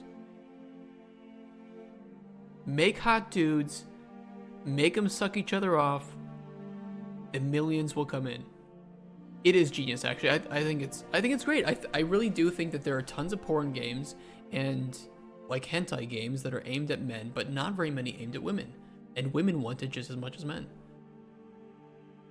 I have no interest in making games like that, honestly, but it is really untapped. Women are wet.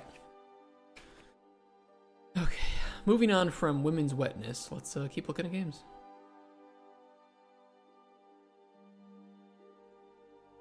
Black Pellet, a claymation game. Okay, I like claymation style games. That is definitely a underappreciated art form for making games.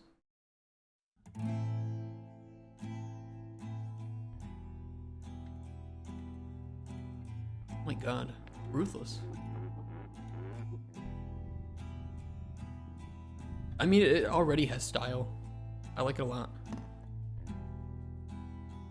Cool vibe too. What's up, Jim?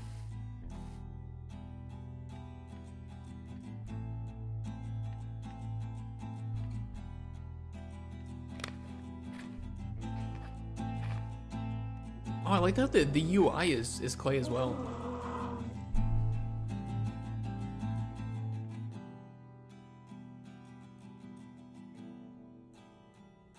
Ramblers. Dog doesn't like them. It's got the idea they want him for food. They're quiet. But they don't like him either. Do you know how many of them is here?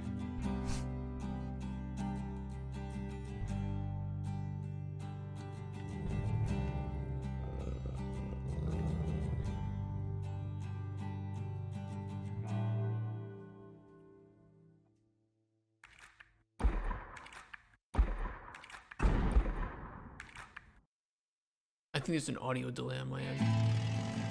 I'm gonna restart my capture card after this.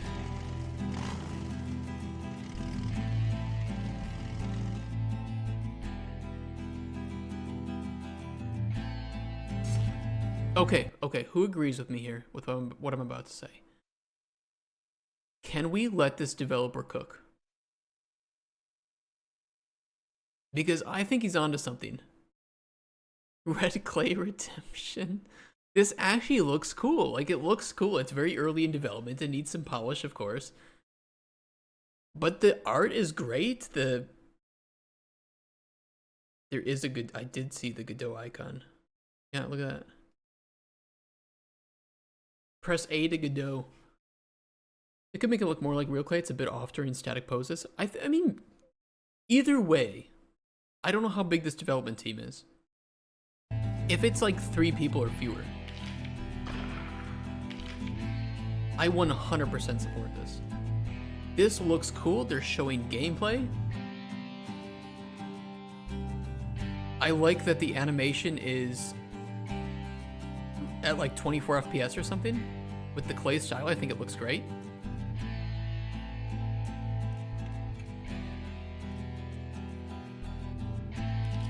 The fragging is cool. The particle effects are cool.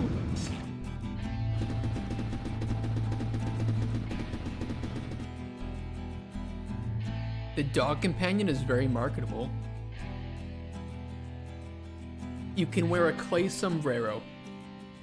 Say no more.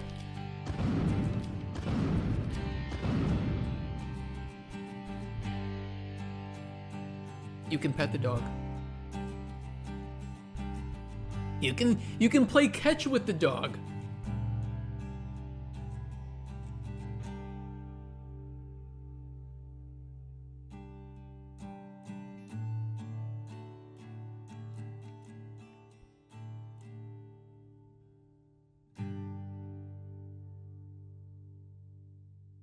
That was fantastic.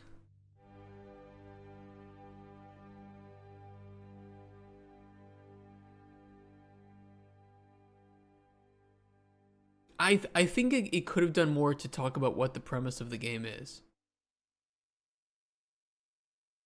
I don't know if it's a survival game. I don't know. It says open world third-person shooter. I guess it's a survival game. I mean, they did have some stuff on the UI, didn't they? Where was the UI? You have like health and I don't know, stamina or something. I think it's just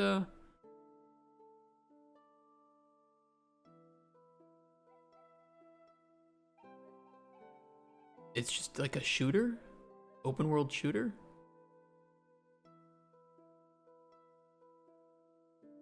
I do agree with your criticism though. It could be a bit better at showing off exactly what you do and what the purpose, like where am I starting and where am I going? That kind of thing.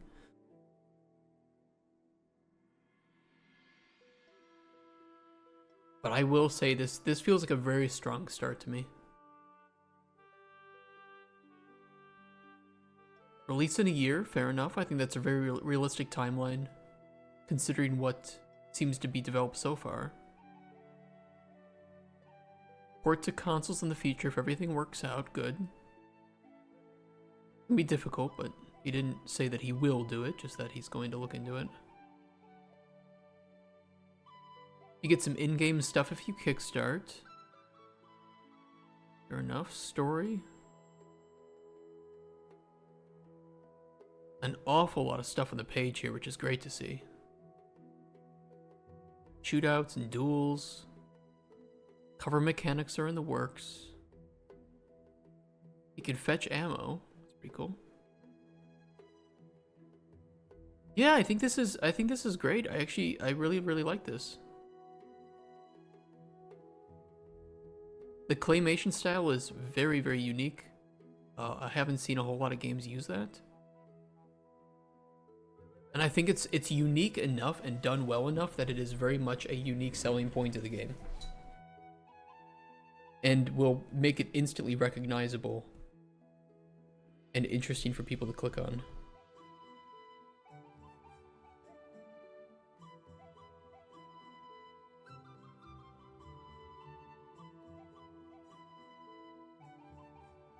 It's a solo project.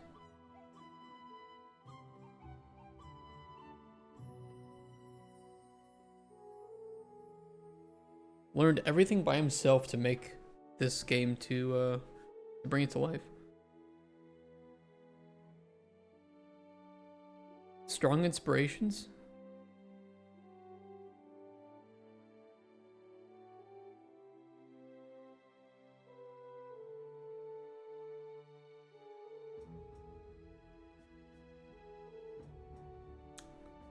This guy needs to be hooked up with a publisher.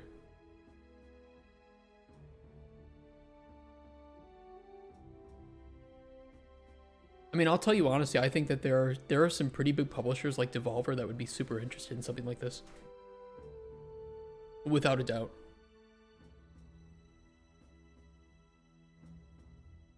$14 days left to go. I cannot recommend backing this project more.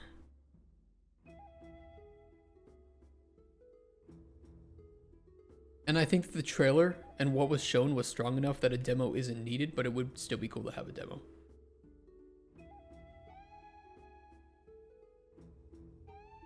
Very strong project. I like this a lot.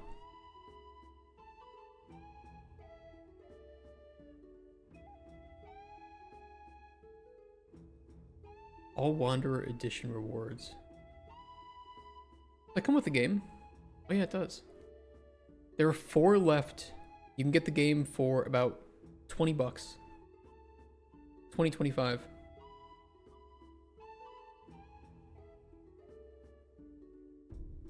It's not bad at all.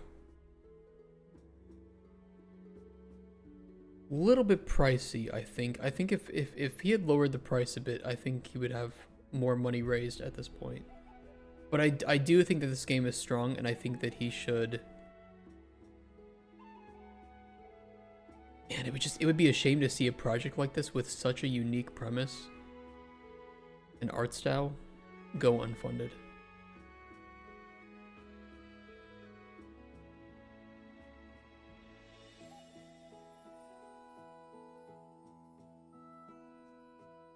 Oh man. We should just tweet Devolver.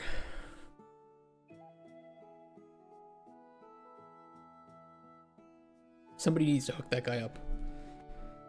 Sakuman, collectibles that come to life. Is this physical?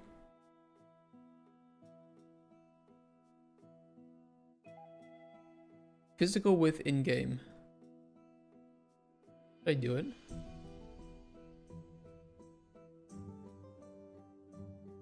I don't even know if they would see it.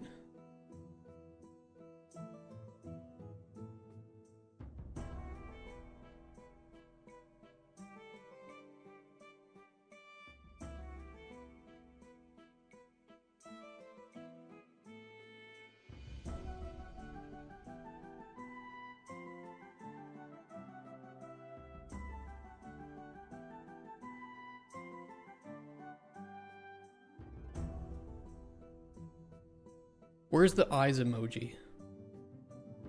That's the only emoji I use is eyes.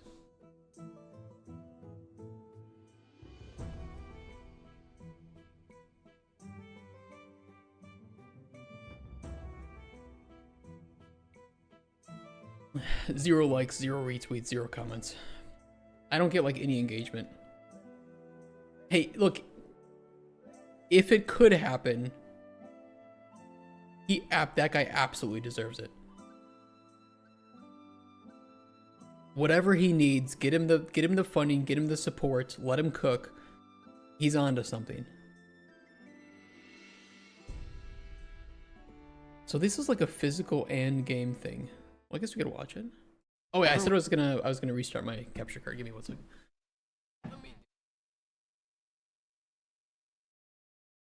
Audio delay. It won't play.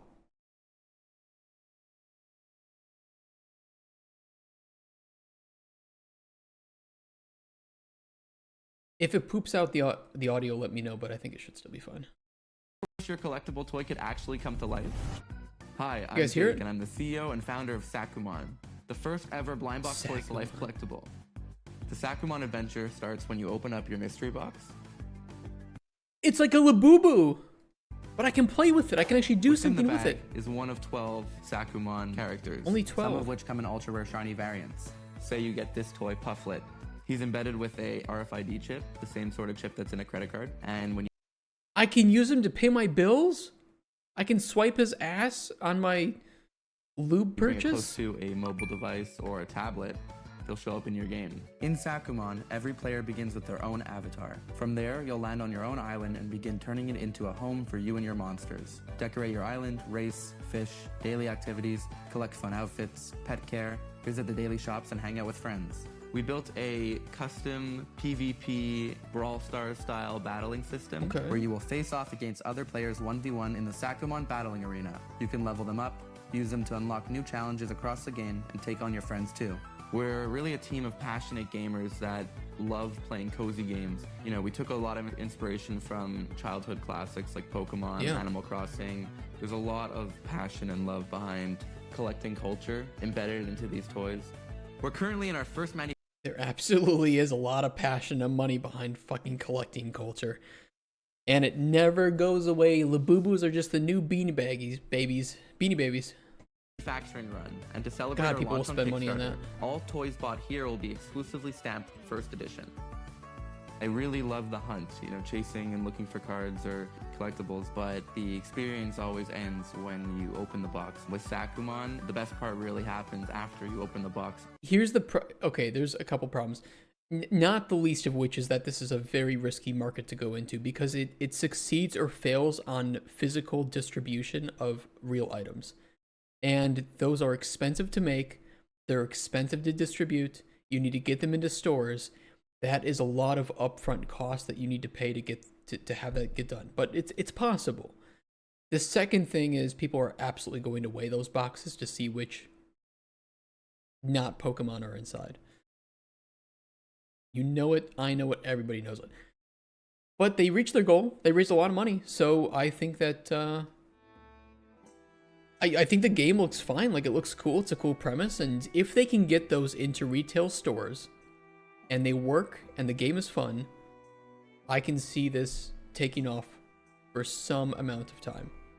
And I can definitely tell that there's a lot of passion behind this. So it's a really well-made Kickstarter. It's nice, simple, quick pitch. I wish they had talked a little bit more about the game, but you know, and like activities beyond just brawling, but apparently this was more than enough to get the investment that they needed. I think that what they should do is hook up with a publisher that has experience with physical distribution, which they might have already done or plan to do after a successful Kickstarter, because raising this much money with 14 days still left to go is more than enough to take a pitch to a publisher and get what you need done. So yeah, if this is your thing, go ahead and give this a back. This looks nice. Thank you, Mubot, for that. And we will move on to Late Night Fears, a psychological episodical horror game. Pitch it to me, baby. Let's do it. Developer and publisher of Late Night Fears. All right, Chris. Show me what you got.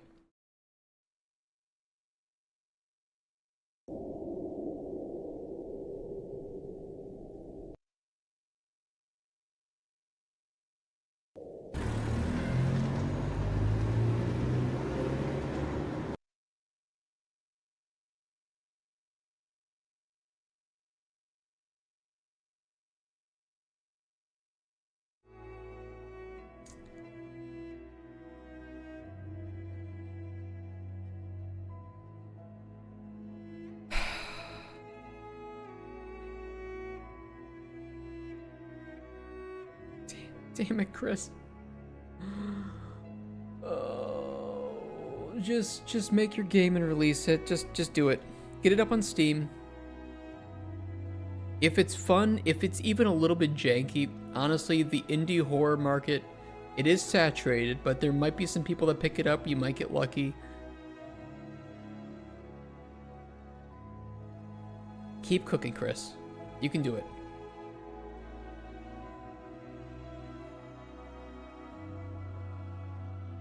ports to consoles for an existing game. I'm not gonna watch that then. I do know Danger Mouse though. A camera game, Picto. Tim Kaine, trapped inside of a video game, but dreams are about a universe greater than his own. Alright, show it to me.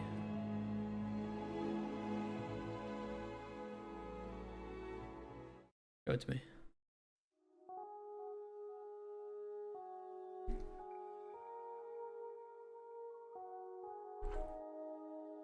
You know you can screen record, right?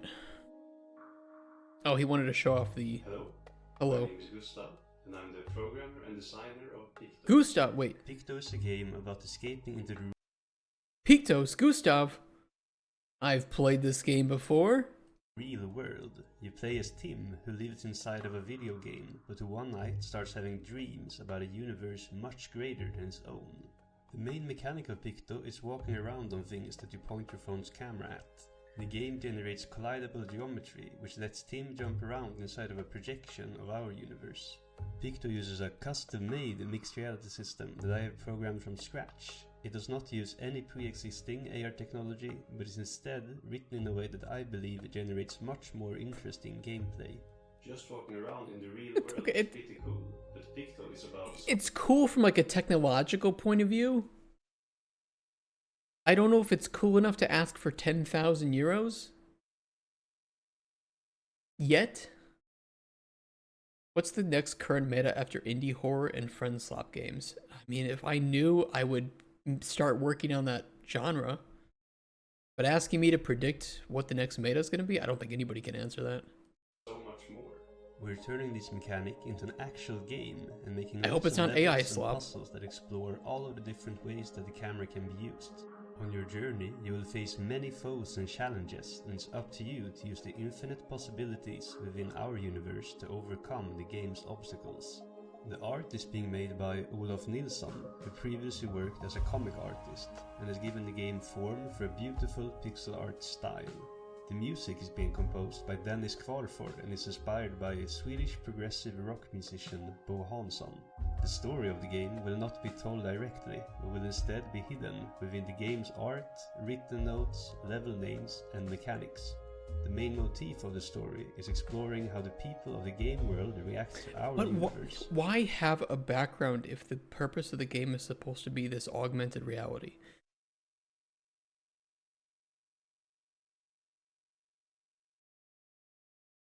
Like, I don't understand which is the game. I mean, I kind of agree with Let Them Cook. I think there's something here to it. Like, I think the premise is cool, and especially for like kids or educational use, I think there's some logic and thought behind it. Kind of like Scribblenauts or something, right? I don't know why that was what came to mind, but kind of just gives me the same kind of feeling of using the tools that you have available to you to kind of pass these levels. I just don't get the mix here. Answer is lots of stuff. We're going to be adding new areas to flesh out the story. Like, they show me this, but then the game, and we're also adding lots of new levels and mechanics. One of okay, so it's like you have like partial bit. Okay. To flesh out the story of the game, and we're also adding lots of new levels and mechanics. One of these mechanics is the water simulation. In some levels, blue pixels of the film will turn into water that pours out into the sea. Tim can then swim around in the water, and we made some really fun levels with this mechanic. Another big thing that we're adding is the level editor, which will let you create your own levels and share them with your friends. Here I've drawn a little scenario with 3 platforms that you have to jump before you get to this door. And if I want to make this into a level, I just take a picture, and then I add player character and a star. And I can now easily play the level. However, I want to make the level a bit more interesting, so I'm gonna add another scene. But now, instead of taking a picture, I'm gonna make a video. And I'll use my hand like a little elevator.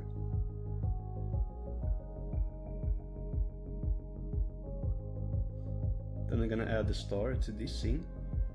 And I'll go back to the first scene and add an action button. I'll place the action button over the door, and when the player touches it, it switches to another scene. So now it's gonna change to the new scene, and we can see the door is sparkling with magic particles, and when I enter it, I get to the new scene, and we have the elevator here waiting for me. I can then jump onto the elevator, and it's gonna carry me to victory. You can export your level as a playable file and this has potential. This has potential. This is very much a let them cook kind of thing. Absolutely. easily send it to whoever you like. The levels can become as complicated as you want. This is a really good. I think I won't say this is like a game for kids, but I can see a lot of potential for letting kids play this and building levels, because it's really good for just engaging with their creativity, with problem solving, with building projects out, and it's fantastic. It's absolutely fantastic. Right now, the possibilities are almost endless. However, we want to add lots more features and customization, and we plan to work very closely with players to figure out what you want to be able to do with the editor. This brings us neatly to the alpha testing. By backing this campaign, you can get access to the closed alpha, which will begin as soon as the Kickstarter is finished. Alpha testers will immediately get access to all of the new levels and areas, the level editor, and continuous updates throughout the game's development.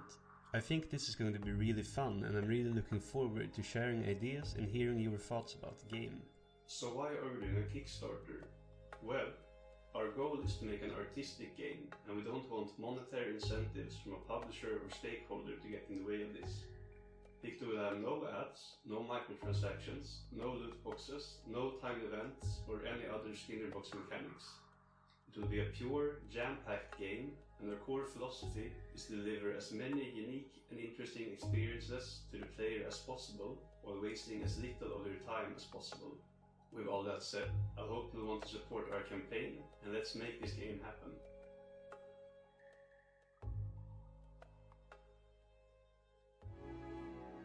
This is a really, really strong pitch. I think maybe even a little bit.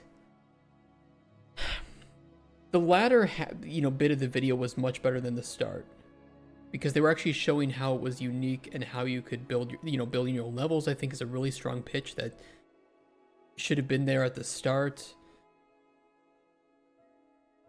The fact that it can, work on your phone, meaning that you don't need to have like a Switch or a console, or plug in your webcam or something.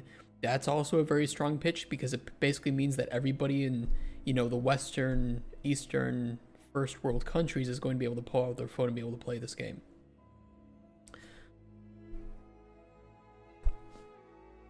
Unfortunately, I fear that it's not going to reach its goal. And I would hope that even if that happens, they continue to work on it and try to create the Kickstarter again.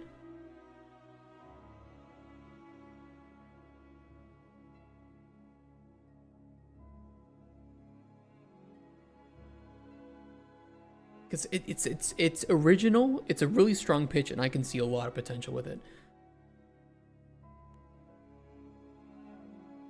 I definitely recommend backing that if you guys want.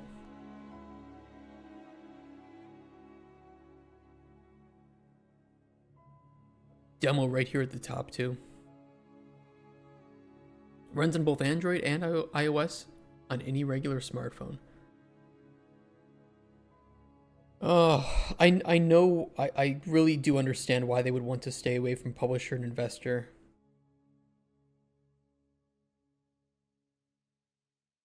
But I also know that if they talked to the right publisher, they would get all the money they needed. And they would be able to have this pushed to an existing market. The only danger and risk that there is that this would have to be pushed to a mobile marketplace, which is very difficult to do.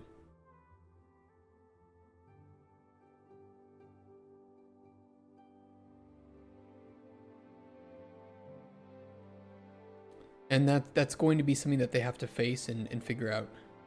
I cannot offer any advice on that. Which Cookie, have you tried the 95% alcohol drink there in your place? What, you mean spiritus? I've seen a lot of like people try Polish drinks. It's not like a drink. It's just ethanol. It's just like vodka, you know. So it's just alcohol plus water. But in this case, it's 95% ethanol, 5% water. So there's no flavor to it. It's just gonna sting and taste like ethanol, really. Nothing special. Mostly what you do is you would use spiritus here to make like homemade infusions. So like you would mix it with blueberries or something, and you would make alcohol from that, or you would use it to like mix with juice if you want a quick drink. You know, throw some of it in a red Solo cup and add some Czarna Bożeczka drink, you know, juice or something, black currant juice. Jaburówka is good. I mean, there are some like types of vodka, or especially like flavored vodkas that have actual flavor to it. This is just 95% spiritus.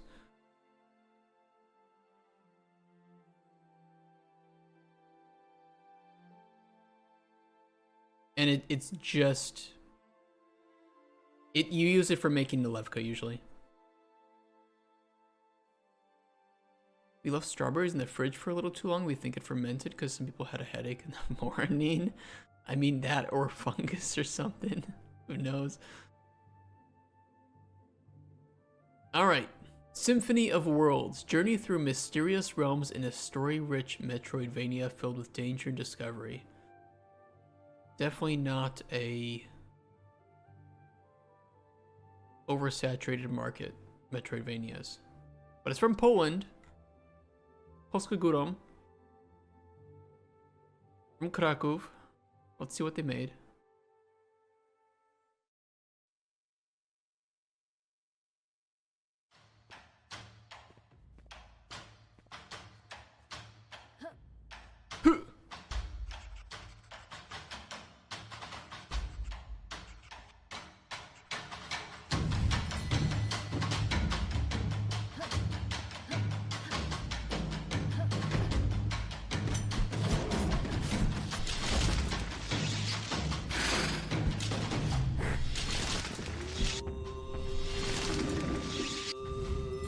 Isn't that Siri?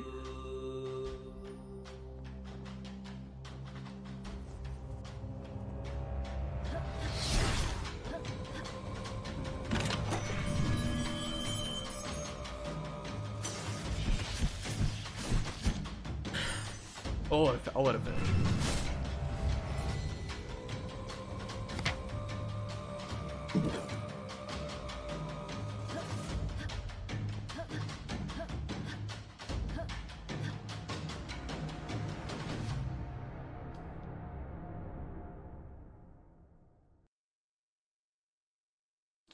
The art and animation aren't bad, and the music's nice too. But I don't see a unique selling point. And I think with Metroidvanias, I mean, it is a very, very difficult market. It's very, very saturated. You need to have some kind of unique selling point to it, and I don't see any unique selling point here. It's like you've played this before, just with different art. And the art isn't so good that it's like, okay, I need to play this one because this art is super special.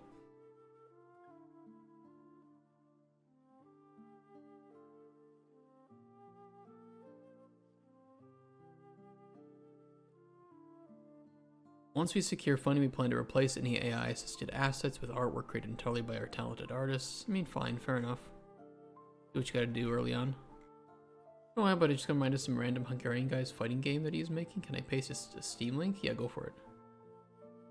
Cover image looks kind of... It is. It's kind of what they said, is that their promotional materials are AI generated. But they want to replace that. Although, I'm gonna be honest, if you are showing off your game, the last thing that you should have AI generated is the promotional material. Like, if it's just some, I don't know, some background or some sprite in there, it is what it is, but your promo material is going to be the first thing people see.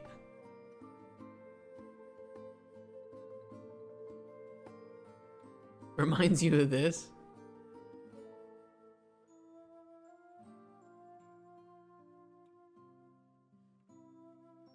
Those characters look wild. I like it though. What was that Day of the Dead themed Metroidvania that we saw like 1 or 2 years ago? You guys remember that? What was the name of that? You remember the name of that game? I know it's on my wish list somewhere, but I'd have to go through my fucking wish list of 192 games.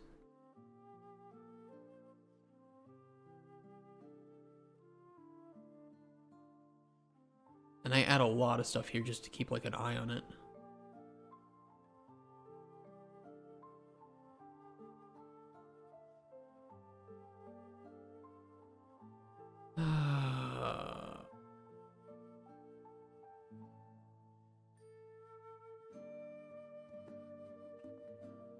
I've even bought some of these games already.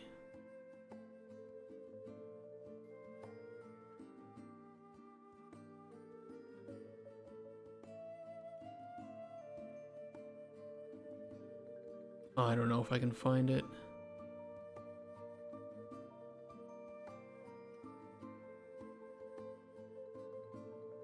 This is it. Mariachi Legends. This was it. This is a Metroidvania that we saw on Kickstarter a long time ago, and it did successfully back.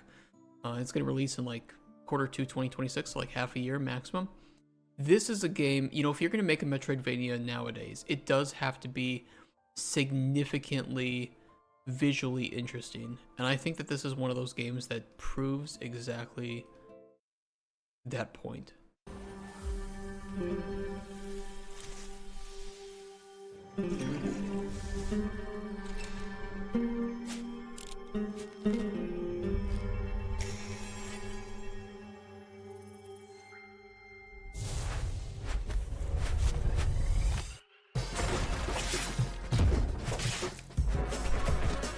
I mean, this is just the CG, right?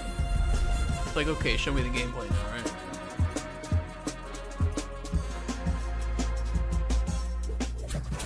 The art and animation is so fucking good here.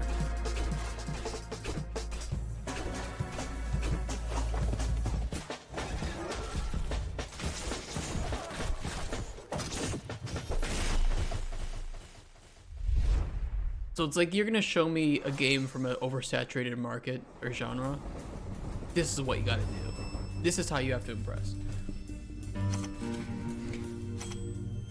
And this was on Kickstarter.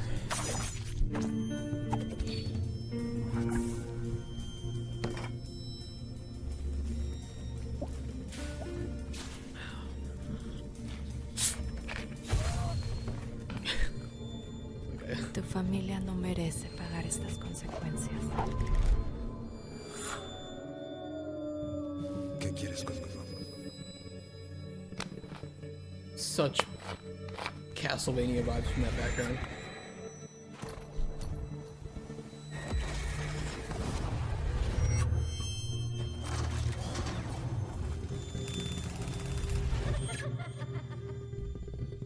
Yeah, the presentation is amazing. The art looks great, and even, you know, it's like they knew that, okay, from afar we can go with some lower resolution pixel art, but then we need to get up close, we need to show something in higher fidelity. Let's increase the pixel count.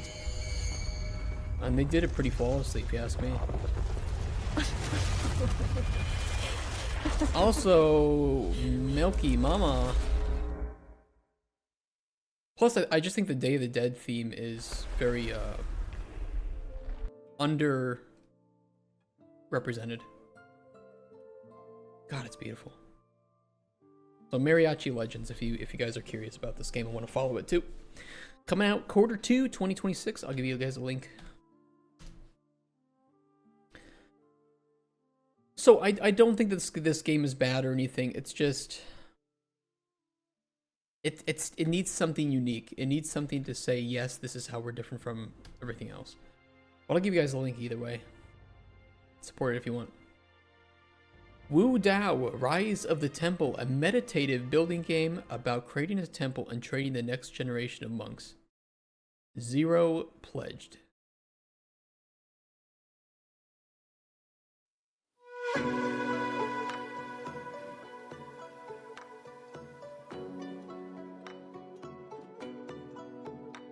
Is this where the winds meet?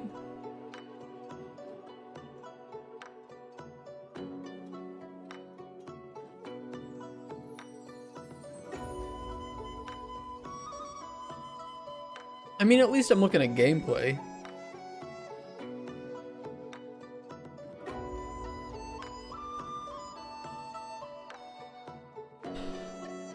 A Minecraft ripoff.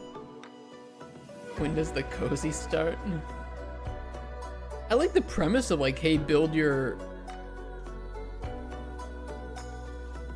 temple for monks. Like, that's fine. Like, they're showing the building mode. Okay, what about the management mode? You did not make that. You liar. Amazing Cultivation Simulator does that better. This is true. Kind of bad UX on Amazing Cultivation Simulator, though.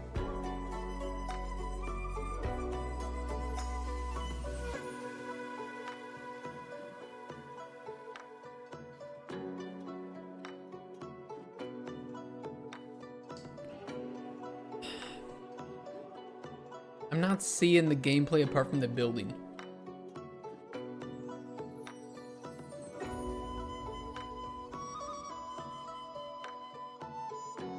What's it, the pirate ship wheel in the middle? I don't know. Don't ask me. Maybe that's how they do things in China.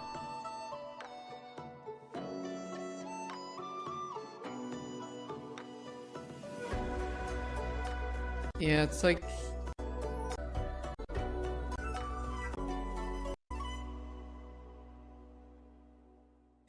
It's like you had a premise that's interesting and hasn't been seen, but you haven't realized that premise? It's a Shaolin disciple and software developer.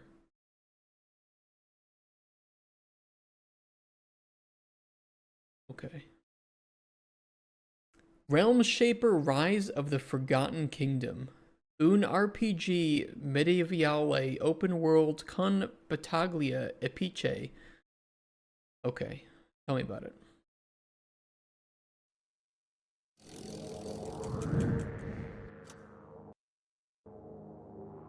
I can't. At 240p here. Early YouTube days. Hive mind assets, it probably is, yeah.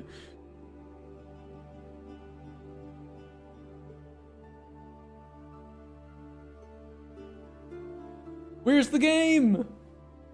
You know the asset pack? Is this just the demo level from the asset pack?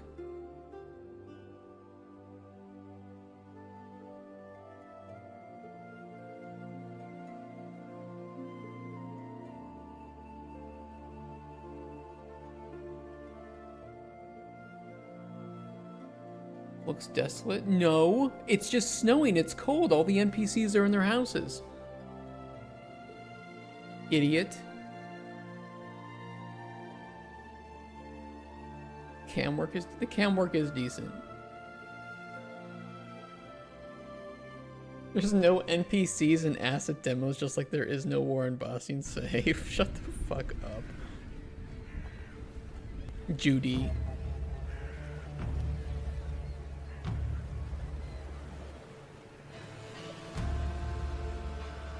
Skyrim?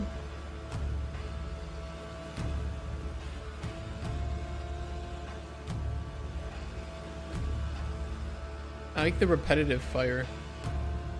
The looping fire.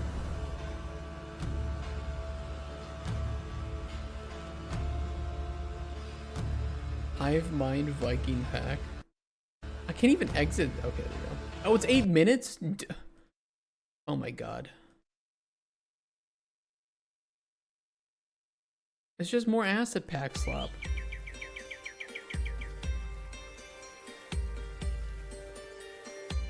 Oh, can we coin that as a term? Can we call it asset pack slop? Or maybe we should shorten it to like asset slop.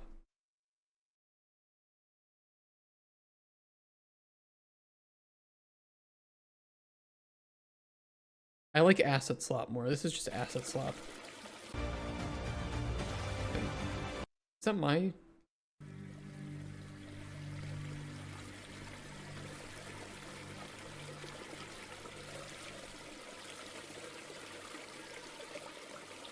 just sounds like me pissing. I need to piss now.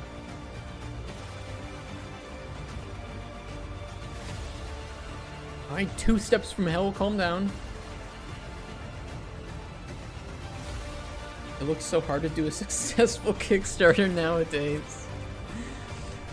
What do you mean? Mom and Grandma have Jesus Christ. He's actually made 3.3 off of 4 backers? Dude, he's got some deep banks in his family. Why is it 12 FPS? Shut up.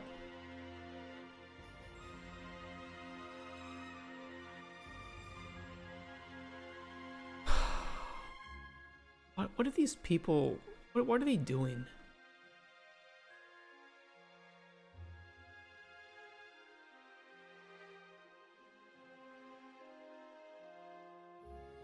Crafting, storyline. I just...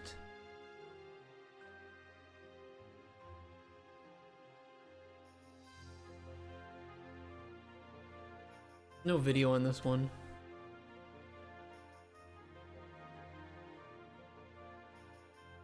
Creative director.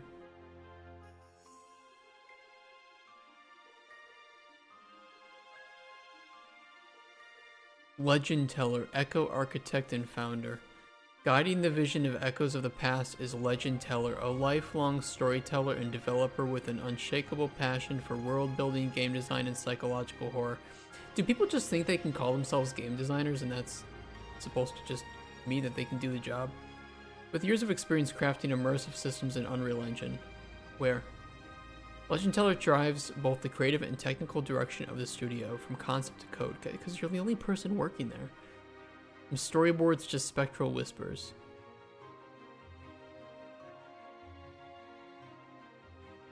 The Viking village cost $100 bucks? Damn. $100 bucks he's not getting back.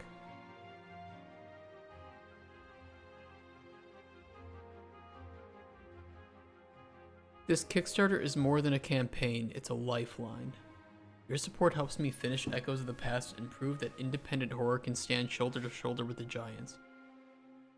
There's been so many successful indie horror games that actually exist. William. Raw determination and the belief that atmosphere and storytelling still matter. I'm going to be honest, raw determination is not going to build your game for you. There are plenty of people with a lot of determination that buy asset packs and make a camera fly through them for 8 minutes. Okay?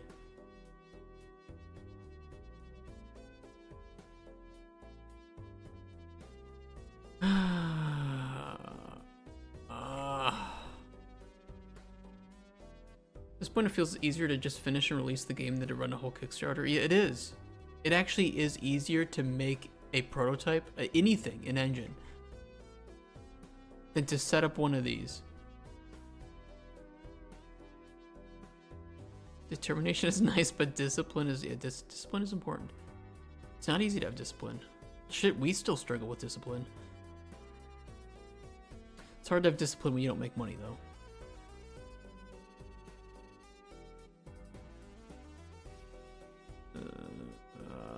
Every sound has meaning. Okay, I'm just okay. All right, sure.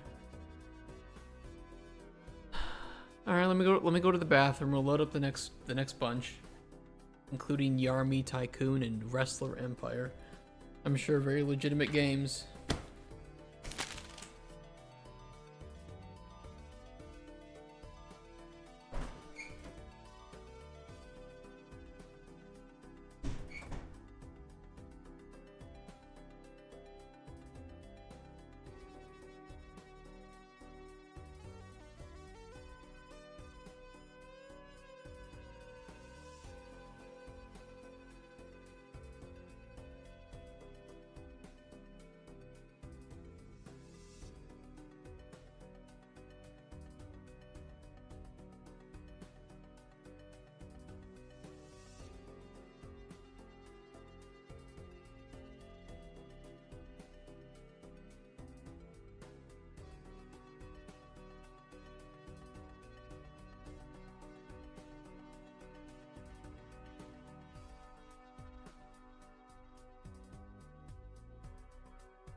was browsing Twitter.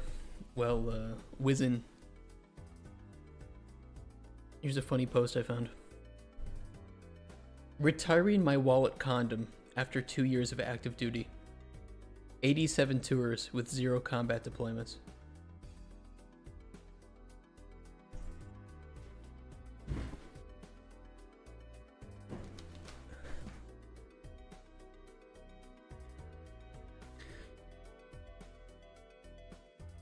Alright, let's open these up.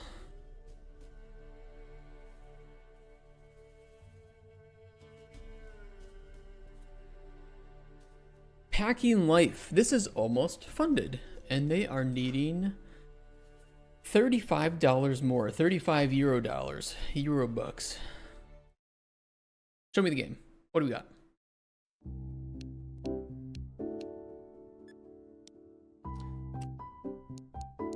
I love it.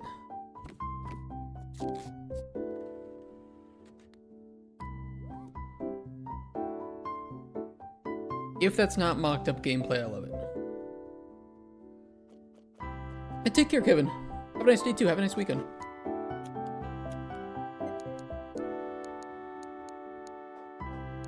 This is really good for somebody like me.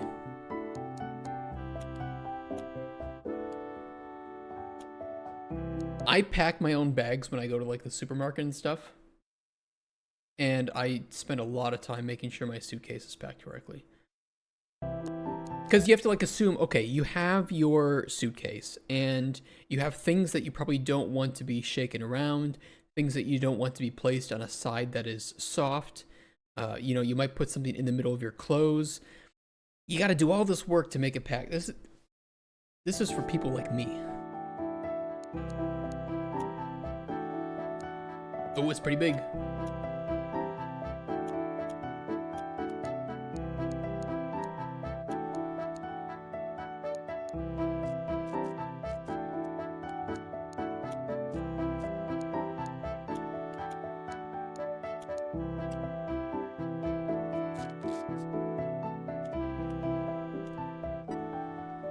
Why does this need Kickstarter? I don't know. I mean, maybe they'll say. I think it looks fine. I think it's really cool. Yeah, reasonable goal. Nice pitch. Very casual. Very very chill. And yeah, you can get some good visibility on Twitch if you know or on Twitch on Kickstarter if you know that you're gonna make your game. That you know you can make it. You're reasonably finished. Yeah, why not? It's like $500. And maybe they have some stretch goals or something, or they're just looking for entirely self-funded. Good. There's still a journey ahead. With your backing, we can enhance the game's mechanics, polish the game, ensure the best experience possible. Just a good way to connect with people. It is, especially if you already know that you're going to make the game.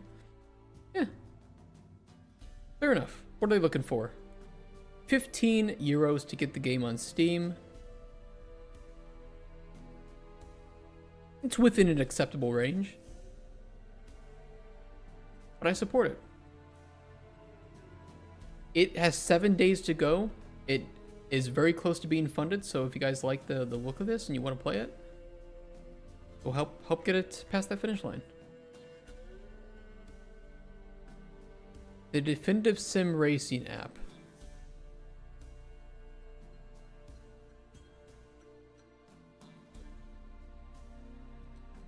Why does this look like a generic UI that I've seen in other mobile games? I think it's a template. All I know is I have played games with this template. Web-based games on like Android and stuff. Like a web UI generated by AI. I mean, it could be. I swear I've seen this kind of style before, but it's not really a unique style or anything, right? AI helps streamline the app's code. Okay, well, moving on. Casino Simulator, where the player is tasked with managing their own casino. Okay, so it's a casino management game. What do we got?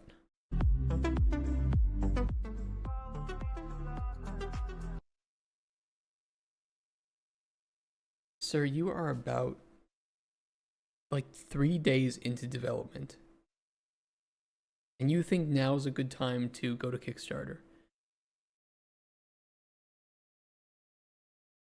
Just look at this and tell me that it's ready for Kickstarter.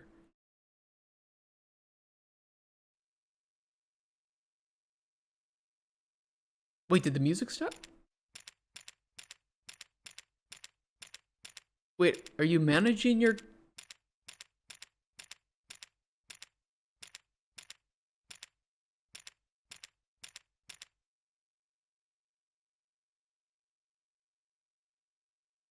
You lost, bitch.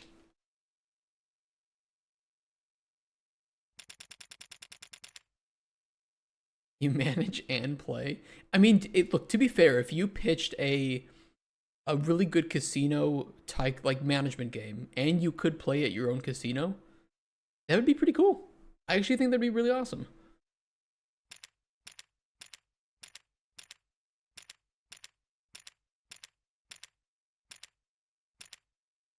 Endlessly gamble and never lose. Dude, that's the tagline, right? You literally have the pitch, the elevator pitch right there. Endlessly gamble, but never lose.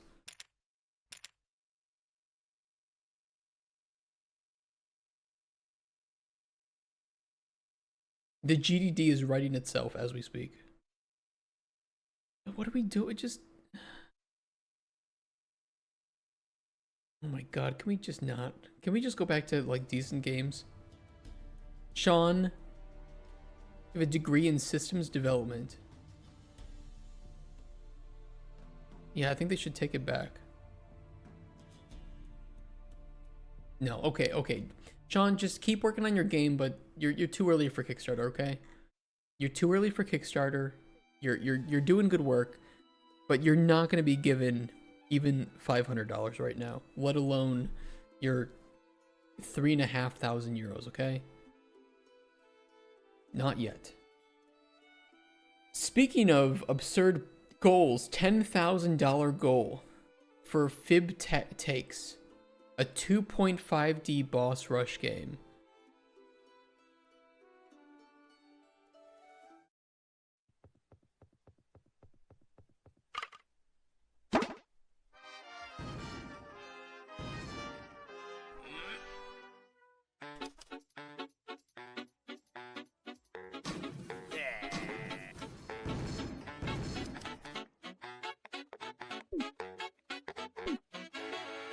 At least there's gameplay.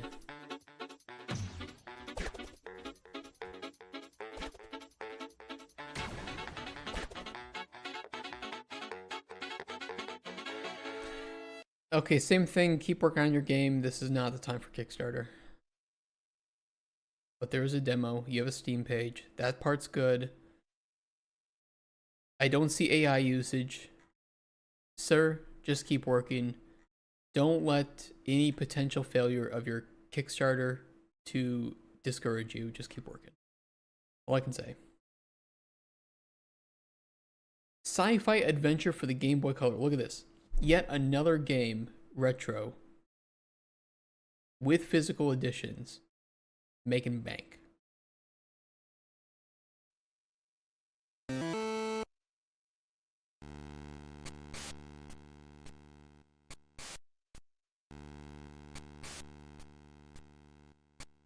Banger alert.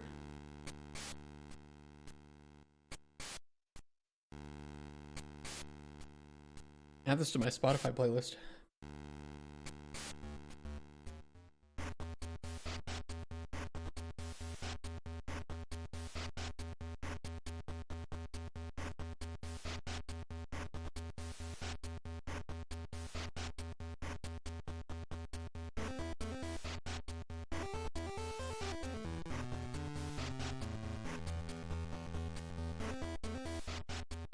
Spotify doesn't play that low of a bit, right? You know what does play 8-bit? The Illuminati ARXG, whatever the fuck.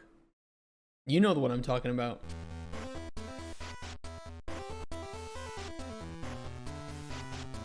Yeah, the Windows 10 thing.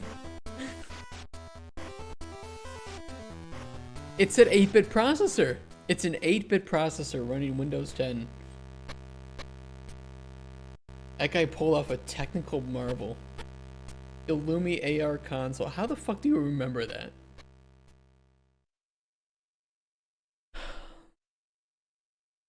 These games make money. I don't know what to tell you. If there's two things that I know make money on Kickstarter: physical retro games, gay dudes kissing. It's like a guaranteed way to print money.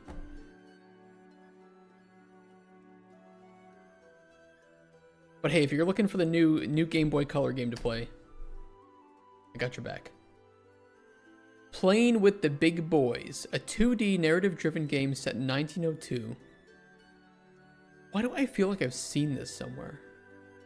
Maybe on like Twitter or something.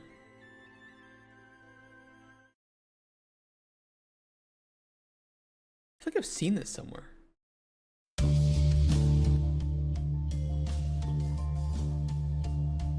Oh, bottle of water in it.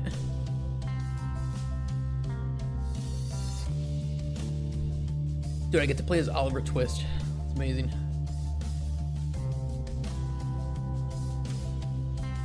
I can kick the rats?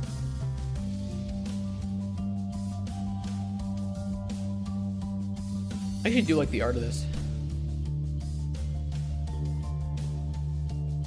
Got a good vibe to it.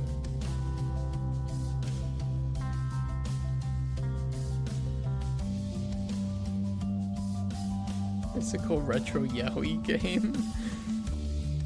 This is cool. Oi, bro, simulator. This is like an adventure game. 2D narrative-driven game. Yeah, it looks like a little adventure game. Yeah, sure. I like it.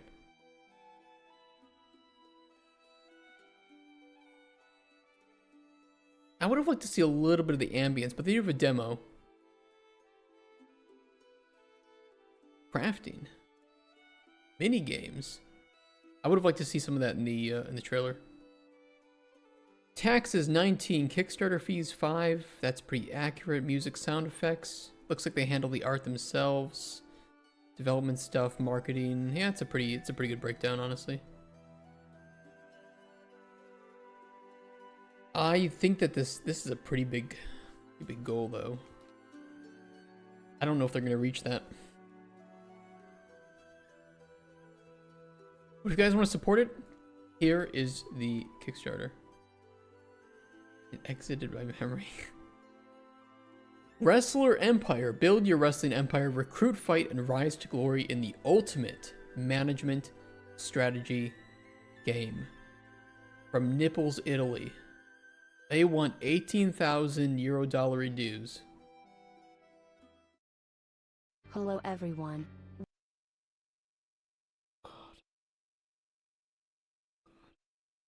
A woman. We are Urban Games, an independent studio with a clear vision to create original and engaging management Clear vision games. We are already working on projects such as Il Dawn, a 1930s mafia strategy game. Angus? Like the beef?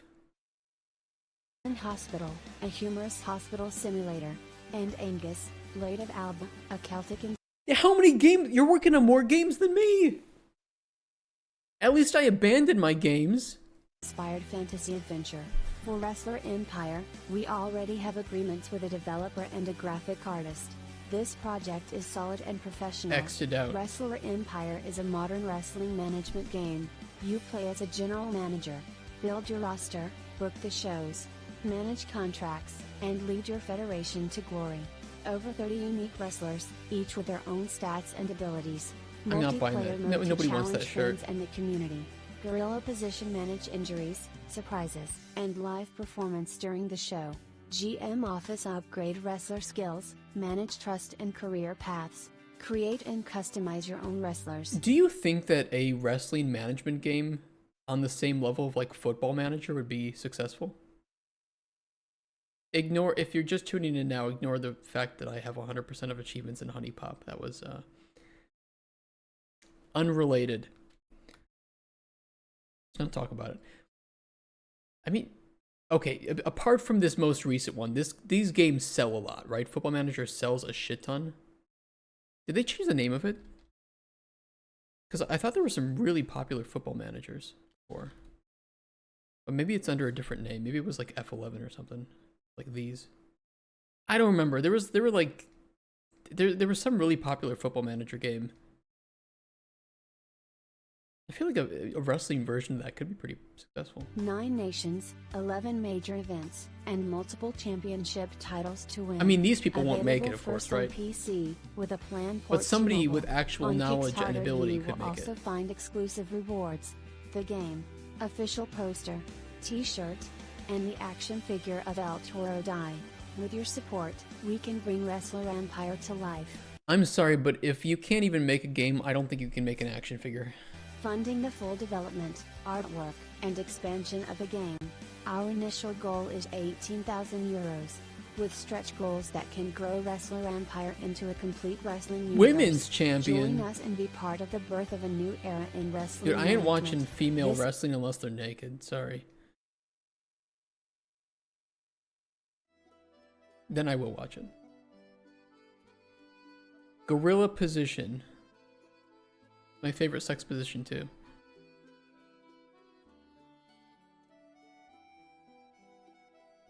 Wait, is gorilla? Wait, hold on. If you were like humping your lady looking like this, is this gorilla position? But you have to make the fist too. You have to put the fist on the ground. And then make grunty noises. And I feel like that could be a legitimate sex position. Isn't that normal? Also, yes. Yellow Ghibli piss filter. If you want to fake using AI, you can make way better AI gameplay trailer. Yeah, it is. No, you're right. You're right. Even for AI slop, it's actually really lazy. Like, it's so weird because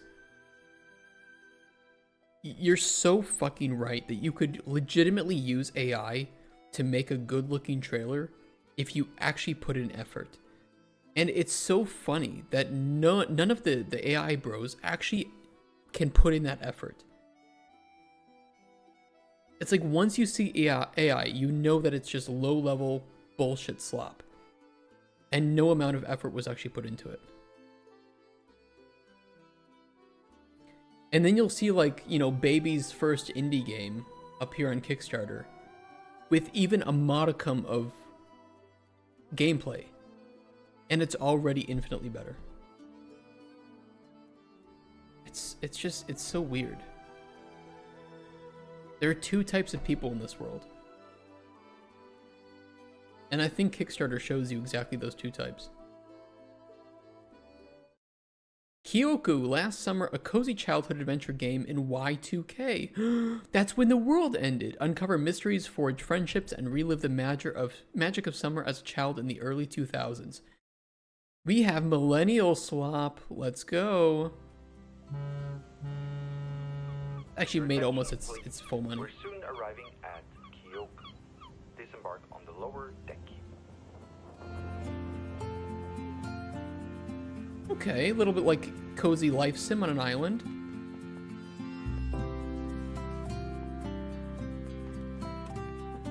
FPS. Hello. I can fish. I can ride my bike.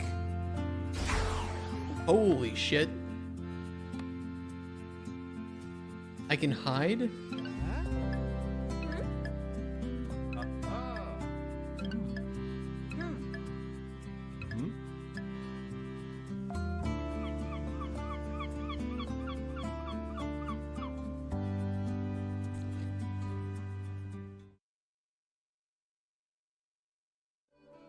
I think the trailer was kind of ass, to be honest.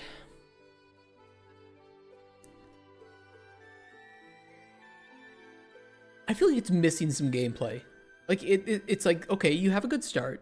Good premise. Your art looks nice. Let's build it up a bit more.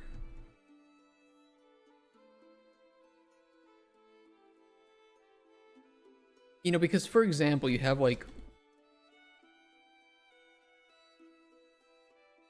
the My Time series. You guys know these games? Or was their original trailer? Congratulations, Builder. Your workshop is officially open for Like, these business games in are very Sandrock. similar, right? Let's take Sandrock back to its glory days during our time here.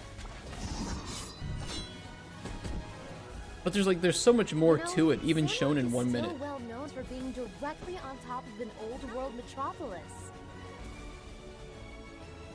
Work hard, and you'll have plenty of pocket money for yourself too, don't you know? This is a good trailer, by the way. Away! After him! Nobody move. We picked the right person. An awful lot being shown off in 1 minute. It's perfect. Glad to have you guys on board. I wonder if you were always by my side. Might this dream never end? Like, that's the kind of trailer that I want to see in 1 minute for like a life sim game. And it's not that you need to match their level of polish, because they sold a lot of My Time at Porsche, right? Or Portia, whatever it is. But you show me these mini games, but it's like the only one that's actually kind of a mini game was the marbles or whatever, and the fishing. The others are just kind of like activities, or I don't know. This still needs time to cook, in my opinion.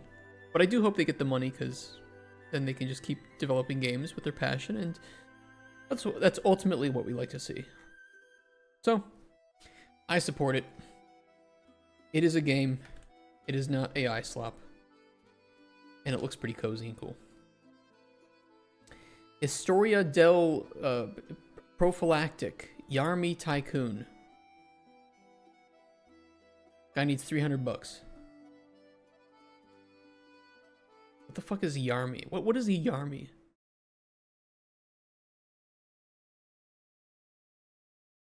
Yari? Yarmy Tycoon. Become a Yarmy 7 YouTuber. The fuck is a Yarmy? Oh, this is his game. What is a Yarmy?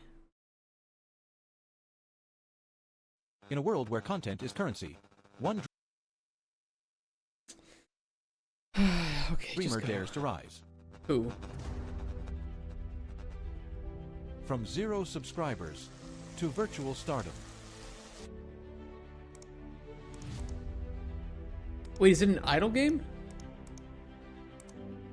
Let's make our first video.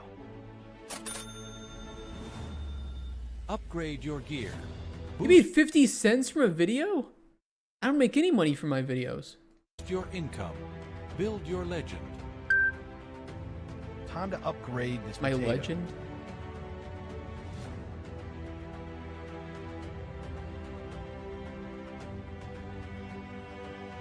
New CPU unlocked. An overvolted i9 3900.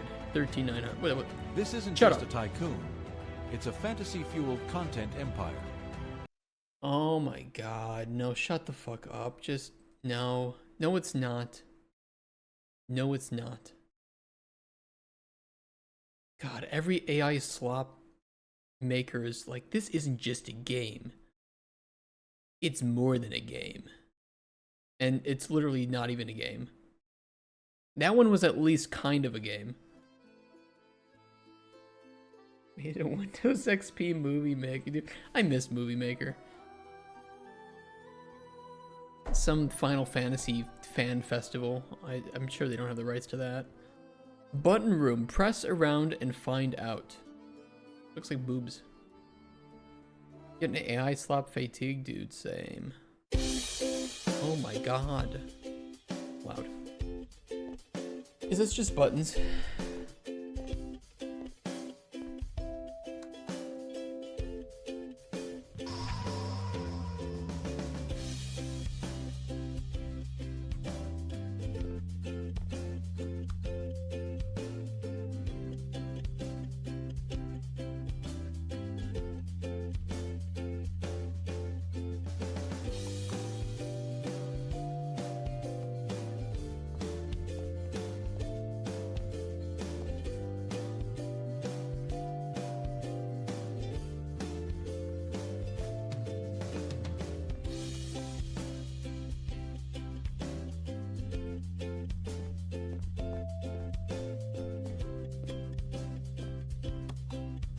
Why do you have... Why are there emotes for the Johnny Depp trial? God, that was an amazing arc of the internet, though.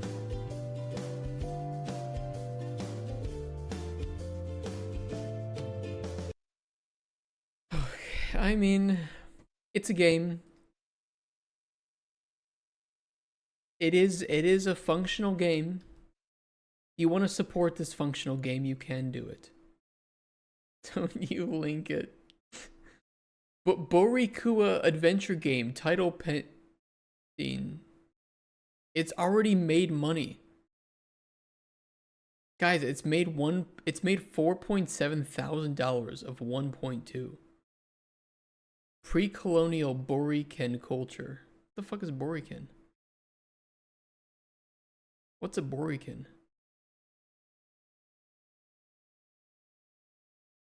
Dude, how has this made money? They have a one paragraph for their story. This better be the craziest trailer I've ever fucking seen in my life.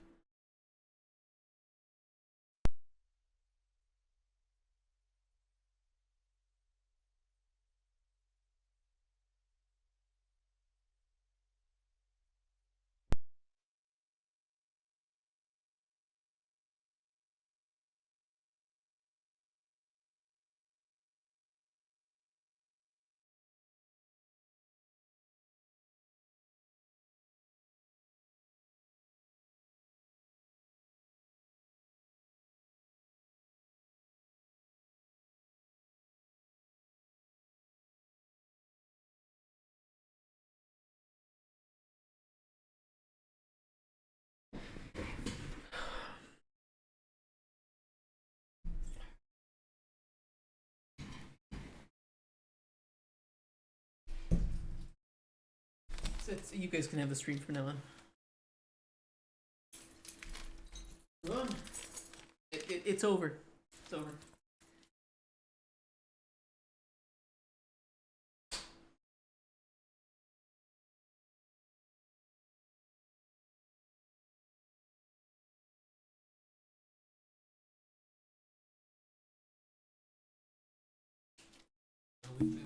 No, we gotta finish it. What the fuck is this? What is this? What just happened? I missed the trailer. What trailer? What, 10 seconds of a Moise statue coming out with blackface on, and somehow they managed to raise 4.7 thousand from 174 backers? Who?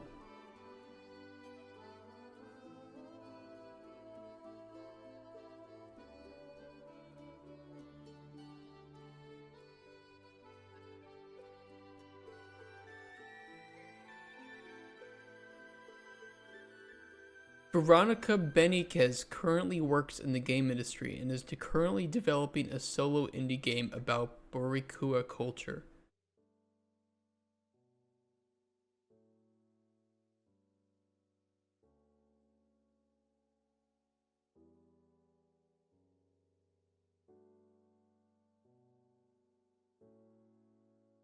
No AI, animator 3D, modeling, rigging, texture artist. Real 2025.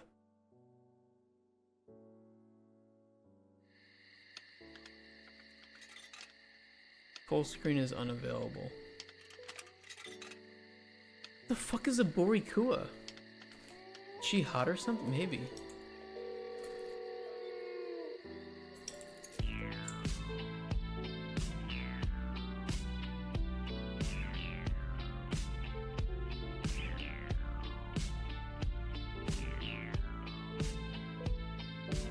Is that the American flag?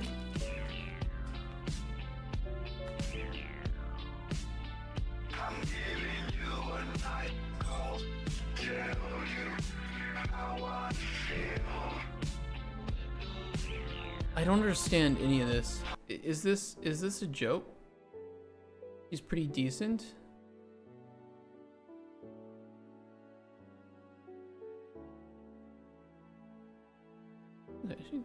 She's cute. Currently working with Fixation Games. Technical animation. Okay, but...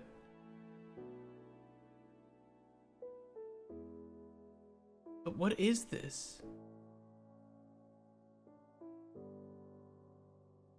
This isn't a game. How? Where did 174 backers come from?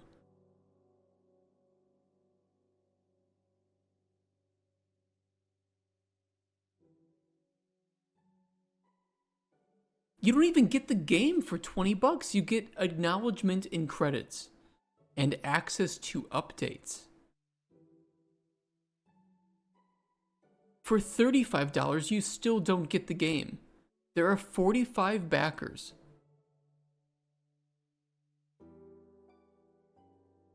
There are 8 backers at the 100 tier. And you still don't get the game.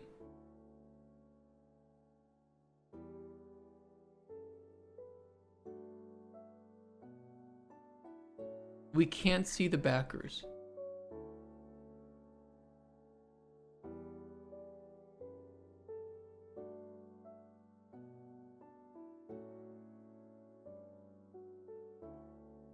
I think it's whatever this Borikua is. I think it's literally just some super, super niche community. I don't know if it's like, you know, some cultural thing, if it's like some part of the world. Oh, it's Puerto Ricans. It's a colloquial term for a person from Puerto Rico. Okay, fine. She managed to get all the people in Puerto Rico and all the money from Puerto Rico. This is Puerto Rico's GDP right here in the game. There still is no game. It's called the Borikua Adventure Game. Title pending. And their trailer is a fucking Moai statue or whatever it is. That's it.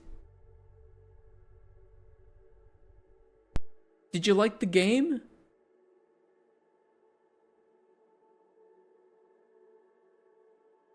Sorry, Puerto Rico. Bye-bye $5,000. No US citizenship for you, I guess. I'm being a little bit... I am being an asshole. I don't understand... Even if all I have to do is promise to make a game about some niche culture and I can just get that entire culture's GDP? What the hell?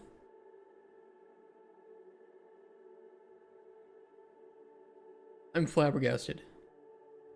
As a solo creator, I'm handling every part of this project myself. No, you're not, Veronica. No, you're not.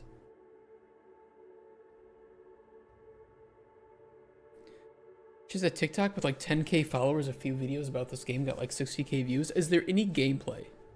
Make one about Poland? Poland actually has a pretty big development scene. Larian Studios opened up a studio in Warsaw. What game?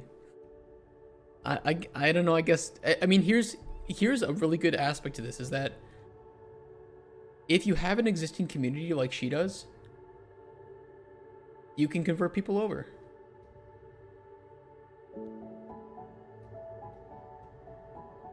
POV, you're a Puerto Rican woman developing an indie game alone, trying to find your community. What the fuck is this? Donde está mi gente?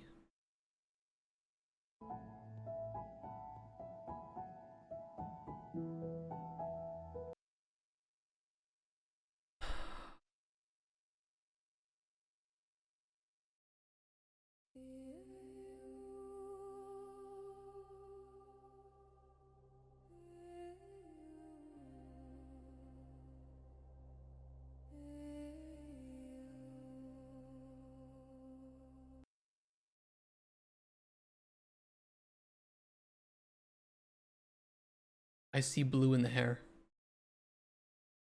You see this poison frog here? Do you know why poison frogs are bright colors? The sooner you figure out why, the sooner you'll stay away from the blue hair.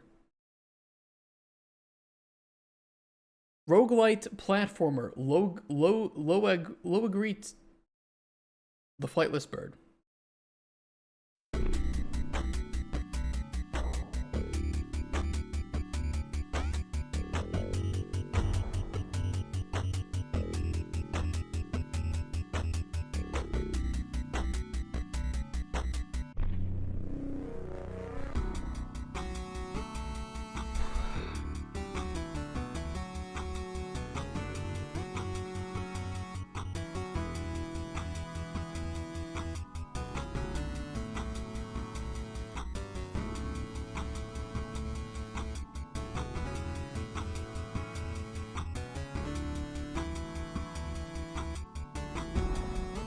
Is this also about the Borikins? Got more gameplay at least. You think you're getting 10,000 bucks for that though? You are crazy, man. Sci-fic puzzle game Fragmented Whispers.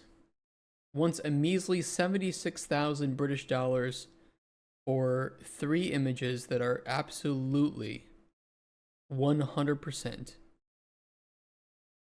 made by them. I know what you're thinking. I know what you're thinking. No, they made these images by typing into a prompt. Ah, yes, the classic Kickstarter trailer of let me show you some environments and characters that I bought off of asset packs. Here we go. Where am I? I don't know. No crew, no sound, just silence. I wish. Every door I open takes me somewhere else. The halls twist, the lights lie. Got a hacksaw. I see places I never been to. All right, chat. Here's your mission: find the asset packs.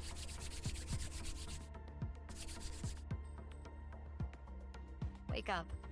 Wake up, chat. Root. You are our only hope. These whispers are so fragmented.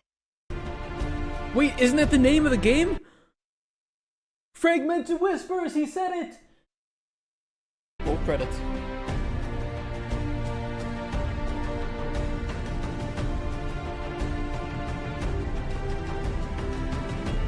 Wait 1 minute, we're in space, a second we're in some backwater palace, then Egypt.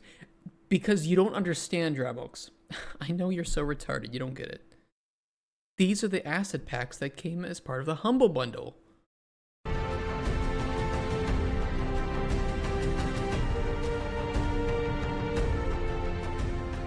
He's like, why have one setting when the Humble Bundle came with 5 settings?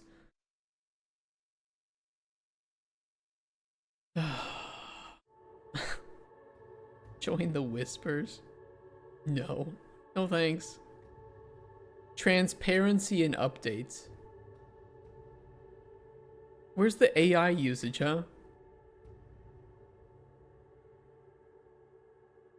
This AI slap further develops my reads. Dude, same.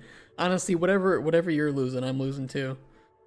A Dragon Productions. Only one dragon. I'm an indie game developer and designer. Stop using the term game designer. Stop. Stop.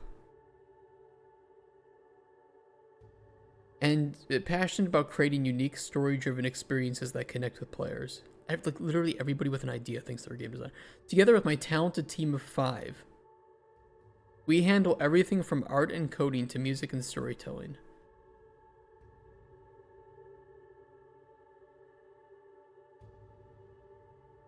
What is it? You and your 4 other brothers and sisters? Who's like, I'll make the sounds and then he plays on his keyboard. And you record it with your phone. I can't. I can't. I can't. I can't. Please, Gobble Fantasy 2003, save me. Save me, Gobble Fantasy. With your goal of 19,000 Canadian dollars, you have raised 25,000. Save me.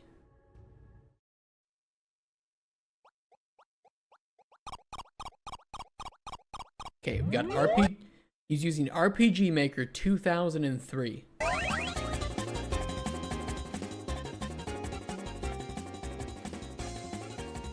Actually looks great.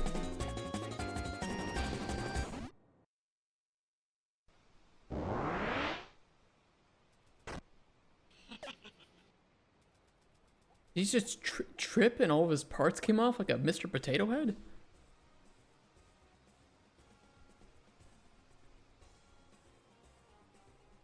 Okay, trailer was really short, but it has a demo.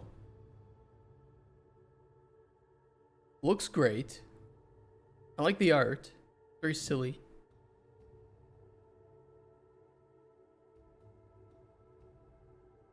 A lot of characters.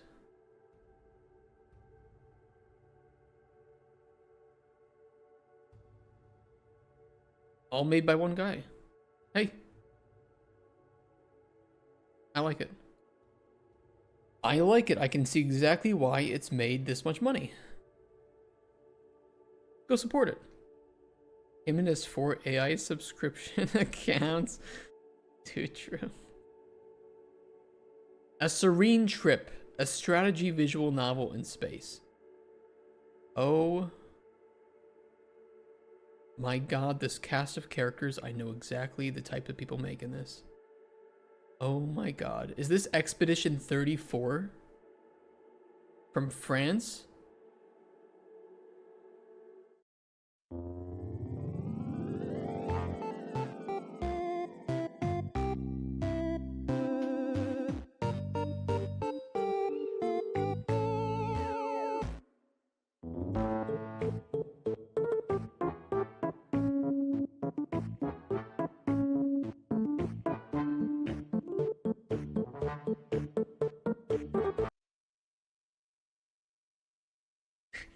He's a vampire. Doesn't he know that he has to like bend over to suck people's blood?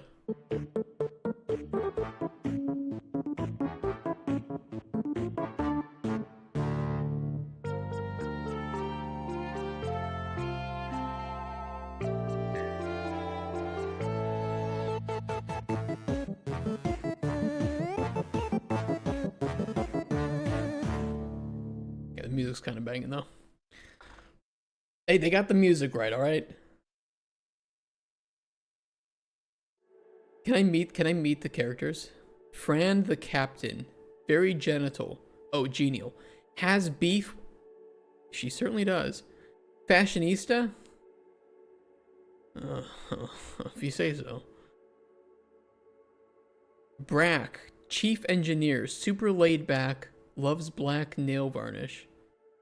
Fond of Olango nuts. I bet. Hides a dark secret. I think we know which secret it is. Absalom Cook, clanless vampire. Your best friend on the Serene. His Spidey chair is entirely custom. Esther and Ahasuerus stowaways. Jesus Christ. Heirs to the vampire clans. She is a DIY expert. He is a rune genius.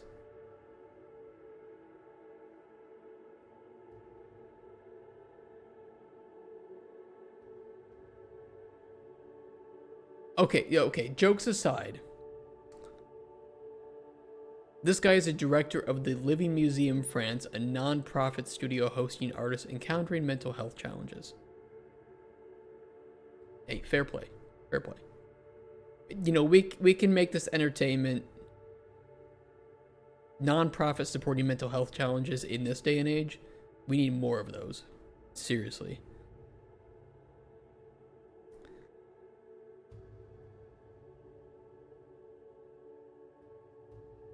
If this is your thing, go for it. I mean, they're about to reach their goal, so if you want to support this, I don't know if all the money is going towards the nonprofit. If it is, I think that's fantastic.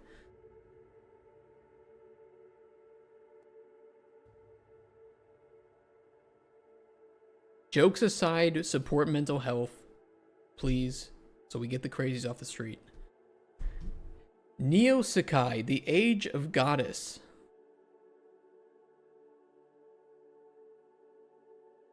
I see Dreamscape assets.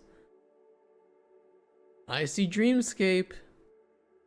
They're good assets, to be fair. They are good assets. An open world MMORPG where magic, goddesses, and adventure unite to create a new world. Neo Sakai. 4 next-gen pillars. What are your pillars? Okay, freedom, non-linear progression, limitless exploration, and choices that truly shape your destiny. Shut the fuck up.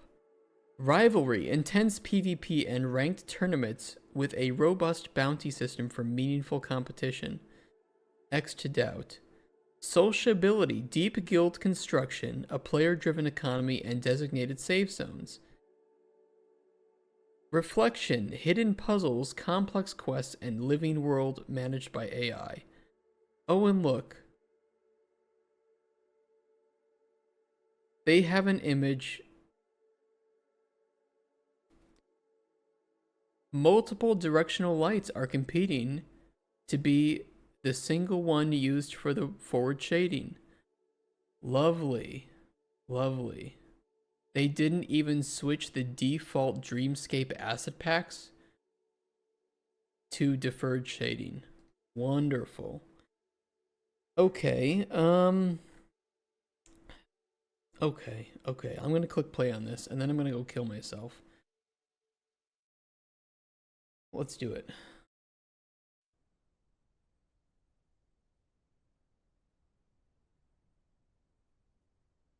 It's one of the Dreamscape packs.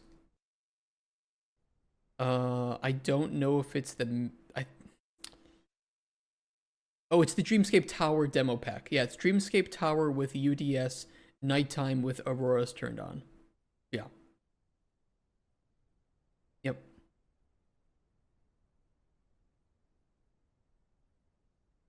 Wow, guys, look at this map they totally made themselves.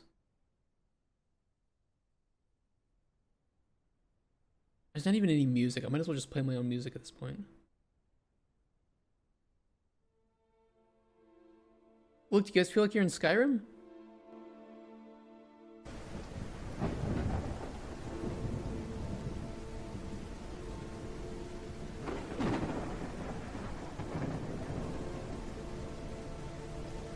You want to know the sad thing is that the Jeremy Soule Skyrim soundtrack actually does make it better. Missing a bit of self-reflection. Oh. Okay, the real sad part is that non-developers will see this and think that this is gameplay.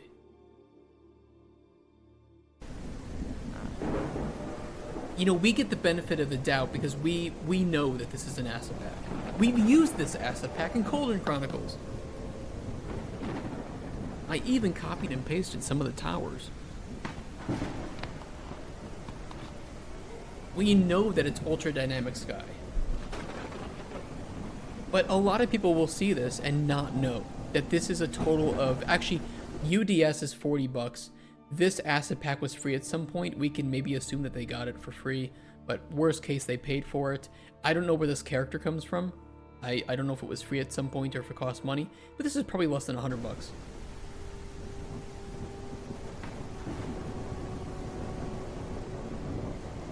They're even using the same character and controller that probably... Dark Elf Blader. There it is.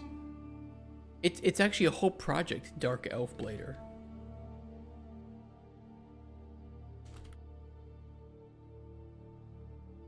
Alright, which one of these is it? Is it this one? It's Assassin?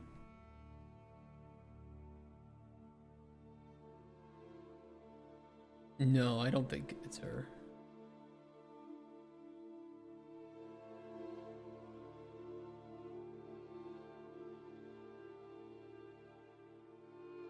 It might be under a different name.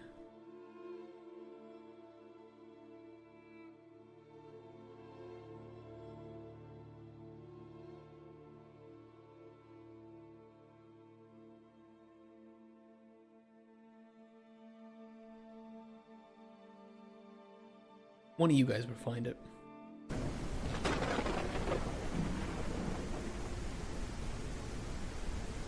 It's just UDS. And this is like the Dreamscape Mountains, I think. Pack. Or Valley or whatever it is. I think it's Valley. I know which one it is. It's the one that I don't have. Is it the Valley? Yeah, it's not the Meadows. This had the pine trees, which were nice. Conifers. Oh. No, there's nothing to this. And the sad part is not that they were asking for 27,800 euros. The sad part is that they got 235. I fucking can't, man. Another asset pack. This is the Dreamscape Town asset pack. Really nice one. It has a lot of props in this one, actually. Starcraft Player Game Ready Art Station.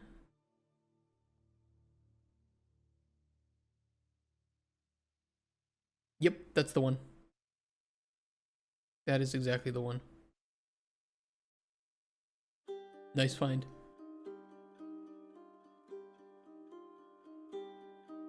Actually, this might all be part of the Dreamscape town here. This is a nice asset pack, to be fair. This was made with Incarnate. Really good program.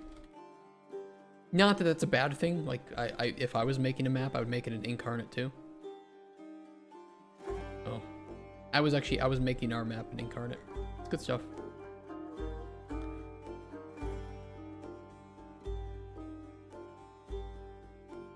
This is what happens when somebody makes all of their like lore and idea before they even know how to make a game. This is what you get.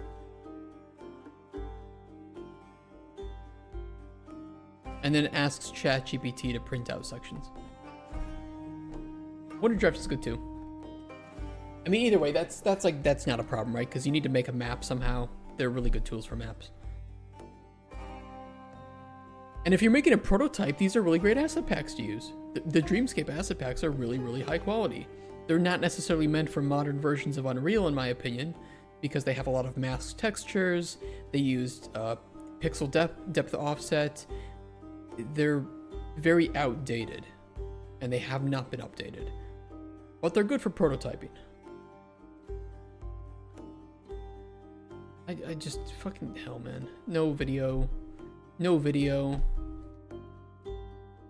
No video. And that's why they have zero money. Joltstone. Build large armored rigs in battle over minerals that you can drill for across an array of planets, working for a clan of your choice. Okay. Save me.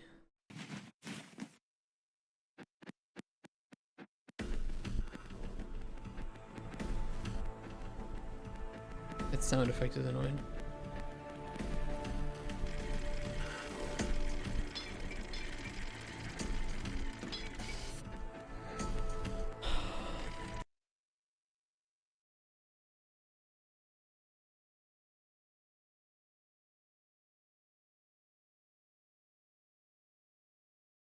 Skingdom, build your dream ski resort.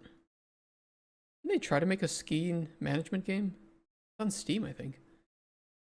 Jothia Robo Penis. Fragments of Dread. Fragments of Dread is a difficult, blocky, low poly style survival horror aspect mobile game. Jesus Christ, what a mobile. Sun Prairie, Wisconsin. Whoa, shout out to Wisconsin. Where's that? Buses Corners. It's in Dane County. Gonna buy Buses Corners, yo. What's up in Madison? Okay. Actually pretty close to where I grew up. Alright, Wisconsinite, don't let me down. Come on. I don't even care if it's not amazing. Just don't let me down.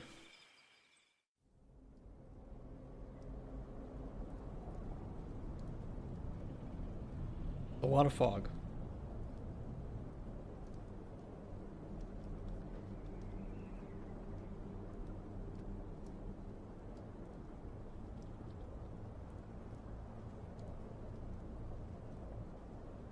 I feel a little bit let down. I need to see some gameplay.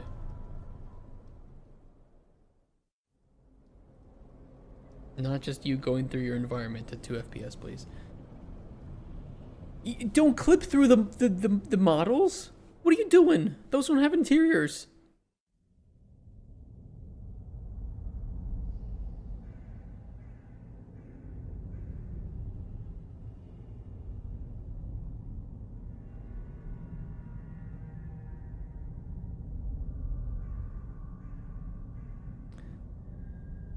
Are these Cinti assets?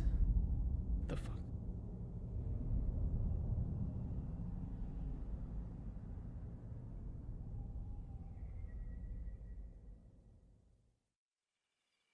Tunnel to Doom? We get some doot?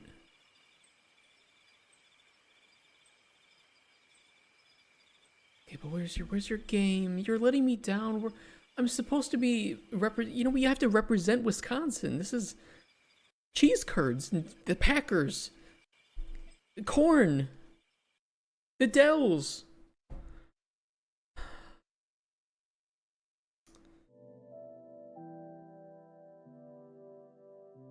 One person chasing a dream? You and me both, bro. You and me both.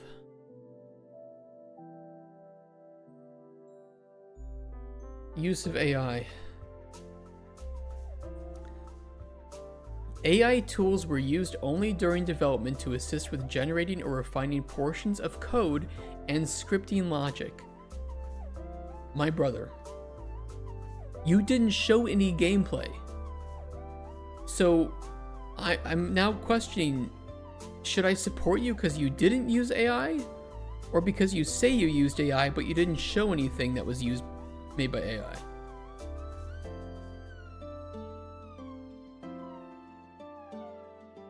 Do you have the consent of owners of the works that were or will be used to produce the AI-generated portion of the projects? No artist at all. ...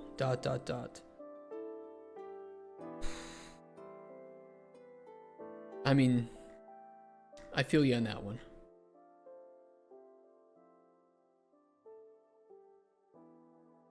That is a crazy UI with way too much shit on it for a mobile game. I mean, keep making your games, bro, okay? Keep making your games, keep learning. You're on the right path. I understand you don't have an artist. It is what it is. Keep going. Unforeseen Resurrection, a Tomei Isekai RPG that hasn't made its money yet. It's supported by the Australian government. Wish I could get some government money.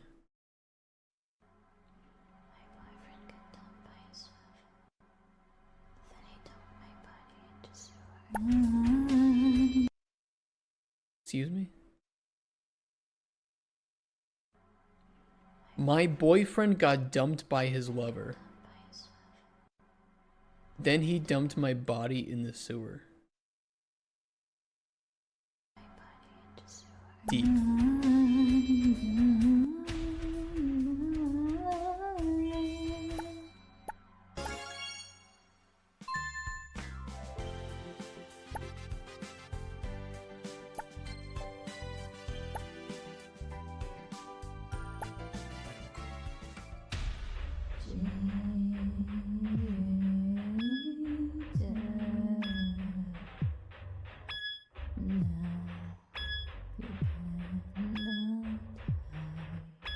By the way, that's the machine that goes ping that tells you that your baby is still alive.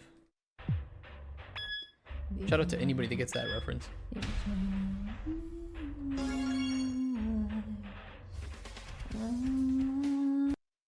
Solo indie girl game dev. I like how they have to say that, like just making a game isn't good enough for them.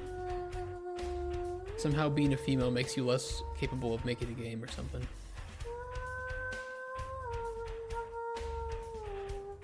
Her screaming into the microphone is not helping though. That's probably why she doesn't get the money.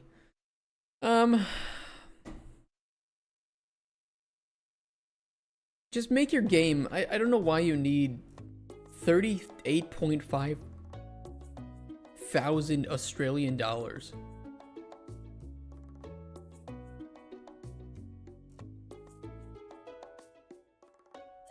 You know how smutty visual novel or Kickstarter easy mode? Yeah, it's probably like the 0.1 that would fail. I don't even know why it's failing. It's not like it's a bad premise, and it's like the 2D and 3D is nice. It just isn't very strong yet. She could probably come back in the future with a better prototype.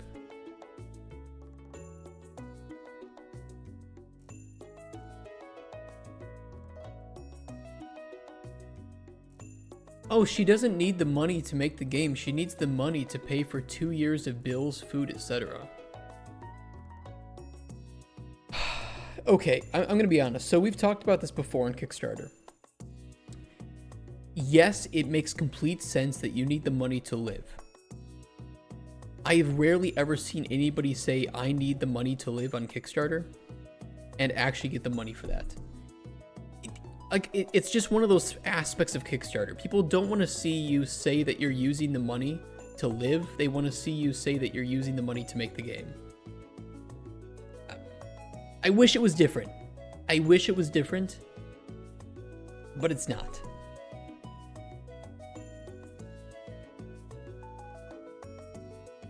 I don't even know how much. I mean, this looks like a really low amount of money. I get that she needs to eat. This doesn't even seem like that much money to ask for.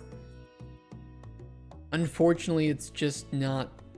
It's not the right way to pitch it. Not surprised the kind of person to make a failing smut game would be. I don't think she's e-bagging. She just wants to work on this full time.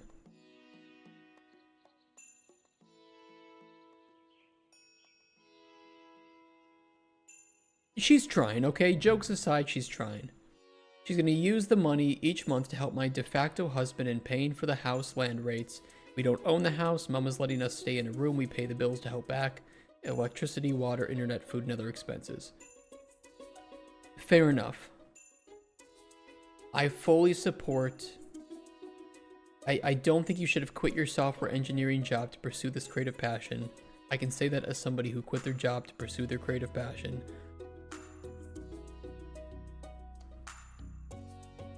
Keep working. Please keep working. Eventually it'll look better. You'll get the money you need. You'll succeed. Keep doing it. As somebody who quit their job to do game dev, don't quit your job to do game dev. Don't do it. Especially right now. Why would the general public do her husband's job? You're asking good questions. At least she's honest about it, okay? She's not using AI and she was honest about where the money's going. I just don't think that...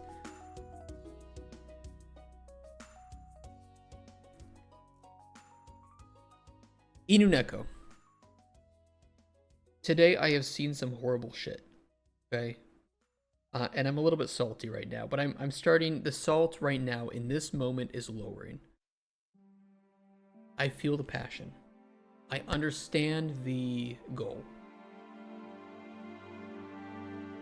You're not doing anything explicitly wrong, and I fully support you being honest and transparent about where the money is going and how much you need.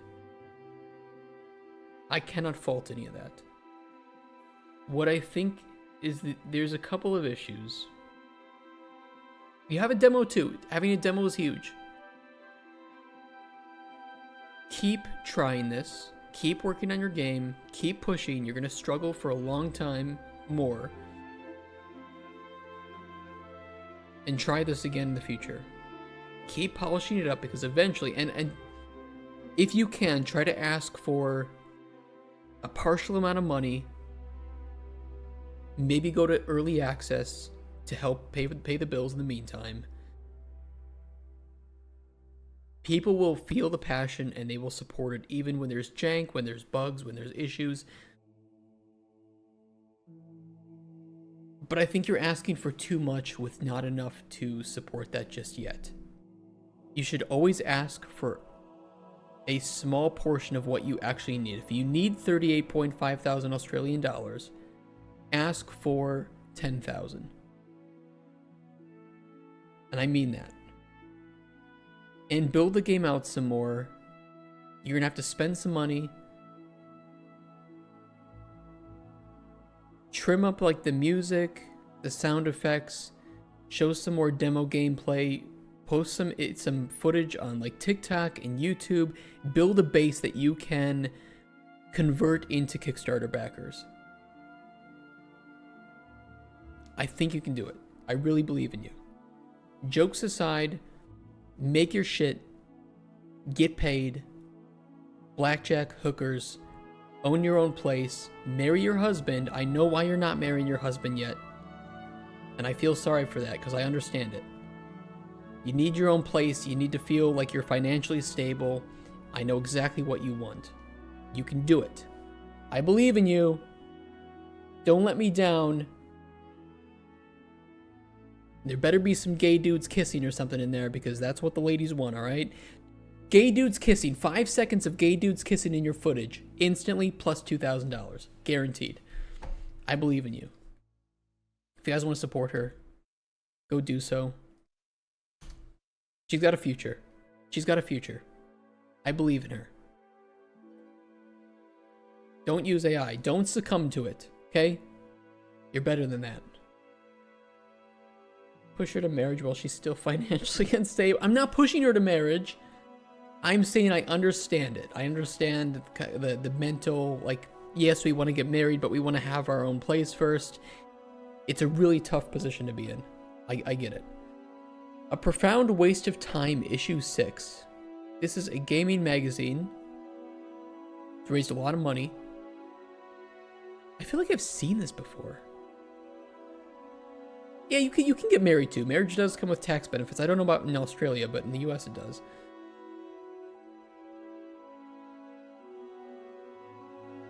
This is cool. This is a magazine. We're not going to look at it. Another Game Boy game that made its money. Are we surprised? No. But it is cool to see these. That's from Milwaukee. Wait, I know this studio. I know these studios, I think. Maybe not. There's a couple studios in Wisconsin making retro games physically. I'll watch it because it's Wisconsin. Gotta rep my home place, right? It's like 40 minutes away from where I grew up, Milwaukee. Her art is good, actually. I really like the watercolor. I agree with that.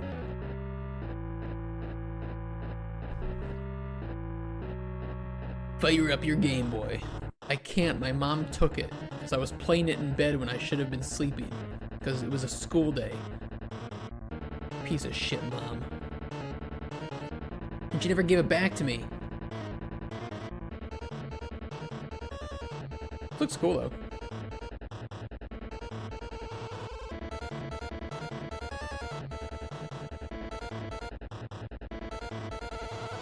There's a big kitty? Instant buy.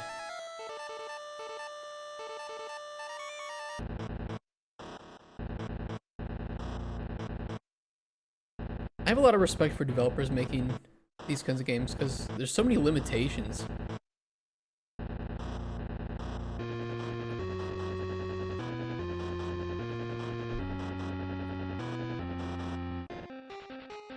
It's really cool. That's really cool. If you guys want to support this, it is funded. Go buy Maiden of the Dark.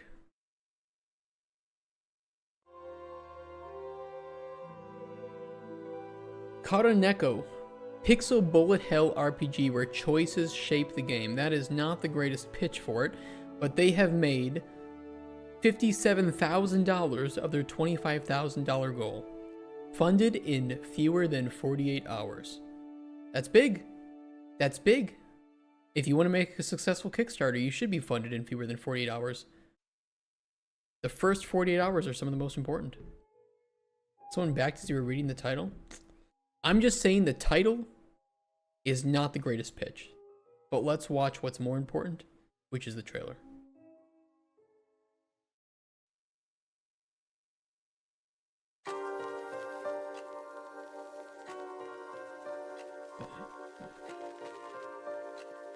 Okay.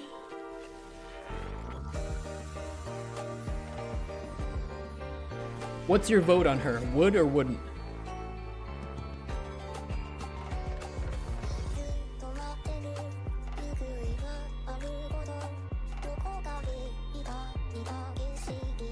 It's like co-op?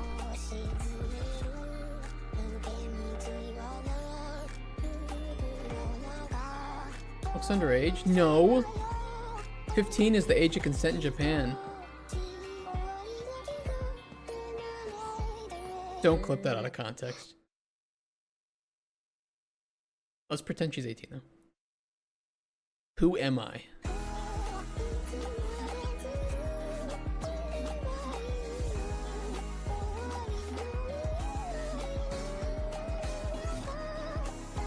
You're an idiot.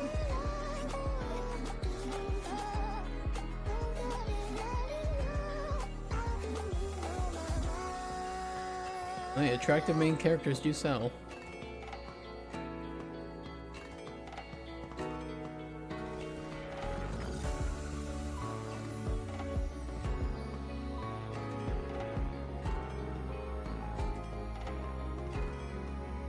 They're holding hands! Whoa! 18 plus!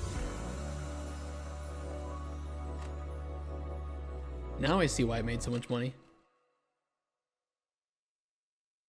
That knife looks absolutely horrendous to use.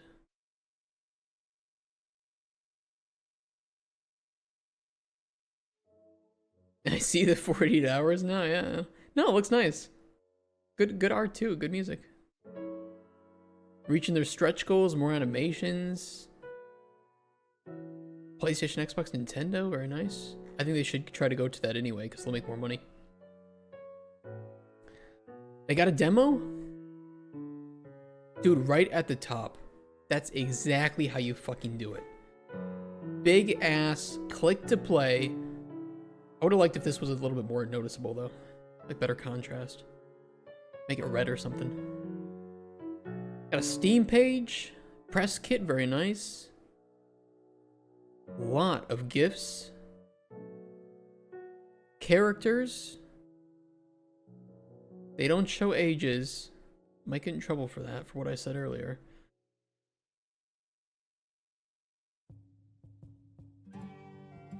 Combat stuff, okay, okay. Music and art. Damn, a lot of rewards. What is it to get the game? 20 bucks. It's a good price. Development, inspirations, always nice to see this. People are always going to ask, like, what is your game like? What does it play like? Showing your inspirations is always fantastic to see. Tell me what your game is inspired by. Tell me how it plays. Arguably, you could put this even higher up on the list. But it's good to have there. Team, awesome. Why Kickstarter? Timeline, fantastic.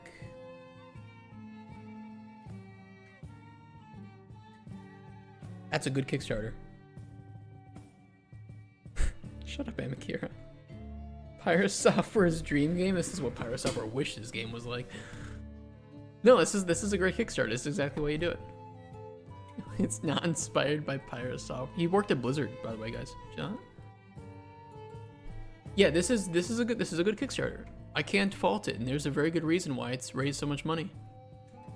From 567 backers only. That's fucking wild. That's an average backing of $1,000. Wait. What the fuck? Wait. I'm sorry, my math is missing a zero there. One backer at 5,000? 57 at $180? Jesus Christ. I need to meet whoever this person is. Designing your own dungeon. Create 8 mobs, a mini boss, and a boss to populate it. Hey, it's a good tier. Weeb nostalgia. I love that term. Stanford to Blizzard. That's cool. Family maybe, Emmy maybe. But even without the $5,000, they would have been well over their goal. And people are more likely to back it if it's already funded, because then they don't have to worry about, like, you know, just throwing their money into the void. They don't lose the money, of course, right? But it's just kind of like it's a psychological thing.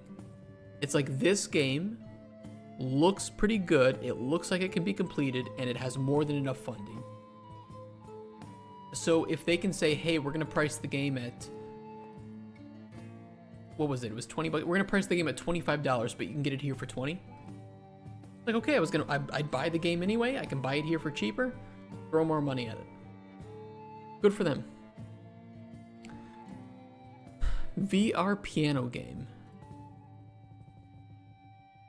Play 300 plus classical pieces and J-pop on the real piano. Okay, it's a cool tool. It's from Yokohama. Sugoi. Even beginners can enjoy playing piano from day one. I think this is a cool use of AR, actually. Now, you can play them for real, no sheet music, no lessons, just follow the falling notes. This is a really cool way to learn build your combo. And to learn piano. Ranked, just like a rhythm game.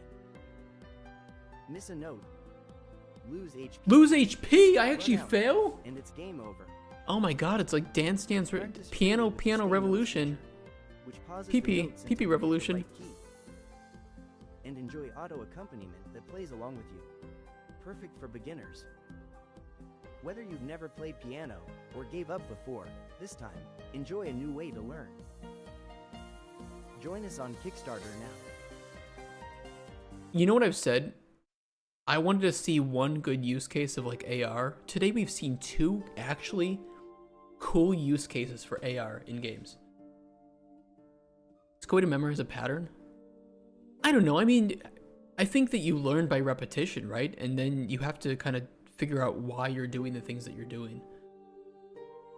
But playing piano is just playing by repetition, right? Just in case you have an unused piano. I think you can use it with like a keyboard, right? No, I think it's cool. I think it's a cool project. You always wanted to learn. I think it's cool. I like it. 13 backers is pretty wild for raising this much money so far. 2 backers. Damn. And that's pretty cool. I support it. Armello. They're making a book. Damn. Armello's pretty popular. Cool to see though. Skingdom. Build your dream ski resort. They are very close to getting funded. They only need about 3.3 thousand more dollars. Okay, check it out. Spot the S.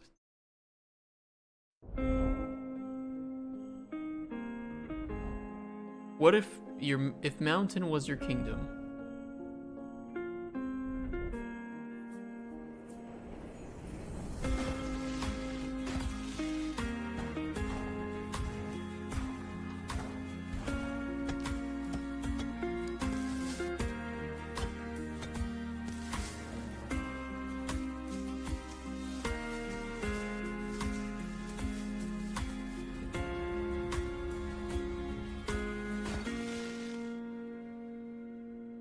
I feel like I've seen this UI somewhere.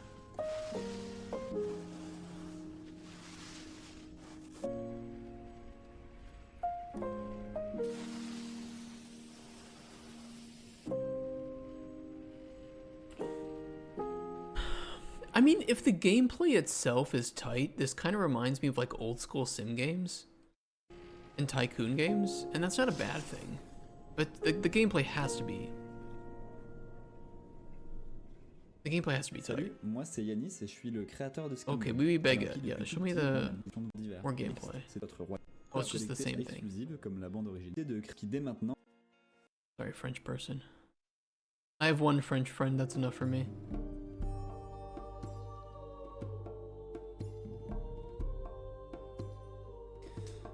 I wish I had a demo.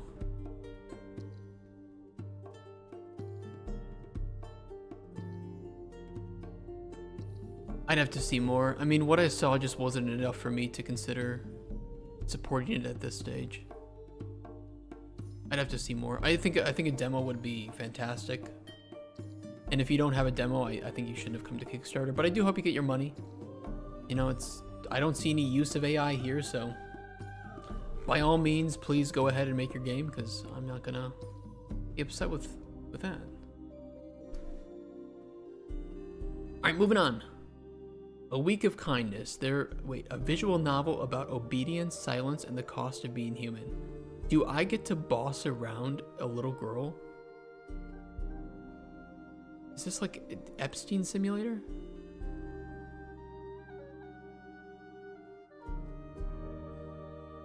It's from France. Makes sense. Next game. Nova Boy.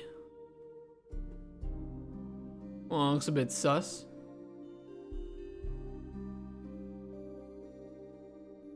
An emotional 2D journey through hand-painted worlds and forgotten memories. Oh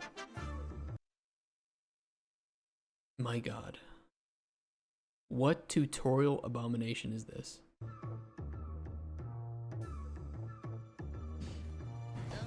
God. Oh, hold on. Importing assets, guys. Hold on. Hold on. Waiting for Unity's code.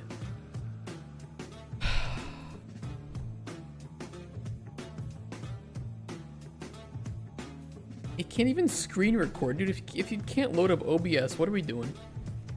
Is this like some Gen Z who doesn't know OBS exists? Yes, this person is recording their screen with their phone. I want you to know that. Their screen is really dirty too. Yeah, this is hand painted.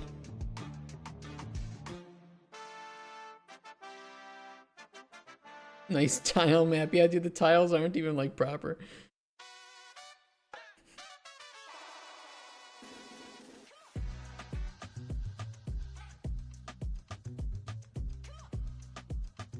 Why are they white?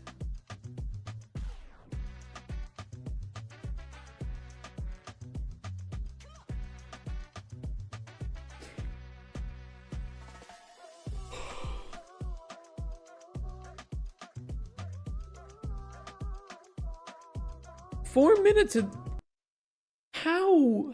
2.5 thousand euros from 5 backers?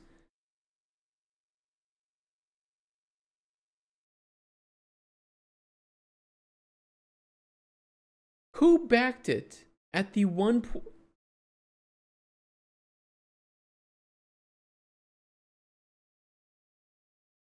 Once in a lifetime opportunity, travel to the beautiful island of Poros, Greece, and stay at the Nova Boy studio for a creative getaway.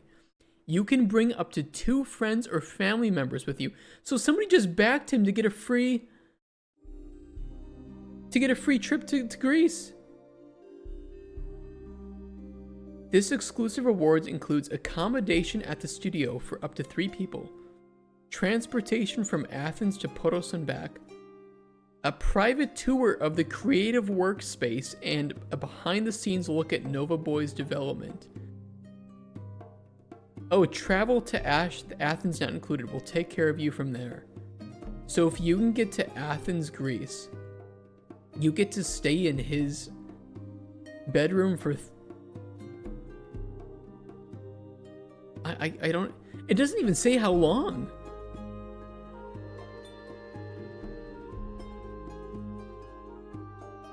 It literally doesn't even say how long.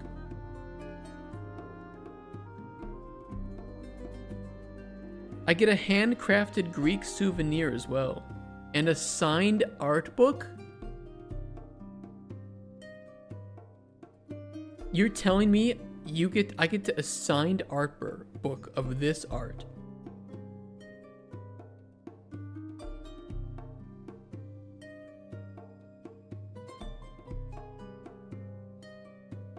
If I had fuck around money, I would absolutely spend it on this just for the meme aspect of it. I get shared meals and conversations with the creator. We get to heat up a hot pocket in the microwave and talk about I don't know, Greece. What if we can't even speak the same language though? What if he doesn't? I don't want. What if I'm Burrokin or whatever it is? What if I'm from Puerto Rico and I speak Puerto Rican?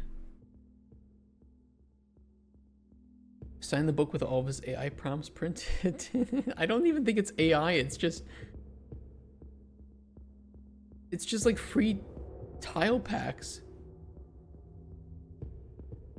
Oh my god.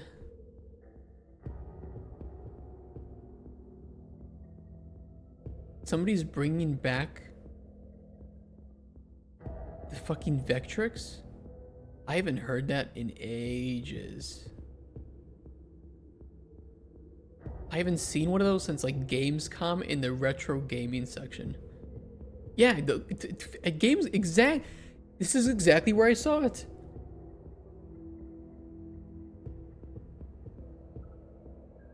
That's hilarious. How much money they made for that too? Almost €1 million.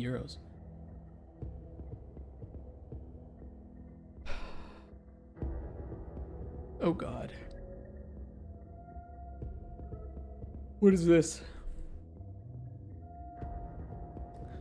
Ascentra, a sci-fi space VR adventure.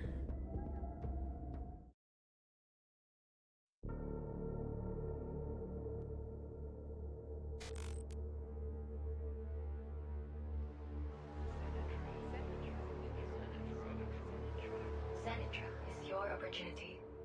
To do what?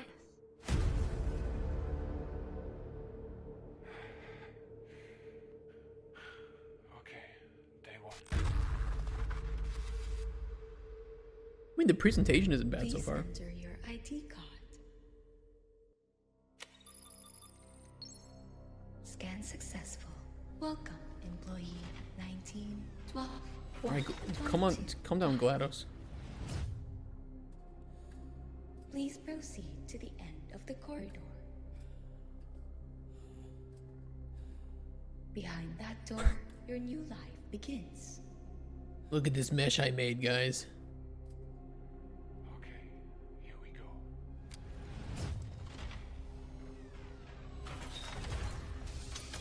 Welcome to Ascentra. Please don't tell me that's all it is. Oh, fuck off. Like, it actually doesn't have a bad vibe to it. Like, the presentation of the trailer was pretty good. You know, it was creepy, it was mysterious. Features. Companion, hacking, climbing, scanning, physics, ID card. I think we have different definitions of what a feature is.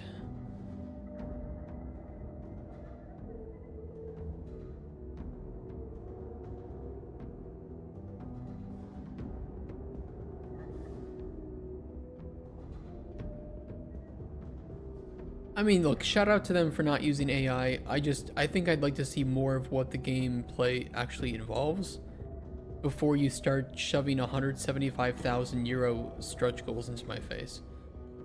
Because that's kind of just delusional at that point.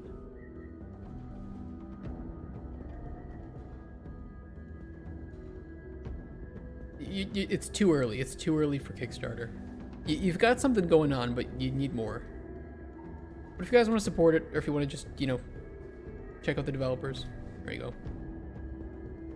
If they have so many features, why not showcase them here? Your guess is as good as mine. They have the features written down in words.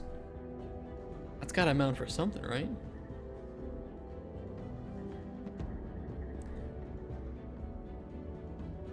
Okay, we don't have much time left. I'm gonna go to the bathroom, and let's see if we can pick out the ones that are gonna be the best for actual, like, content here in a second. Give me 1 second.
think the gifts were AI generated? Oh, I don't know.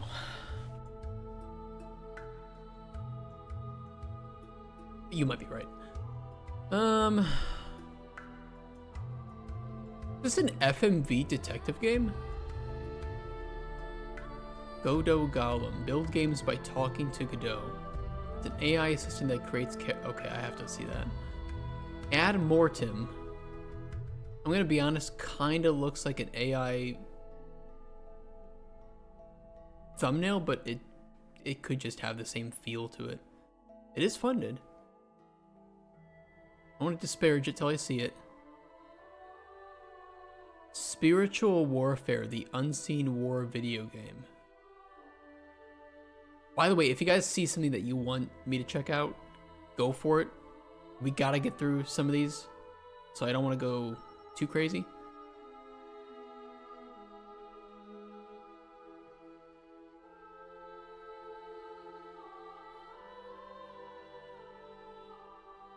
Cheese Simulator? It's the most realistic version, by the way. The 5th season, a next-gen farming simulation game.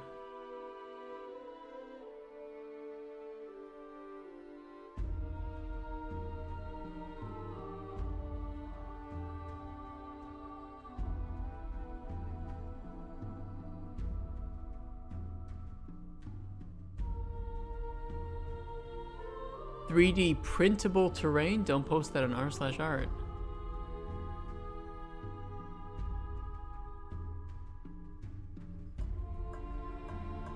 Hearth and Scale. Okay, AI. I see AI Dragon. I click.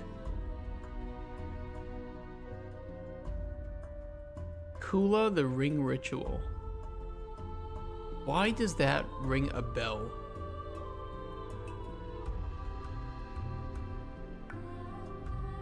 Armor Pixel. Dude, there's too many.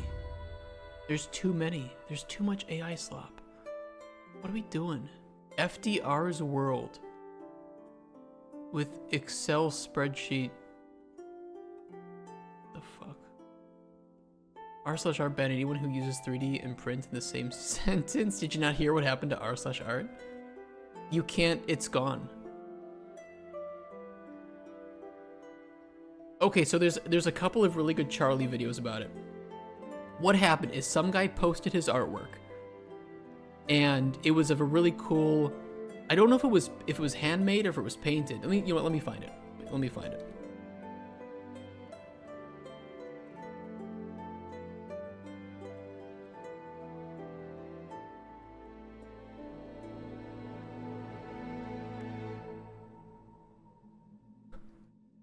Okay, so he posted this, right? He made this on r/art, and somebody mentioned, "Oh my god, that's so cool. Where can I find out more about what you make?" And the guy said, "Oh, you can check out my prints available on my site. I have a whole series for this." And they deleted the post and said that, I'm paraphrasing here, I'm going fast. They said that he is not allowed to use the word print. And when he said, "Oh, well, you can just delete, I'm sorry, you can just delete my message," they said, "Oh, well, we're going to delete your entire Reddit history instead on r/art," which they did. And then he said, "Okay, that's kind of crazy. Why would you, that's kind of an overreaction." And they're like, "Reported for harassment." And then he got banned by Reddit for 3 days, site-wide ban. And then they received so much backlash from this, r/art did, that one rogue moderator removed every other moderator and then removed himself.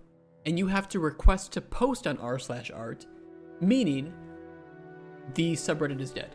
You cannot post anything on there. Yeah, they got mad at him for self-promo. For saying that he has a whole series about this this type of like artwork, and you can find it on his website. It wasn't a good mod though. Because you can't even use it anymore.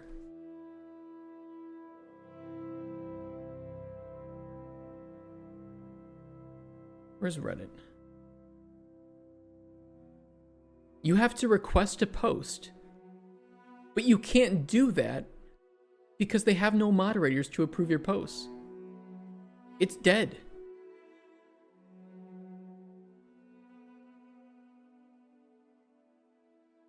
I do think, by the way, I do think that Reddit will step in and give somebody the moderator. Like, there's no way that this subreddit with 22 whatever million people on it or something, it's like 23 million people, is going to be just left here.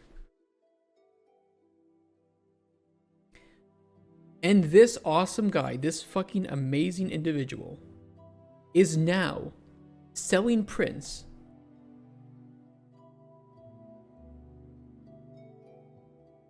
of the Reddit post saying, "We out. You win, we all resign."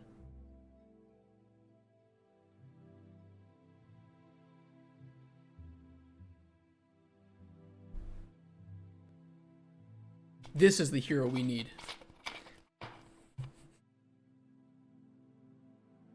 Minus 34k. It might almost go down as bad as EA's Pride and Accomplishment pink Darth Vader skin thing. I think some internet historian would make a video about it. I hope he does. This might have been the most Reddit moment of all Reddit moments that have ever been momented.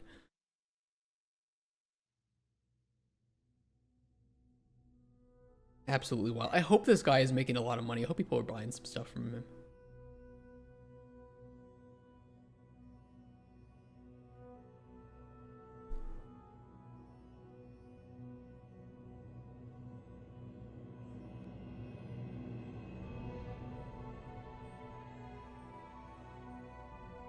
I don't know if they shared like the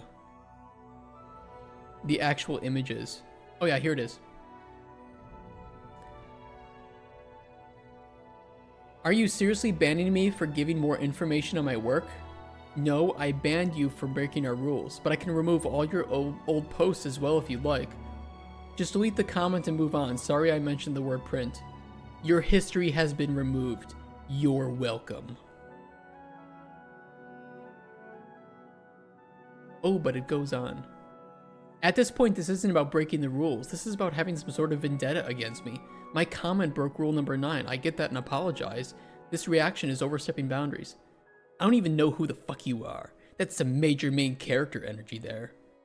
Says the power-hungry mod who deleted all my posts because I asked a question. You've been reported for harassment. Have a wonderful day. Nice job making this sub a worse place for artists and those who enjoy it. Peak Reddit moment. Link, please. Okay. So, this is the guy, by the way. Hayden Clay is the guy. This is him.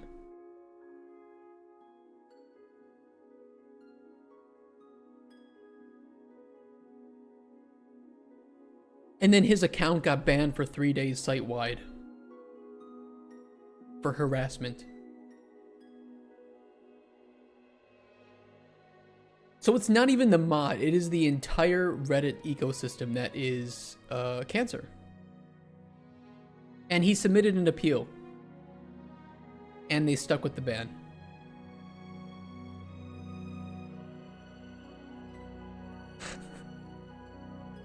Peak.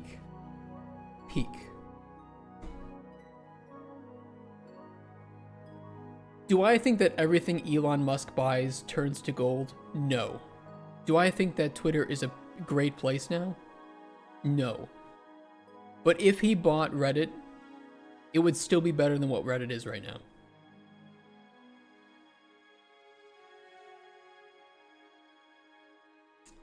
What a world. Okay, let's look at these last games. We're almost done. We are almost done. Let's open up the rest that we have here. This has 619% funding. Merge World. AI. I think some subreddits are fine. I do agree. Some subreddits are fine. but they, man, all it takes is one person to get in there. Do you know about the accounts that moderate? Yeah, the super mods. Yeah, yep. Partly why we see so much of the same shit. Yeah, it's really like most of Reddit is run by like 6 people who think that it is their duty to sit there and tell people how to live and post. It's absolute trash.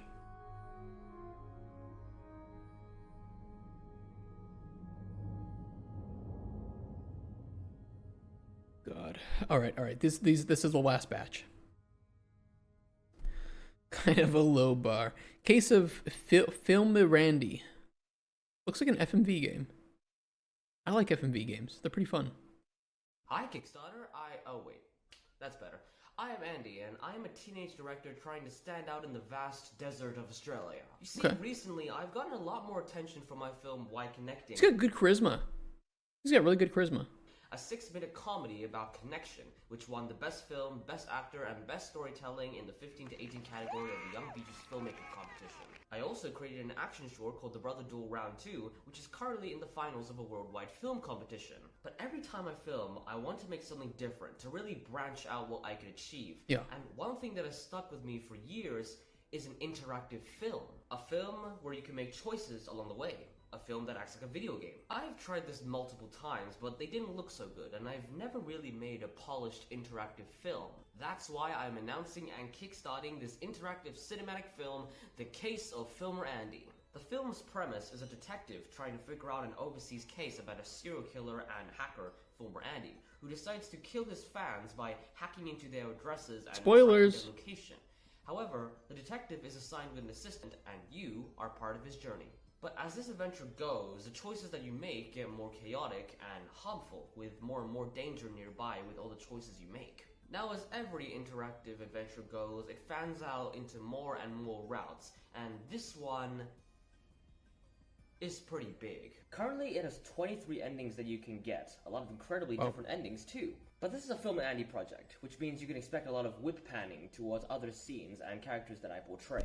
Let me introduce you to some of these characters. The detective. You know what it reminds me of? I don't remember the name of the cinematographer for the Cornetto trilogy. You know, Shaun of the Dead, World's End, and Hot Fuzz. But he does a lot of whip panning too. Him, this killer, this dead person, and myself. There's also many different locations that I want to shoot, such as here, here, here, and a lot of others. Roll back 5 seconds so we see all the characters. Were there characters? What was that? Oh, this? He is kind of spoiling the game here. You want it spoiled? No. This dead person, and myself. There's also many different locations that I want to shoot, such as here, here, here, and a lot of others. But an important question is, why Kickstarter? Why can't you just make this interactive adventure as you did for your other projects? Well, Fair. I care about 2 things, quality and quantity. I want this adventure to be of the highest quality with the highest amount of care towards each video, because not only are most of my projects rushed, but there are 47 different routes in this film. It's pretty much a feature film, but not shown as a feature film. Many people might mistake this for a short film, but if I'm being honest, what I'm making is 2 feature films in one. That's why, with the help of your support, I can turn this into a reality to everyone. If you look at like FMV games, that is a lot of footage that you have to record. It's an awful lot. For this film is a whopping, massive, blockbuster budget of $500. Now, there are rewards you can pick, such as... Dude, we gotta support this. We gotta support him. Your name in the credits. There is even going to be a digital book where your profile picture and your name will have a victim folder where you can get the reason why you died and where they found your body. It's going to be quite fun to make. There's also your name and profile picture in the film as a victim or a folder, the entire script, the poster of the film, and if someone pledges for the entire budget of this film, not only do they get the executive producer role, but they get the special device that is used in the film, the MacGuffin, which is a teleportation device the detective bought. I get a MacGuffin?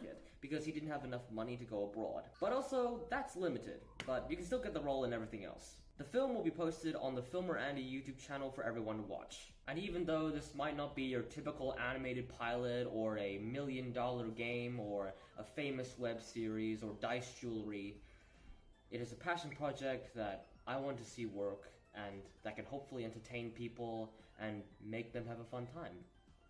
But Kickstarter, really? With 6 seconds left, you fuck up the... Come on. thanks for supporting me, and let's make something awesome. And Kickstarter, man. A worse video player than Steam's old video player. Watch this dude become a famous director. Man, it's really sad to see him not reach his goal. It's only $500. I mean, does he want to make an FMV game specifically, or is it going to be like a YouTube experience?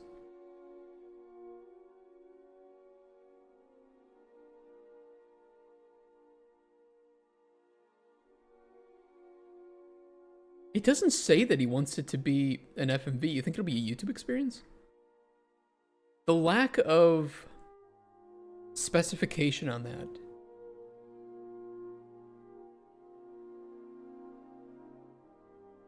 I don't know. Oh, he said it'll be on YouTube for everyone to see? Look where? No, I see this part, but this was an example of choosing in it. I think this was like a different thing that he did. Because he was explaining the type of game that he wanted. And I know this old type, but I was wondering if he wanted to make like an actual FMV game, which is a different...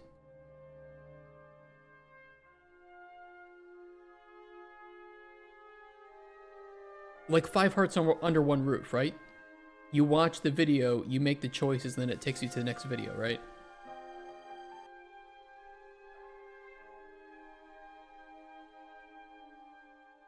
Very popular games. It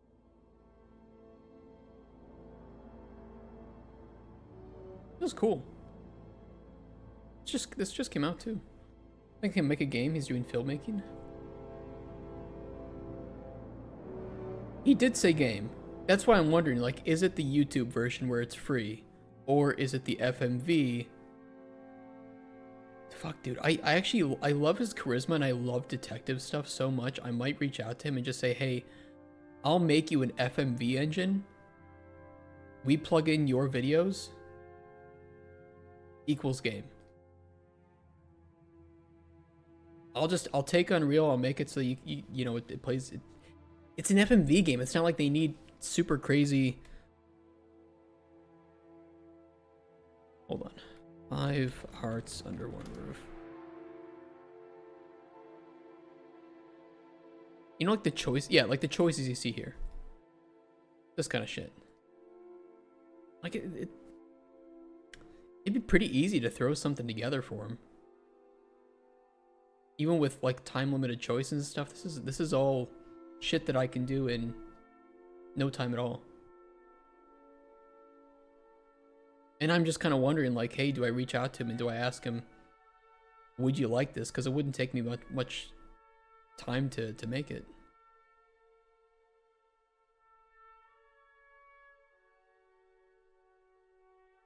Yeah, you just have to, you put all the videos in, then you just correctly stitch it together. And we could do that really easily. We could even modify, like, Narrative 3.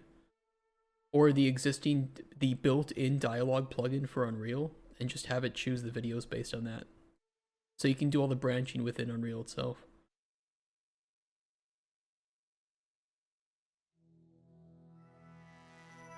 I mean, either way that it's handled, it sounds really cool.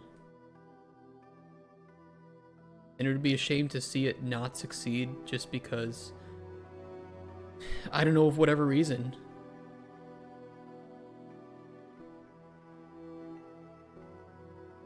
I'm gonna reach out to him.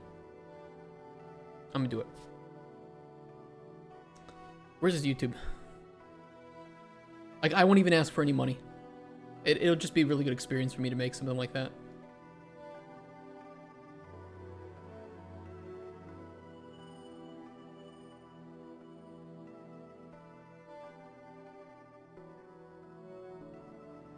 And if I like working with him, then we'll just make more of it.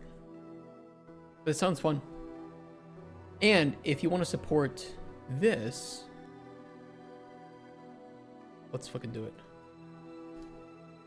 I'll reach out to him, because if it's like through YouTube, I can't really help it all, but if he wanted to turn it into an FMV style game, I've always wanted to work on something like that. And I don't think it would be very difficult. So you can see the degen cave.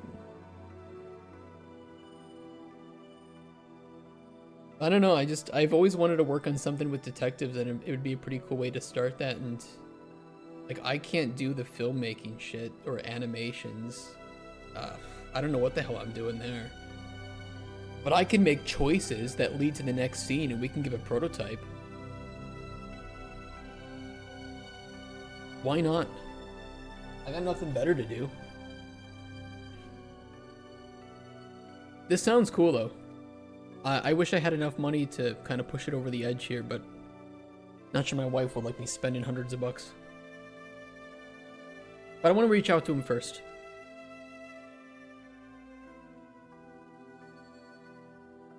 But it sounds cool. I like it. What?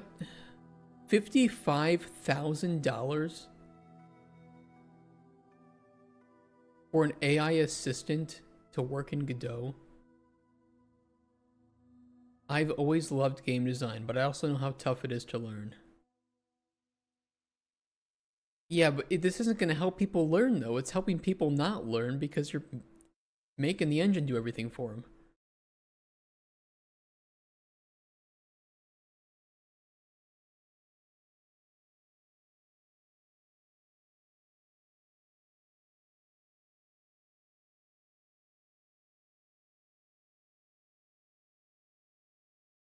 There's no, I'm playing the music again, hold on.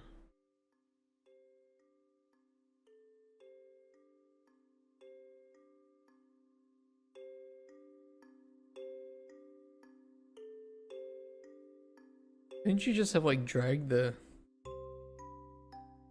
tiles into the scene already?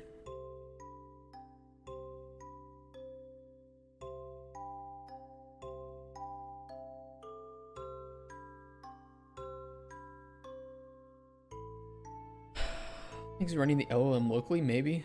Well, he's giving it like specific tiles to use.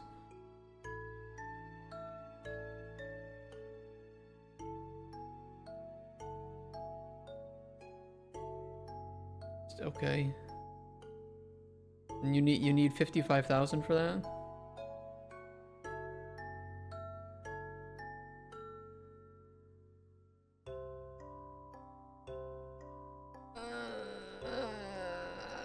Ad mortem. What is this? 122,000 British dollar, dude. 123, sorry. Of their 80,000 goal. Brutal multiplayer medieval fantasy video game set in the dark and dying world of Contrara. Okay. Let's see it. Every slain demon is another unheard prayer. Okay. Hantry reavers scour the yet fertile land. How you doing, Fluorescent Strawberry? Good to see you. Dead heathens under How's your university stuff going? 1,000 yet to die. My mind fades with every death. My mind fades with every bit of AI slop I see. Show me the gameplay. The blood soaked into my steel remembers. I remember the enemy. Should hope so.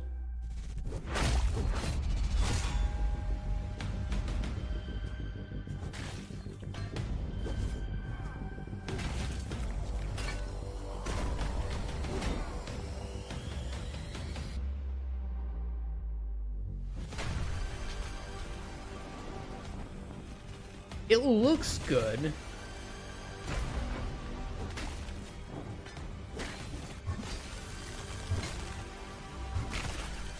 Skyrim on drugs, yeah.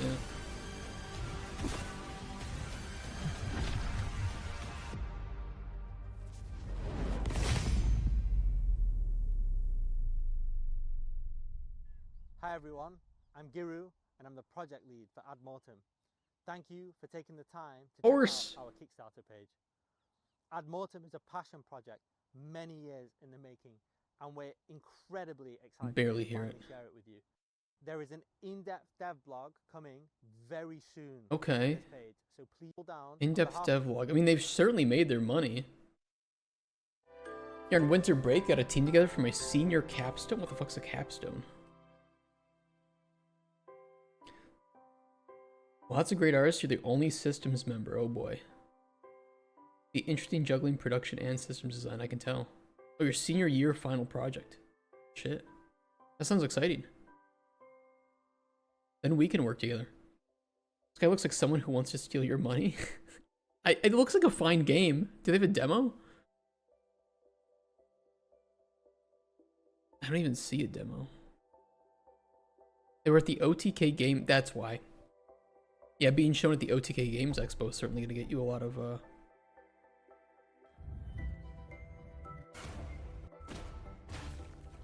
No, it looks cool. I mean, it's definitely like AA.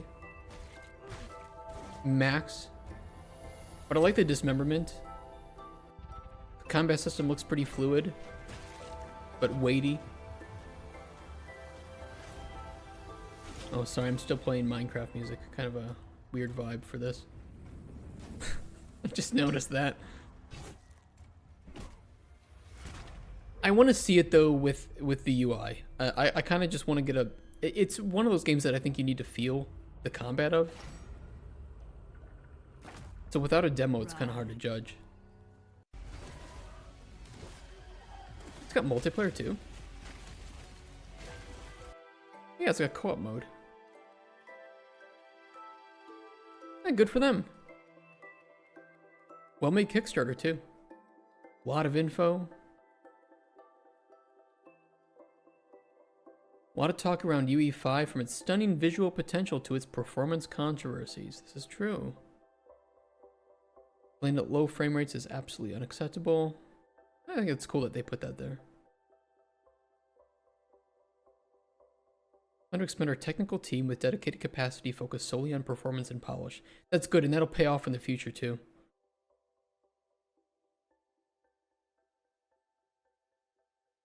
Currently, it's fully playable. We're seeking funding to order, polish, and expand the experience. Great to see. Very great to see. Well, hey, if you want to secure your early version, you know the link. Gameplay camera will be interesting to see. You have a lot of experience with the 3Cs? I don't.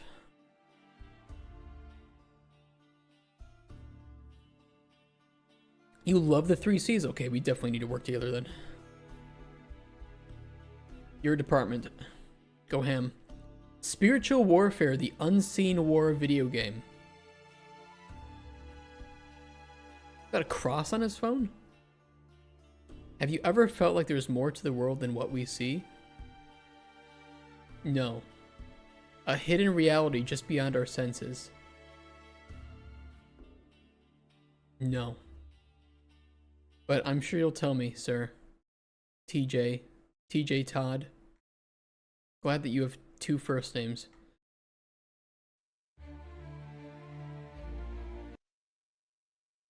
Is this the city demo?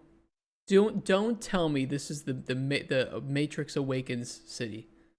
Have you ever felt it? A sickness in the streets. A weight in the air you just can't explain. You tell yourself it's just the news, the economy, the endless noise. The immigrants! You tell yourself it's all in your head. The women. But it's not. It's real. A war being fought in the shadows, in the spaces between seconds. A war for every soul in this city. They feed on our despair. They thrive in our doubt. But you can see them. Wait, is this what's his name from Death Note?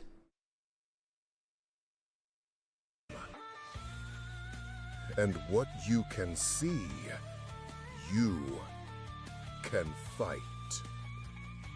This is wild. Spiritual Yeah, it's the city demo. It's the warfare. Matrix Awakens demo or whatever it was. The unseen war. Dude, you could by the way, they're asking for a measly $60,000. If you played this in mega churches in the US, you would have the money. Coming soon.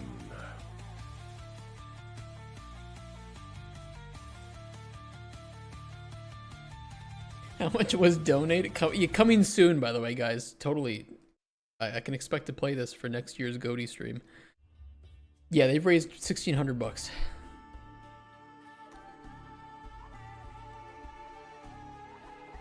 Hello, I'm TJ Todd, and I'm a versatile professional blending over 14 years of experience in creative design, technology, and strategic communication.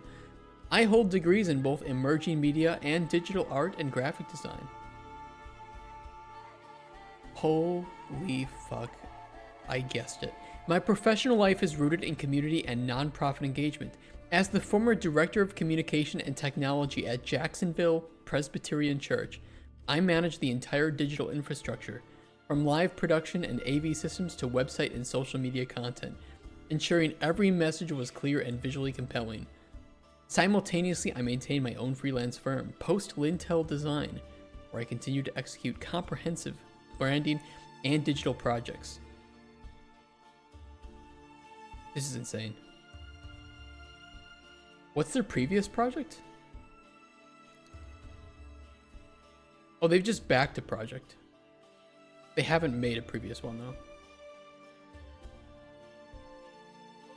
It doesn't say what he backed. Probably someone with Jesus, though. Copy the description here, run it through AI checker. Okay, I'm gonna do it. I'm gonna do it for you.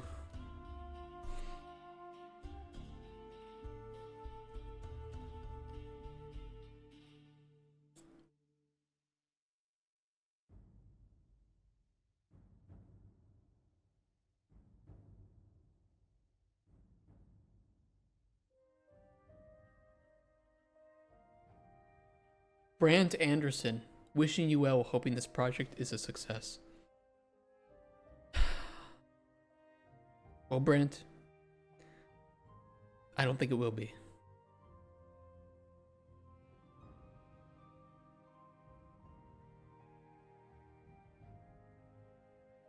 $60,000 for a vertical slice.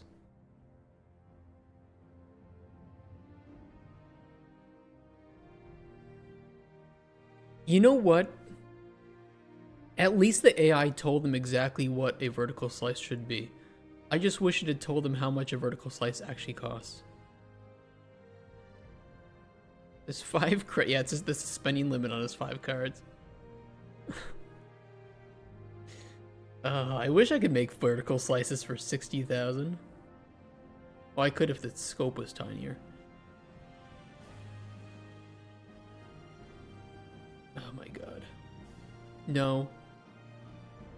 Alright, who wanted to see Cheese Simulator? Here we go. By the way, the most realistic version of Cheese Simulator. How long could you survive as cheese?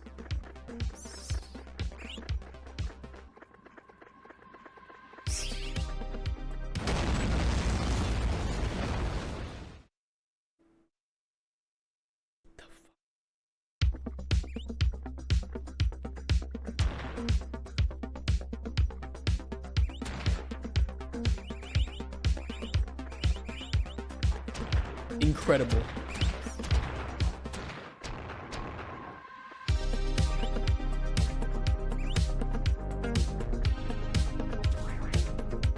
The side scroller.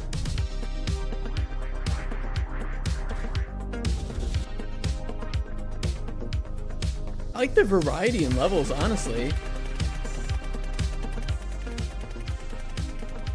Dude, that was a pretty big fat mouse.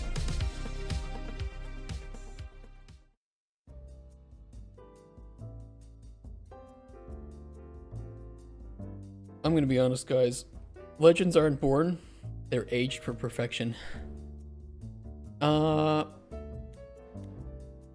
Okay, needing 4,000 euros for this is never gonna happen. But you could make 4,000 euros if you just throw this up on Steam. I'm gonna be real. I don't know what you need the money for.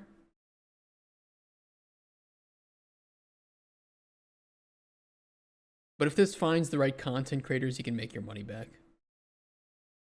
Just post it up on Steam. Finish it up, post it up on Steam. You guys want the link? Here it is. Moving on. Oh, there's no trailer for this one. Damn it. And I wanted to see a next-gen farming simulation game with yellow slop filter thrown on. Damn it.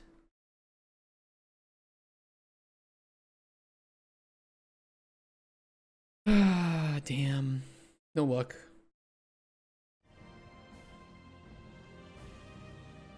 Full release is scheduled for 6 to 9 months after the prototype. Good luck on that one.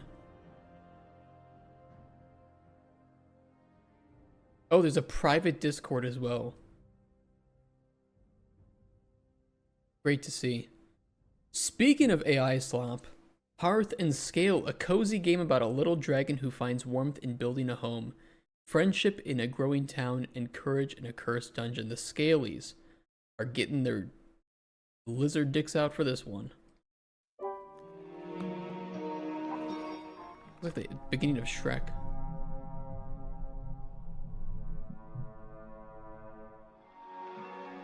Wow. I'm just so immersed. I'm not reading the text.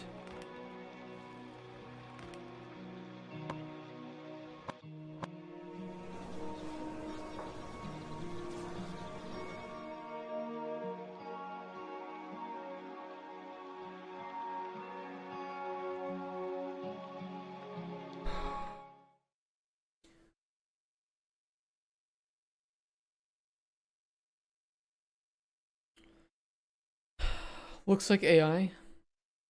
How could you tell? 6-kilometer long text every 4 seconds with barely... You can't even call it gameplay. It was animations. Hi, I'm Justin. Hi, Justin. Hold on, my music isn't playing, Justin.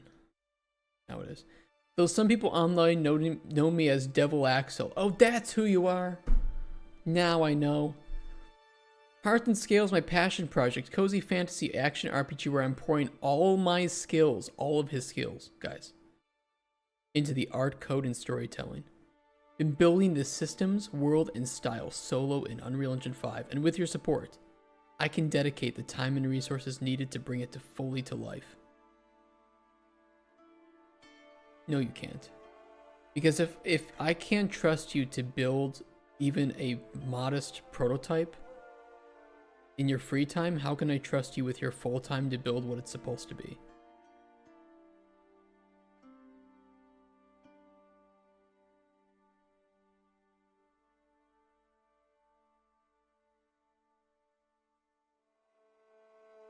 I can't. This is delusional. Go ahead and make your first game, but you're not going to get paid 30,000 Australian kangaroos in order to make it, okay? It's not going to happen. You need to learn before you can market. You can't... Not every game is marketable.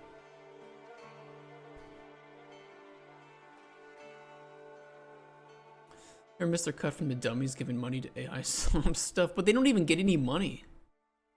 They won't get any of this money unless they reach their goal. I don't think this is going to hurt them in the long term, but it's just like you spent all this time prompting ChatGPT to make your Kickstarter page when you could have been spending that time in engine making your game. You know, follow your passion, but drop the AI. You'll get more respect from people. Because if you can't be bothered to make your game, why should I be bothered to play it? or pay money for it. Kula, the Ring Ritual, 80,000 euros. An emotional action-adventure experience set in a mythical island world.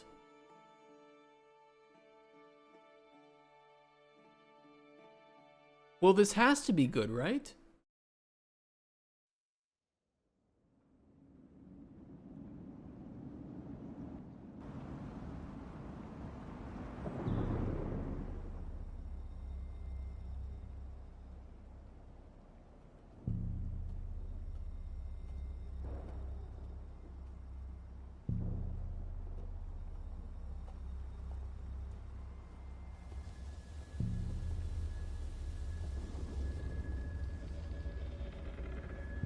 This is an asset slop, right?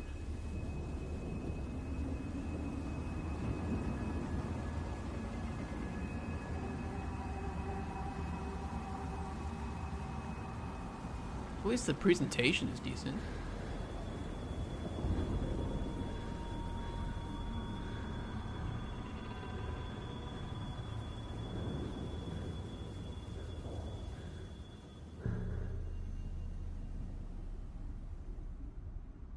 Or gameplay.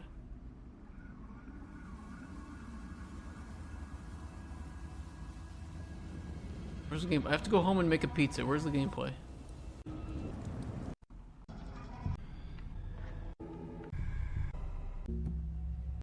Oh, there is none. Okay.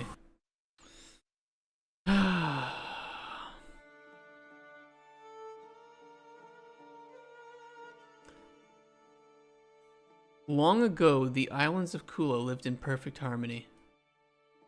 Then, everything changed, and the Fire Nation attacked.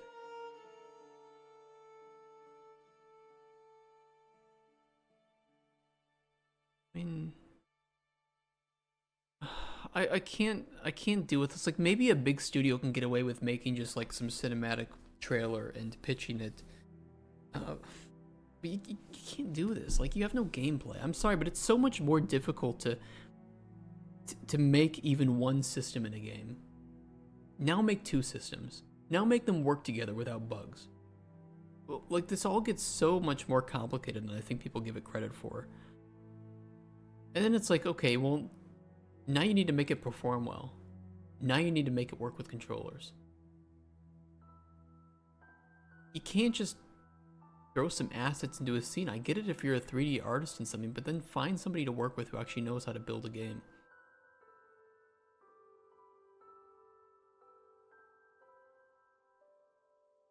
I mean, and this stuff just screams ChatGPT.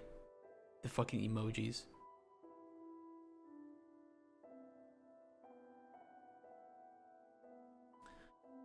I would love to see in Kickstarter a chart of their object-oriented design framework.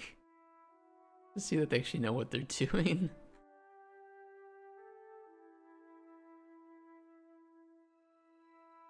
I don't know, I think depending on the game, making a whole bunch of spreadsheets and charts can be a waste of time.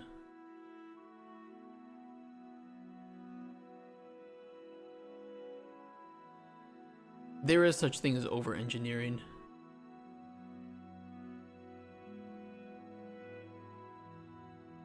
I don't know. Delusional people. Delusional people. Speaking of delusional people, Armor Pixel next-gen pixel art game fusing strategy, action, and customizable armor design.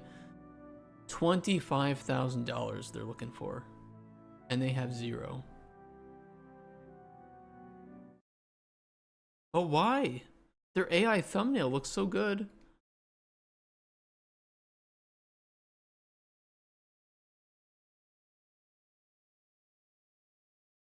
Incredible. Just, I can feel the money leaving my wallet now. And the soul leaving my body.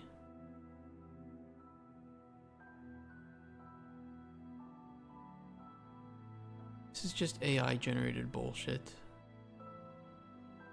And they don't even use a good AI. They use fucking ChatGPT that shoves emojis and confirmations between every single word that it types.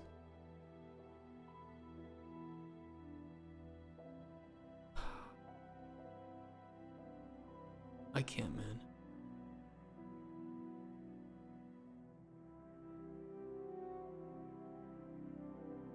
Wait, they even have a whole bunch of bullshit about how they're minimizing waste and landfill impact, generated, of course, by ChatGPT. Soy-based inks for printing.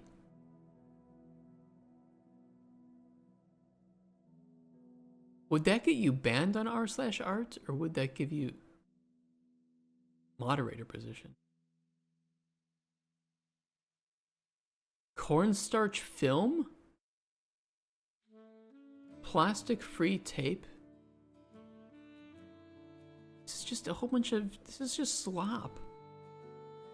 High quality, low footprint, zero waste. You say that after using AI to generate everything.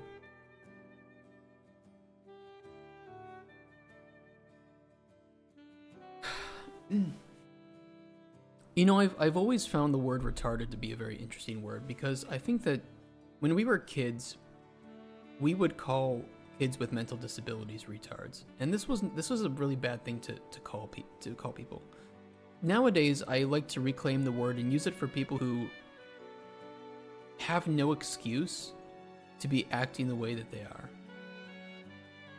Jose, come on. Come on. What are we doing? It's a good word, too. It's a good word. We need to reclaim it. We need to reclaim it from the people that don't want us to use it.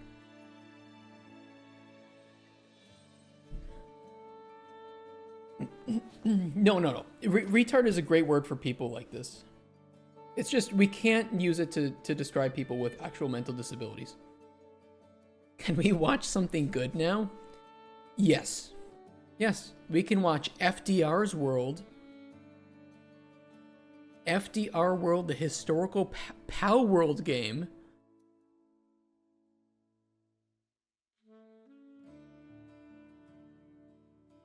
Huh?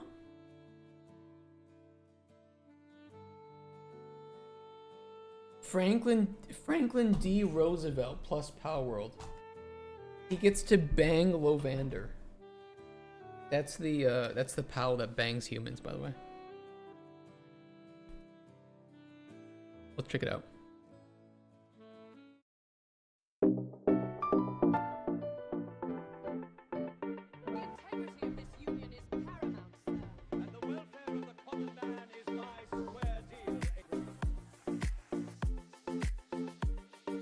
I believe in the power of the people to shape their own destiny.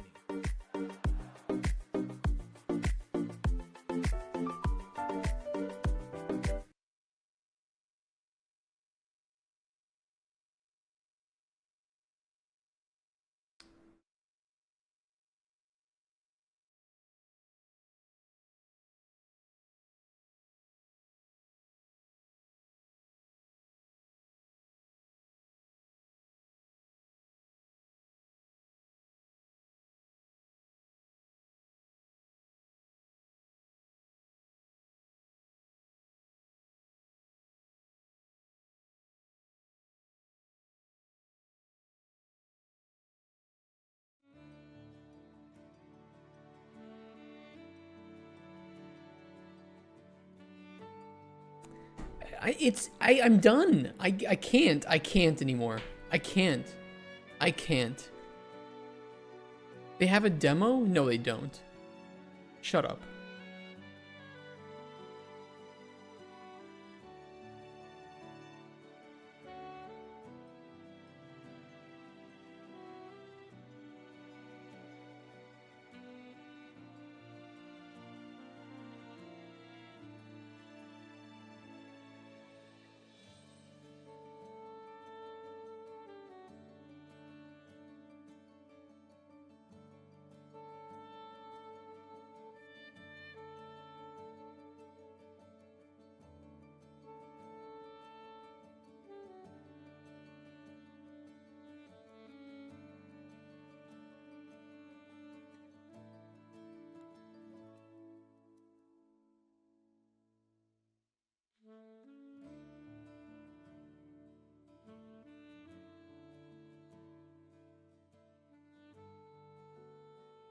Pow World inspired historical adventure. Collect Titans, battle with words, rewrite history.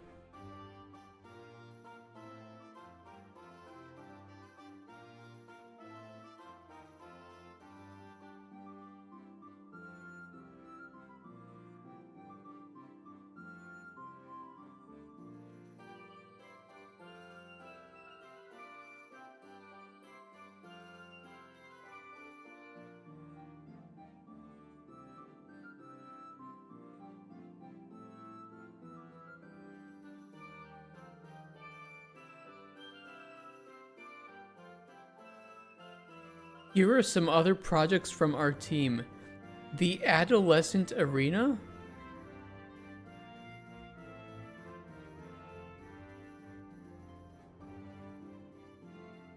How high school design shapes teenage development. FBI.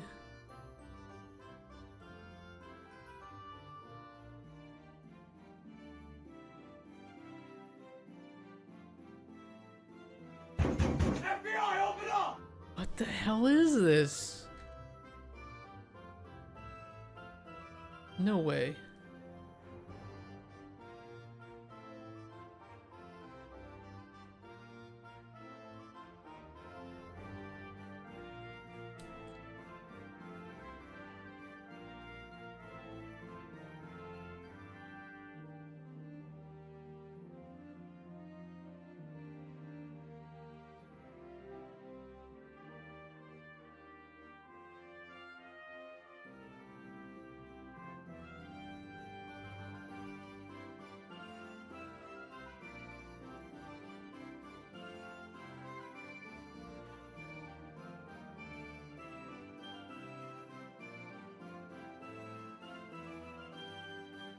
Are these real?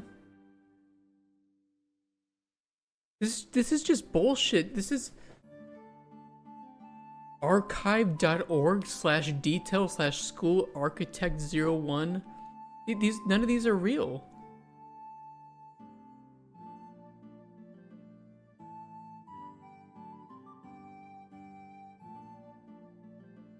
Some of them are real. I think he just had ChatGPT generate the bibliography and references too. Oh my god. Why do I always go down this weird pathway with these games? So it's like this is the real dark web. I just want you to know that this is the real dark web.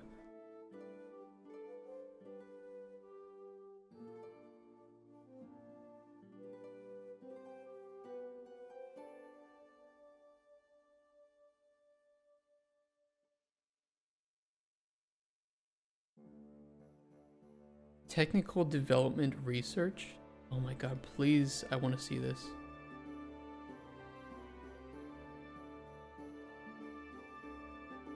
It's just some bullshit from Nvidia's CUDA papers.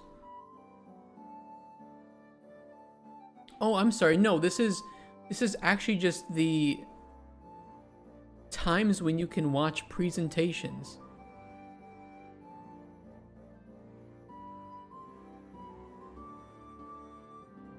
It's from some conference.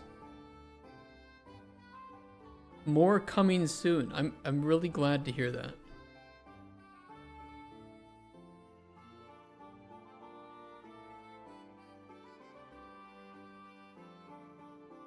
They have a Twitch page. 9 followers.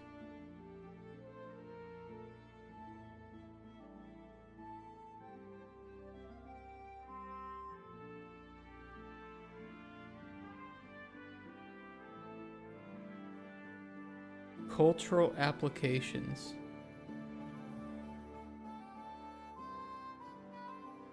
But he does have Bach Prelude, C846. Good, I was looking for that one.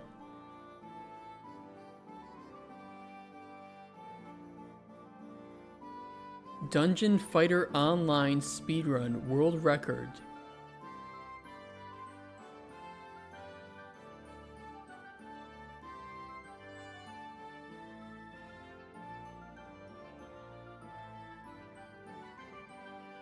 Avengers 2 Ultron review. Job resume.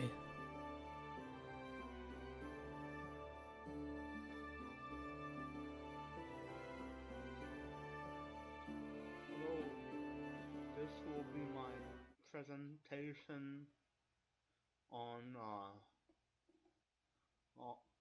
the job search. Is 001. He had an update. That's why it's This V1.001. semester, I will. Why are there cats? Why is there Pusheen on screen and an on-screen timer that started 36 minutes ago?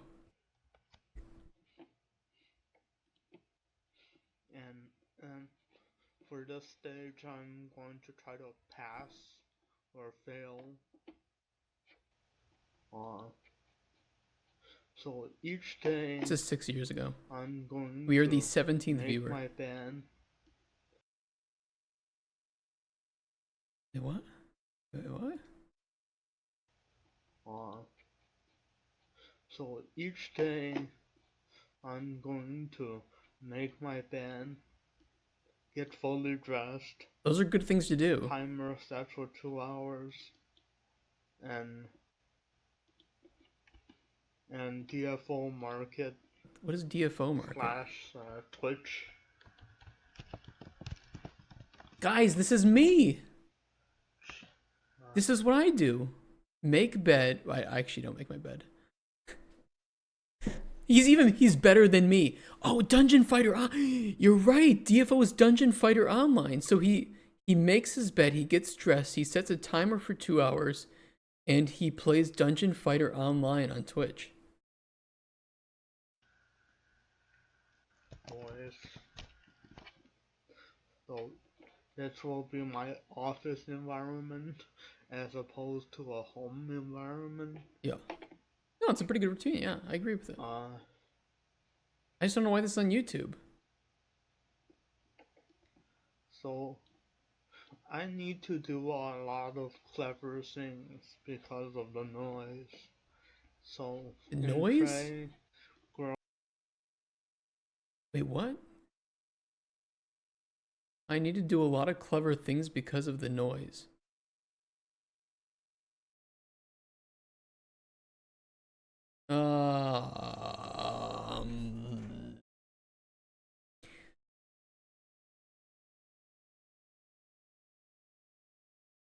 Girls in the streets, and show me important ones.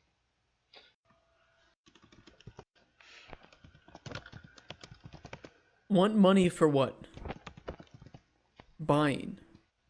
Yeah, me too, man. Bargain work. Yeah. Same.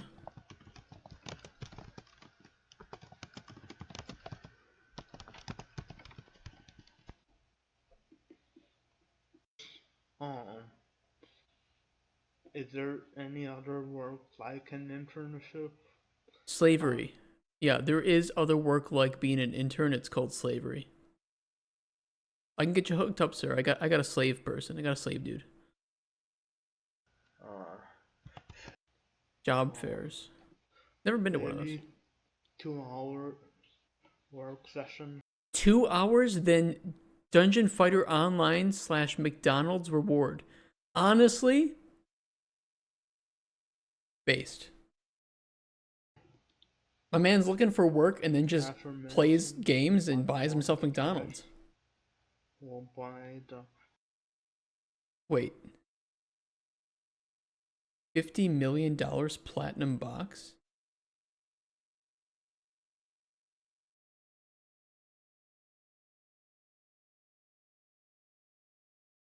Wait, he just wants money to buy in-game items.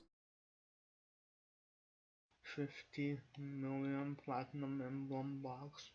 We'll buy the 20 million creature box. Spend that some time looking at expensive items. We'll get that. We'll cheer 1,000 tokens for Mr. Llama.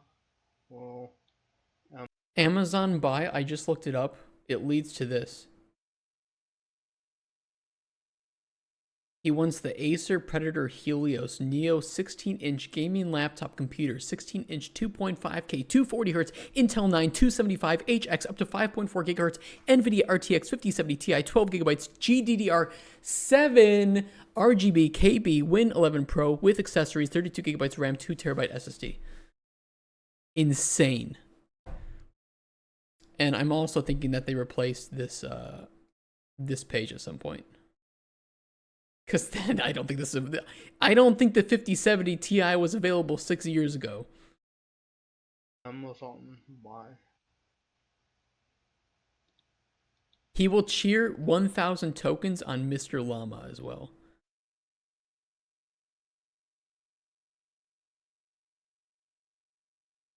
He's summoned to the future. This is the guy who is making critical acclaim, by the way.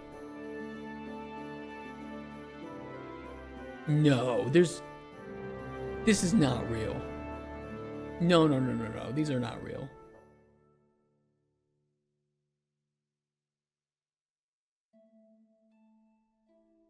He just made up fake reviews.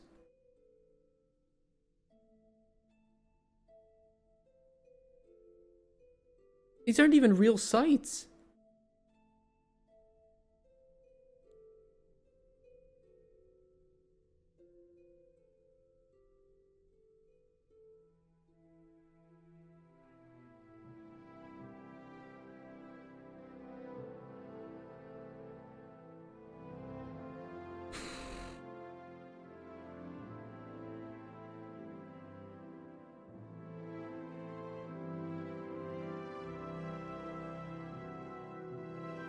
Okay, this has to be better. This has to be better. Look at how much money it's making. Look at this. Cabromania. A dreamy choice-based misadventure game where Alice falls down a rabbit hole and out of her mind. Man, they should write a book about that or something.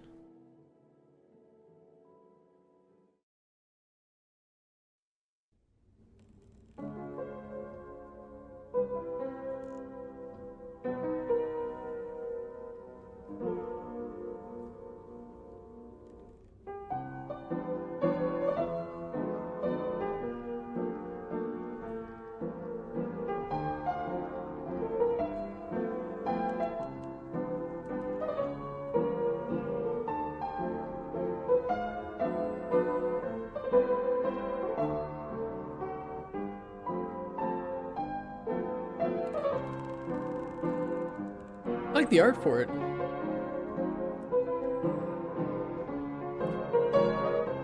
Alice in Fever Dreamland. Yeah, it's pretty nice. It's a nice reimagining of it.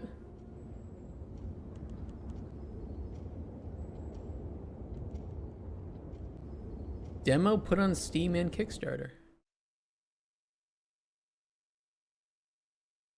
So they've made games before. They made one called Love Bites.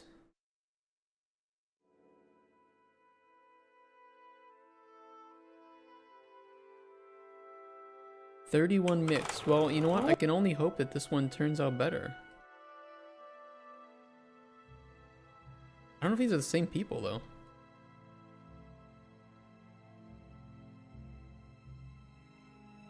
Love Bites graphical novel.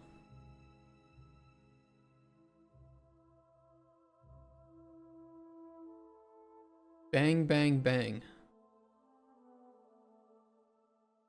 What I did with your mom last night.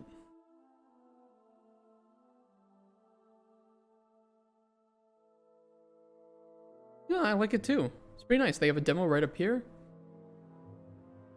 Got some stretch goals. Damn. Passed those fast. I even added more stretch goals. More translations, playable Hatter. I love it.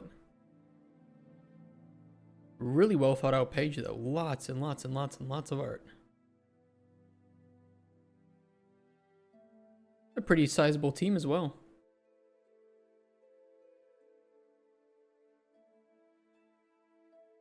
Jesus.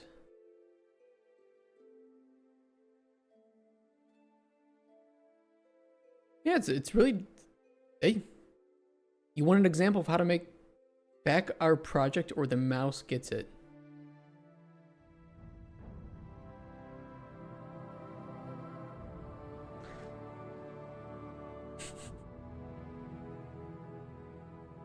No use of AI. You know what I like?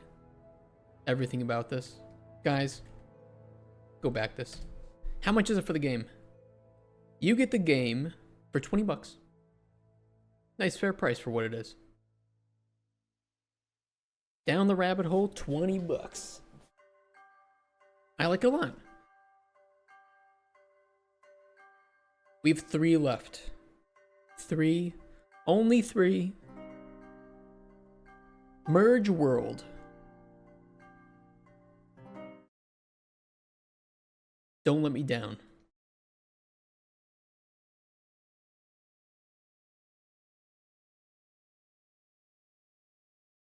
There's no sound.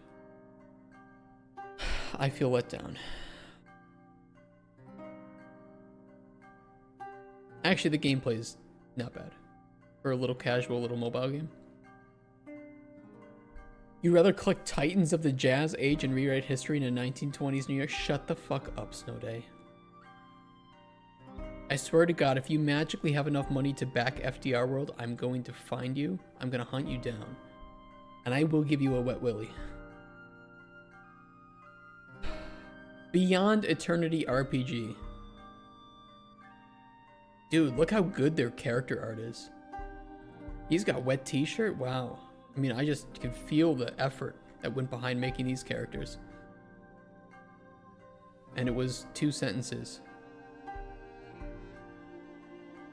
Do you like retro RPG games with Yes. a classic battle system? Uh-huh. Take a look at this game in progress. Okay. Give a like and a follow to be a part of the community and join the game. Literally. Retro RPG Literally? with a classic turn-based battle system. Whoa. Strategic, nostalgic combat with a modern twist. Epic story, blending fantasy and space opera elements. An unforgettable journey across ruined worlds and cosmic mysteries. Romance system. Romance, I can Build bang! relationships and experience emotional story arcs. Unlockable gallery, dictionary, and encyclopedia. Collect knowledge, lore, and memories as you progress. Achievement system.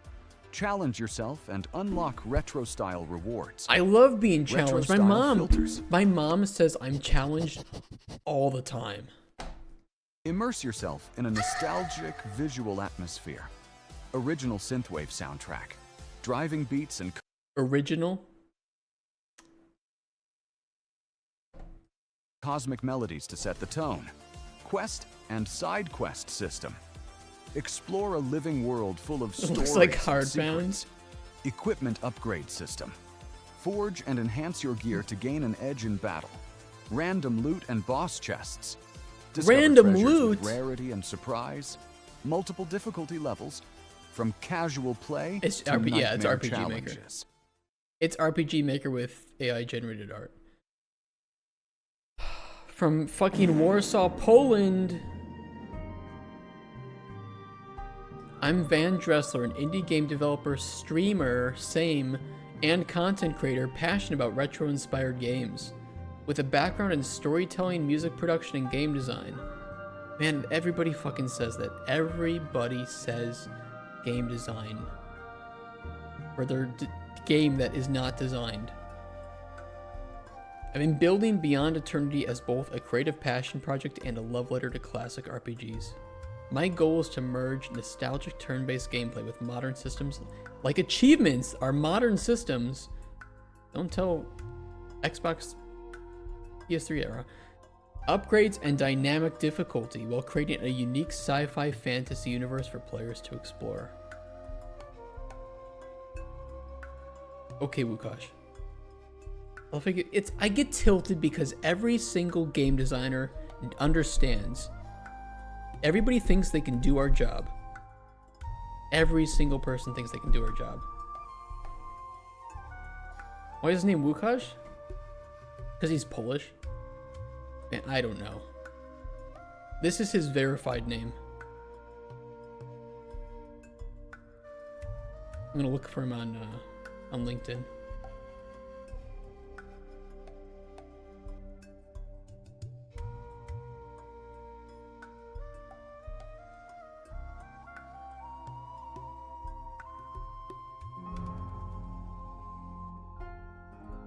I actually know somebody who might know him. And can't they do our job? No. I don't think they want to. I think if people knew what game design was, they wouldn't want people to do it. It's pretty fucking boring most of the time. Wow, you love writing things in Word and making balance sheets in Excel? Wow. You like communicating with 10 different communication styles throughout the team? I'll tell you what I like. Can we have sex now? Yes, choose your sex. You can sex her. You can sex her. Him or her. I don't know if it's the same person.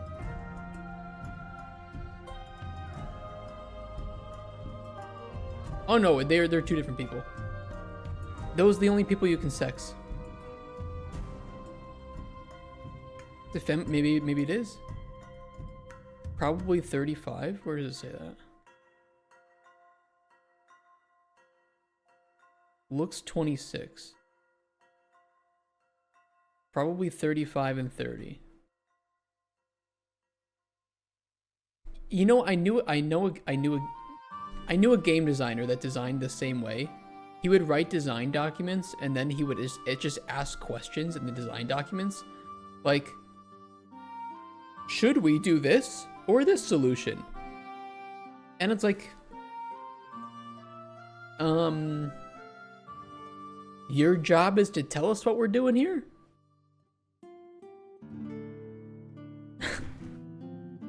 Like, he would send that over to, like, the lead artist, and the lead artist would be like, yeah, which one do we do?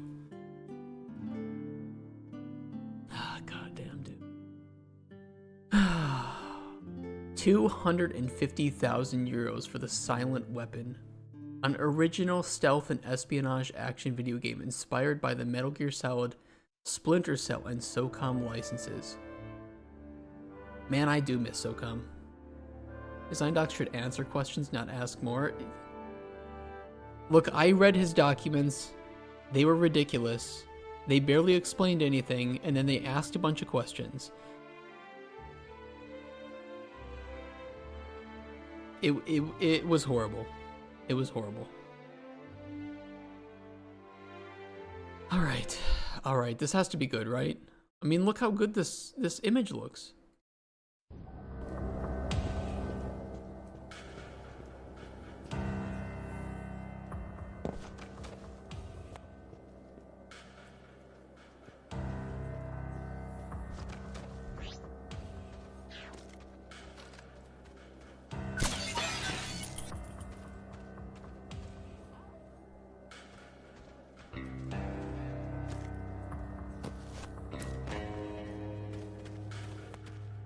Why do these...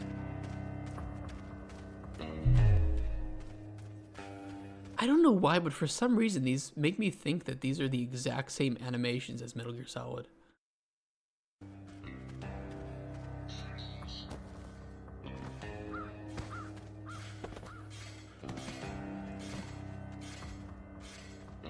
I can't prove it, of course. It's just a weird feeling I have.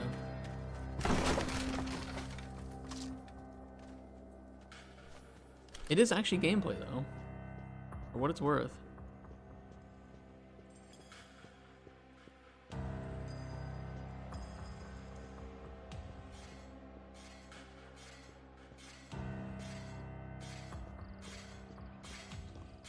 How to stream it? I'm about to head to bed. How to stream? Shove your stream key in OBS and press start streaming. About it. Oh, how is stream then?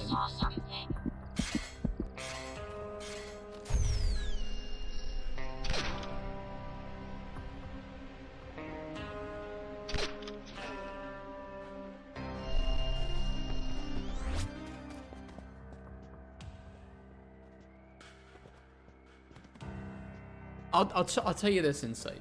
This guy's asking for 250,000 and actually has some pretty decent gameplay, but hasn't even gotten 2,000. So that's just something to keep in mind.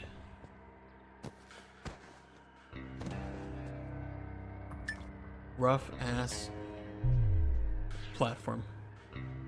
Ah.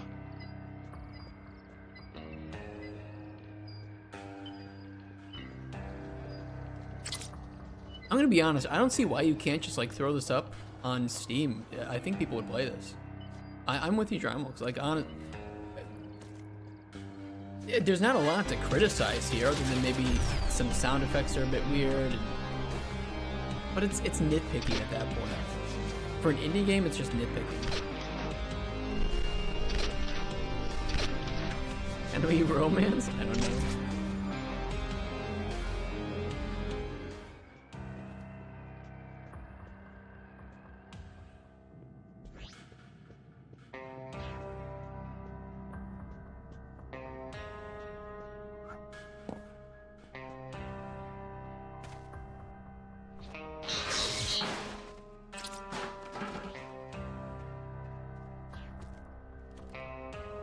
If this game had asked for less money, I think it would have more money.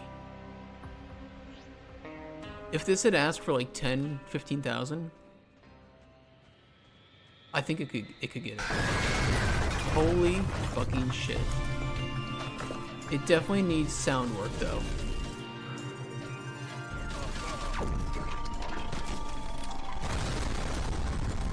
Oh my god.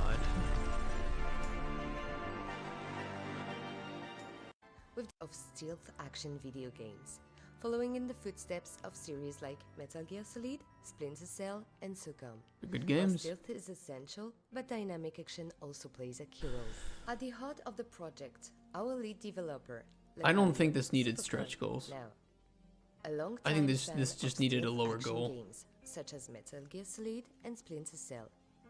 As lead developer. Yeah, I think if this polished up more, it could come back on Kickstarter and try again.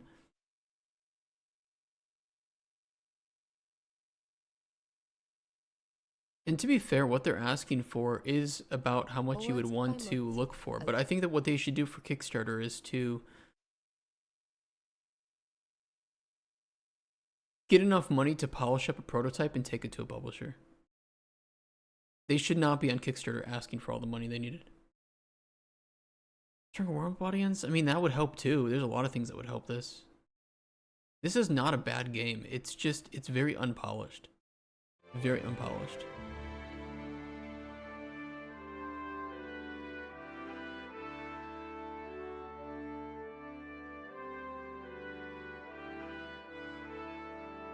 Yeah, mocap, that's not allowed. No, it's not bad. Like, I don't really have much to complain about with the game that isn't obviously visible. And they probably also want to fix up too. The demo, I can't play the demo today. I've been online for 8 hours. What's their breakdown here? 30% on programming, 20% motion capture, animation, cinematics, modeling, project management, hardware, beta testing. It's okay-ish. Okay-ish breakdown. How long do you think it took them to make this? They might say. I think it took them quite a while though. He's been working since 2022 on this, or on Unreal. But then he has these people assisting. We don't know when they joined, but it's fair to say this has probably been in development for over 3 years. And for total man hours, probably closer to like 5 years.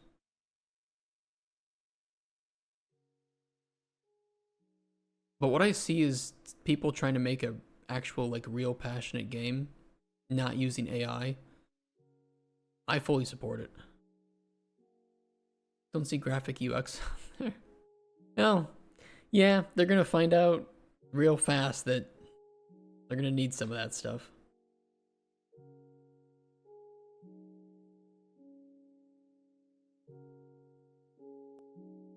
They want to price 35 here, 45 unreleased.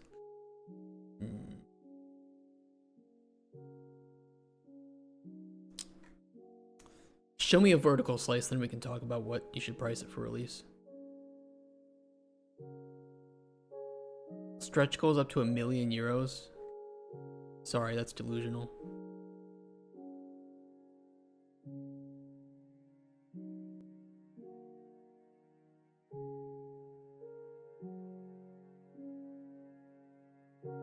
If this game was more polished, you might be able to get 100,000, but you'd really have to have that pre-campaign. You'd have to have a lot of people to convert over.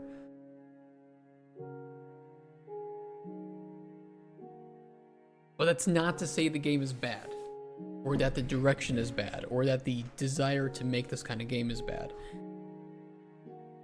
It's just not there for what they're asking.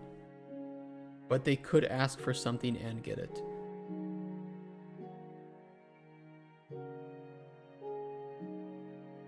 With a demo, with what I've seen, they could probably get 25,000 if they did a good pre-campaign. Get some content creators to play it too, if you're really confident in the demo.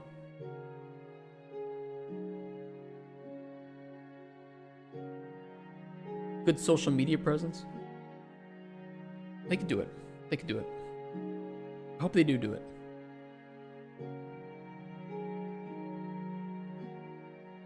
At the very least, even if they don't get their funding, because it is 24 hours to go, follow them on their socials. And we can see if they put the game up again.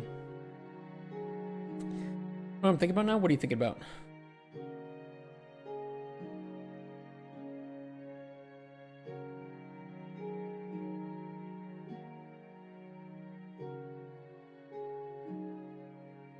Some people create forks of software where they debloat it and remove a bunch of unnecessary stuff. Yes. I do. I wonder how viable it would be for someone to create a debloated Unreal fork. Debloating Unreal is going to be difficult, but there is a fork called Vite Fork that replaces Lumen with RTX GI and returns PhysX and replaces Chaos with it. And it does perform better. But it is Unreal 5.0, not 5.7. Nanite should still be available there, but it's not going to be very good. So, yeah, it's the Vite fork. VITE. It's pretty good. I think it has really specific use cases for people who aren't looking to use the newer technologies. You don't use Nanite? I like using Nanite. I like learning Nanite and Lumen just because I have more use case for it than in a professional environment.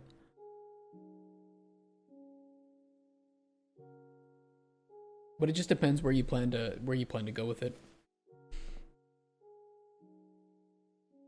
But definitely the studios and projects that I work on, I'd have to... Should you call this a demo or a strong prototype? I mean... It's not vertical slice yet, I'll tell you that. But it's more than a prototype.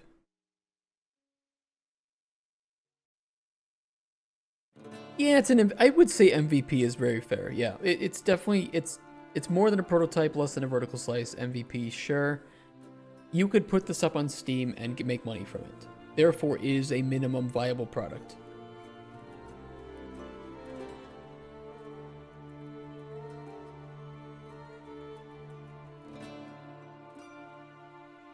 Or pretty damn close to.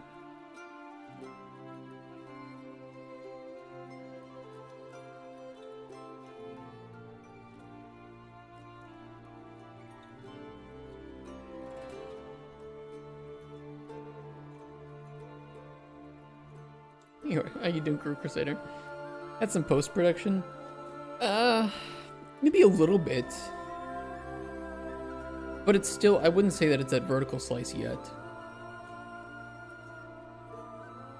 But if they said this is our vertical slice, I would be like, I can kind of see why you would say that. But I think especially like sound and some of the UX needs to be polished up still. But it's pretty close to a vertical slice.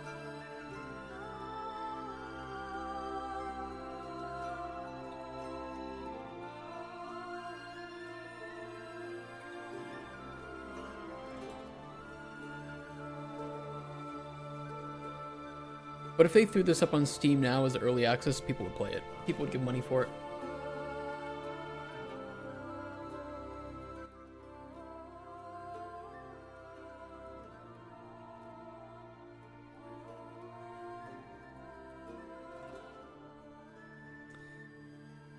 Yeah, he's been making it for 3 years now. 3 years. Damn. Team of Metal Gear. I mean, it's shaping up pretty well. I really can't complain about it. And it's not like we can expect Konami to do anything with Metal Gear anymore. Although we got Death Stranding 2, which is closer to Metal Gear Solid than Death Stranding 1. There is a market, yeah, no, there absolutely is a market for this type of game, and people absolutely want returns of Splinter Cell and SOCOM. SOCOM's dead, because Sony killed them off. You know, Zipper Interactive, and then Ubisoft is Ubisoft. They're not doing anything with Splinter Cell anymore.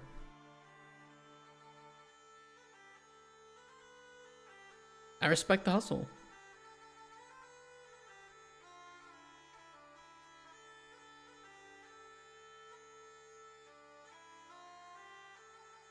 I really do. I'll link it again if I didn't already. The project will make a great portfolio piece, this is true. It really will.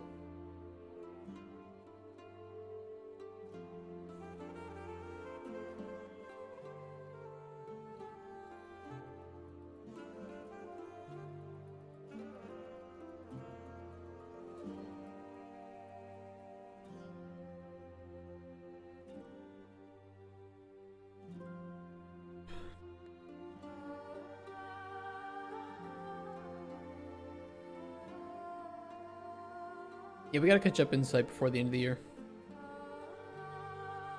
That'd be a nice postmortem, throw it on a portfolio site. Ooh! True. No, this is good. Well, that's a fun way to end it for today, then. That was an okay Kickstarter day. A lot of slop, though. I feel very drained. So much AI slop. But there were some genuinely fun games in there. There was a lot of AI slop. I agree. Lots and lots of AI slop. Oh, man.